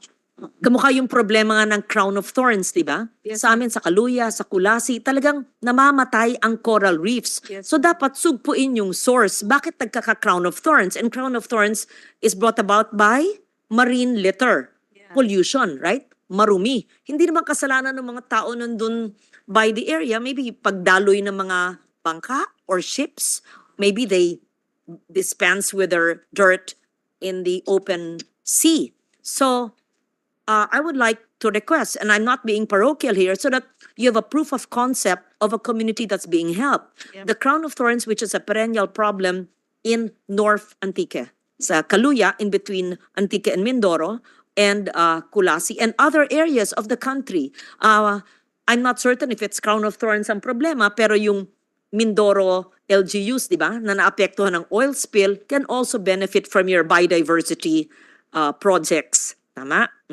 So it's good. I'm glad you mentioned about seaweed farming. Gustong-gusto ng mga tao, but they don't know where to go. So we really just have to inform people how do they access these programs. Yan. Yung isa, crab, mud crab fattening. Ayun. Siyempre, survey niya yung area, bagay ba yun? Meron bang existing na ganon? At iba pang lugar. Oo. Sige. Okay. So, yes. Yes, kindly give us the regions that you've assisted, the people's organizations, at importante, how do you access it? 1, 2, 3. I will help you communicate it in Filipino sa simpleng paraan. Ilalagay natin sa ating social media pages para po maintindihan nila. That's very important. Oo. At through the regional directors, right? Okay. So you call that biodiversity livelihoods. Biodiversity friendly livelihoods. And enterprises later on, if they will be able to reach that. Kasi minsan, hirap, ang haba, hindi maaalala. So biodiversity friendly, sustainable livelihoods na lang. Oh. FEs po. Yun na nga, BDF yun. Pangalanan na dali-dali na naman sabihin. Yun na nga, ante. Kasi kabuhayan. Mo pang pagkahirap-hirap intindi. Kabuhayan. O sige. Kabuhayan sa karagatan. Yes. Ayun na lang. Kasi biodiversity, friendly, livelihoods, and what? And enterprise. Ma-memorize ba nyo? Makakalimut. O kabuhayan. Kabuhayan sa karagatan. Ayun. O kabuhayan. Basta sige, kukunin ko number mo. Dahil gusto ko makita. Tapos ito, mag-exhibit kayo sa Nobyembre, pag-open ng session ng mga POs na natulungan na ninyo sa biodiversity-friendly livelihoods. Gusto kong makita ang letrato, ang produkto, kung paano guminhawa ba ang buhay ng isang pamilya ng mangingisda sa isang people's organization sa malayong lugar na dati naghihikahos o apektado ng bagyo, pero ngayon natulungan. Yun, gusto ko maintindihan yun. You can have an exhibit here in this corridor. So yes, we will po, see. Madam Chair. Yes. Honorable Senator. Even in terrestrial, we have examples, ma'am, that we can include. In terrestrial area, example is the Almasiga tapping in Huwag mo Mount na sabihin yung Namitan. terrestrial area, hindi naintindihan ng masang Pilipino. Ano Yung ba land yung terrestrial? po. Ano yun? O lupa. Nasa kalupaan po. Sa kalupaan, kapatagan po. O sige Kapatagan. po. Oo. Pinyo, tuloy po nyo yung sinabi nyo. Maganda. Example po yung Mount Namigitan. Mount Hamigitan, UNESCO, World Heritage Site, sa Davao Oriental, sa Region 11. Ganun sir. mag-communicate para alam po. Okay. Hindi alam naman ng iba o taga-norte, saan ang Hamigitan. Yan. Sige po. So ma'am, just to inform you, based on the visit that we did in the area, one PO member now is earning about 2,000 pesos a week based on the activity that they're doing. O sa Hamigitan. Almasiga. Tapping. Anong tapping? That's getting the resin out of it's a sap or resin from the wood. Almasiga. That's a Philippine species. Yeah po. Yeah. Philippine Puno. Almasiga. Puno siya, no? I think I have Almasiga, no? Hindi pa ko Almasiga. Pero, tinatap yung bark? Yeah po. From the bark. So, tinatap yung Almasiga, tapos kumikita mula sa resin galing sa Almasigang puno. Because these are raw materials for lacquers, varnish. Okay, interesting. Ilang taon ang Almasiga bago matap? Medyo matagal, ma'am, but they've already planted already. Ako, ilang dekada tayo mag-aantay? Sige, bago matap.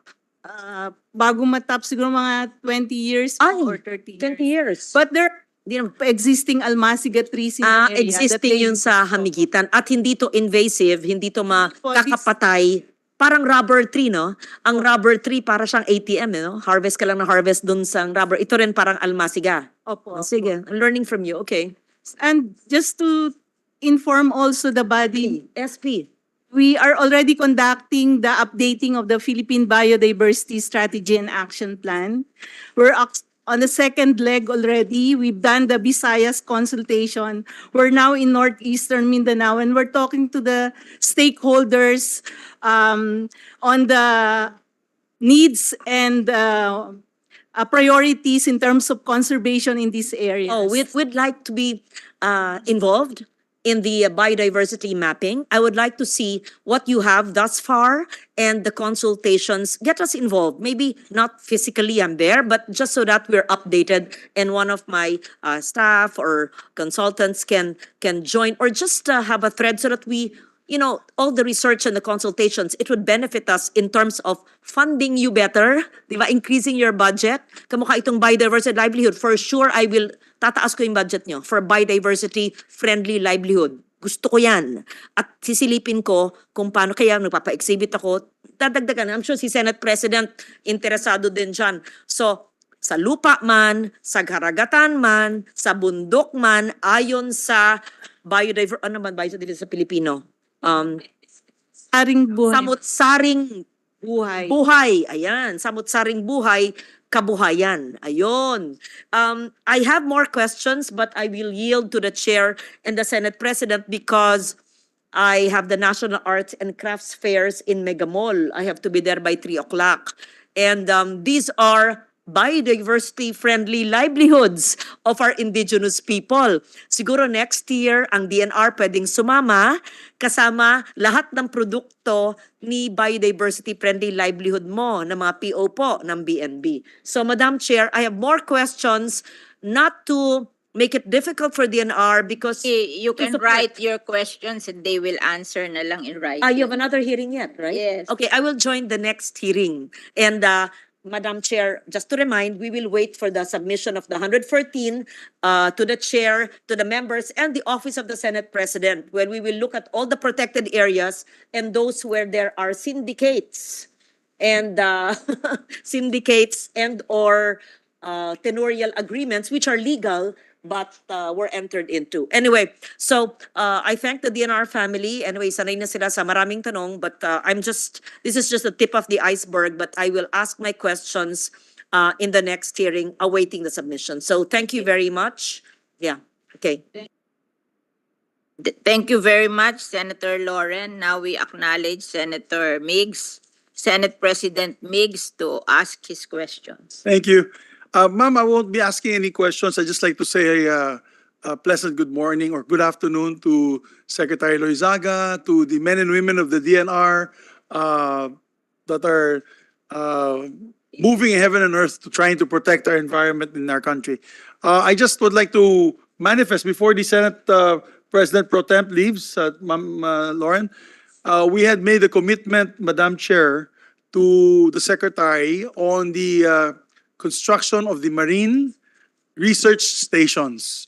So we spoke to Senator Angara about it. So baka madagdagan po natin ang budget nila on these key marine ranger stations all throughout the Philippines in the coastal areas of the West Philippine Sea, southern area as well, and on our eastern flank. I think you're planning to put by Benham Rice area and also in the north. So you have our support, ma'am. We are going to get you that funding, and hopefully you'll be able to implement these coastal marine stations. It's not only for the protection of the marine environment, but it's also to be able to help our fisher folk, our scientists on research, particularly on the protection of marine biodiversity. Yes, 600 million po. Ito po hinihingi nila. So kasama po ito, ma'am, sa hinihingi ko po kay Senator Angara na a whole package for the Coast Guard, Navy, Armed Forces of the Philippines, NICA, and DNR. So sinama po namin kayo sa isang lump sum fund that we're going to spread out for this particular establishment of marine protected ranger stations, no? Marine protection ranger stations. So one last, mine is just, I sent it to my cousin here, Sec Mitch Kuna, yung nangyari sa Boracay. I got a picture today. Bye, ma'am. I got a picture today about the coastal areas. I'm not sure if Yusek Mitch was able to show it to you. But this morning, galing daw dun si Governor Gagas and sabi niya napakabaho daw ng tubig. He showed me a long picture of the white beach full of dirt and debris and I think it was rotten material. So according to him, wala daw nag-action, nobody from the local government unit, nobody from the national agencies. Hindi nga sila makaswimming dahil ang baho ng tubig sa Boracay this morning. He sent me pictures this morning. Yusek Mitch, maybe you can share to the family, the DNR family. And then, pangit tignan yun, lalo na we're trying to attract more tourists in this particular location coming up to the bear months. No, this is the bear months in December. Just for action, because I know the DNR is the agency tasked to make sure that the areas in Boracay remain clean and pristine. So yun lamang po, Sec, it was just information, FYI lang. We got that information. And you have the support of this representation on your budget, ma'am. Dagdagan pa nga namin. So, yun lang po hiningi nyo sa akin. So, yun lang po may dagdag ko. I don't know if you needed more, but definitely what you asked for, we're committed to fund it, ma'am, Secretary. Thank you very much, Senate President and Madam Chair.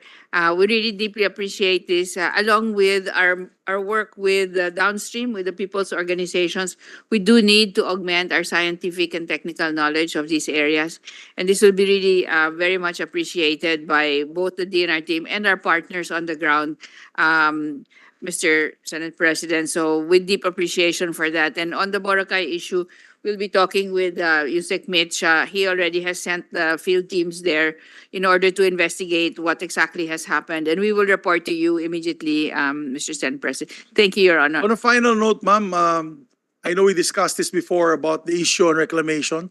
I don't want to make my chairman high blood on this issue, but if you have, as I mentioned before, without fear or favor, ma'am, without fear or favor, if there needs to be adjustments on the reclaimed areas. I like your statement before that Manila Bay, particularly that in front of Ross Boulevard, is probably the only exit point and entry point if there is a big disaster or calamity such as an earthquake where all our roads and bridges going through the metropolis is shut down. The only way we can send in goods to and from Manila is through the Manila Bay area. Ma'am, without fear or favor, do what you have to do. You have the support of the Senate. As you know, you have the support of the chairperson. So, kailangan, hindi naman ako, for the record, I'm not naman totally against reclamation. This building is in a reclaimed area. But dapat sa tamang lugar at sa tamang gawa.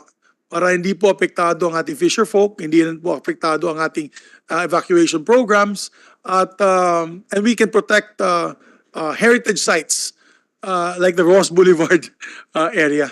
So you have our support as well in that, Madam Secretary. We hope that you can dispense justice for the environment on that particular issue. Thank you very much, Your Honor, and we will try our best to meet up with the expectations of this august body and to all those that are in support of this effort. And we thank especially also our chief executive for the provision of the suspension verbal order that we received so that we can undertake this very important work. We will be providing a set of scenarios with mitigation measures, and so there will be some options given to those that will be making these decisions in order to do a real cost-benefit analysis based on environmental and social and economic impact. Thank you very much for the support, Your Honor.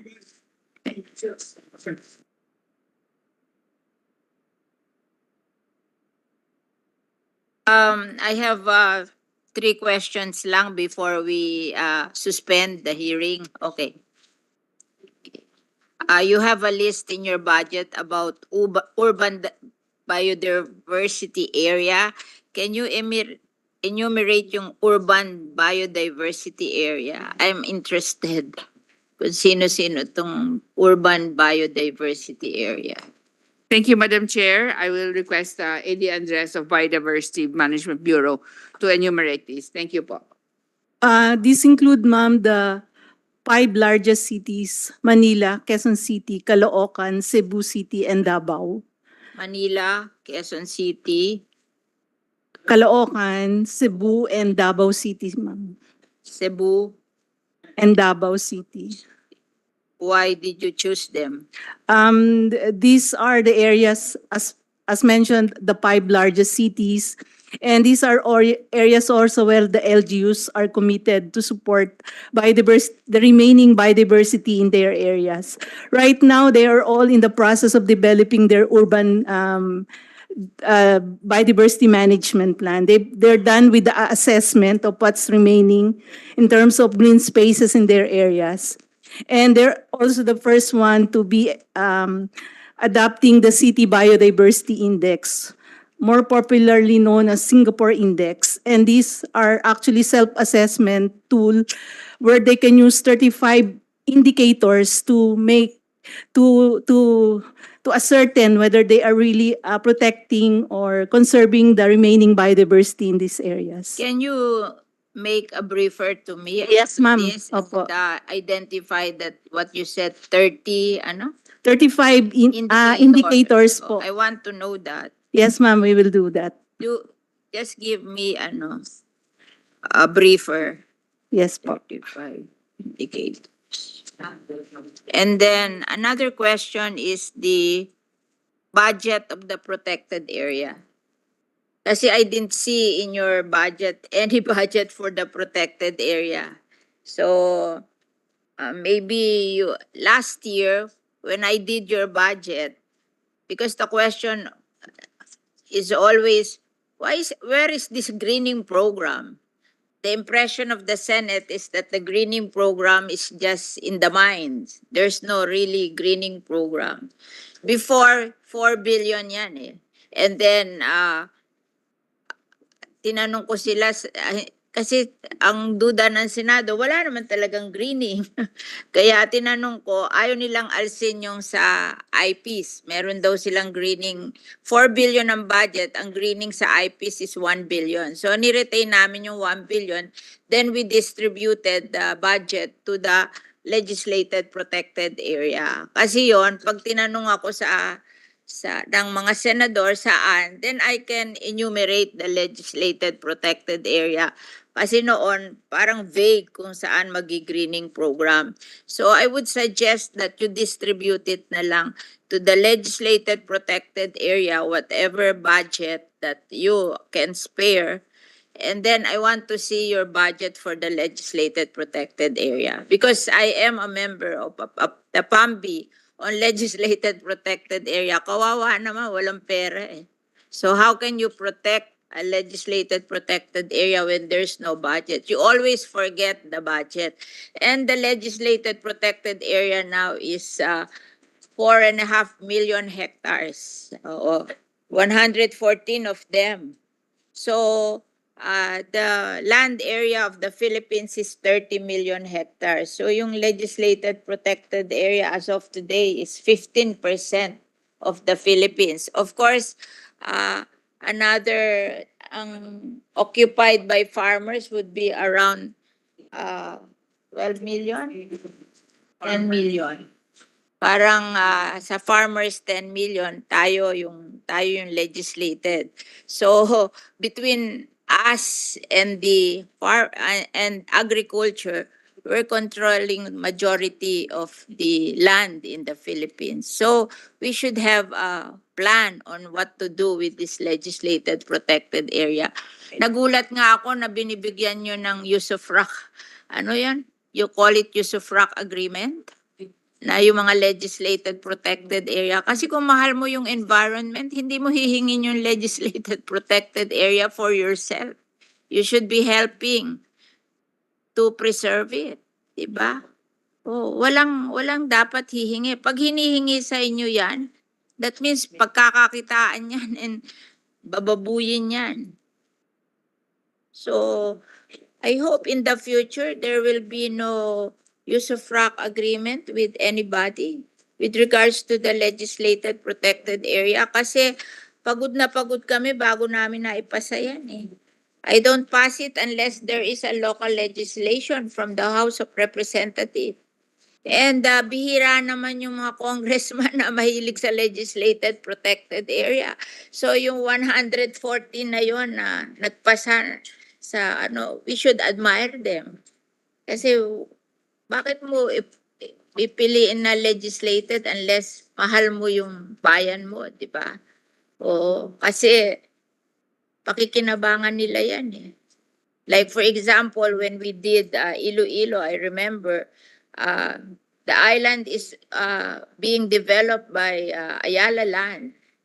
And they insisted that a certain portion would be converted into wildlife sanctuary. Bihirang congressman yung develop na ng Ayala Land iiwan pa niya yung a certain portion for wildlife sanctuary. Pinaglaban nila yon.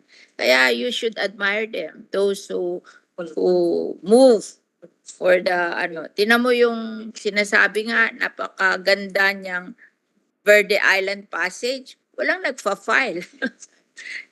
The Verde Island Passage to be a legislated protected area. Gusto nila tourism area, dadalhin sa tourism. Pero you will not be protected. Yung tourism, bibigyan ka lang ng budget, pero hindi ka ipoprotect. Unlike a legislated protected area, you will be protected. Kaya nga, masamang-masama loob ko sa inyo eh. Kasi I legislated my Las Piñas, Parañaque Wetland Park. Ano ginawa nyo? Nag-issue kayo ng ECC para i-reclaim. Ano ba yun? Kaya sobra ang sama ng loob ko sa DNR. Kasi ako, mahal na mahal ko yun. Yun ay owned by PRA ang lupa. So we cannot give a budget for any improvement there. Dahil hindi daw papasa sa COA, dahil owned by PRA. So we cannot allocate money from the government to build facilities there. So I paid for all the facilities there. Yung wetland center at saka yung visitor center, lahat ng ginawa doong building ako nagbayad personally. Kasi I want it to become an ecotourism area.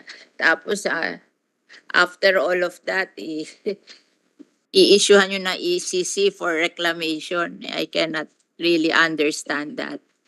And also, I want you to make a report on your EPR implementation. Yung update o kung ano na nangyari sa inyo. Kasi baka na naman legislation na namang walang mangyayari to. So maybe you give me a report on EPR para ano. Kasi nag-usap kami ng mga senador. And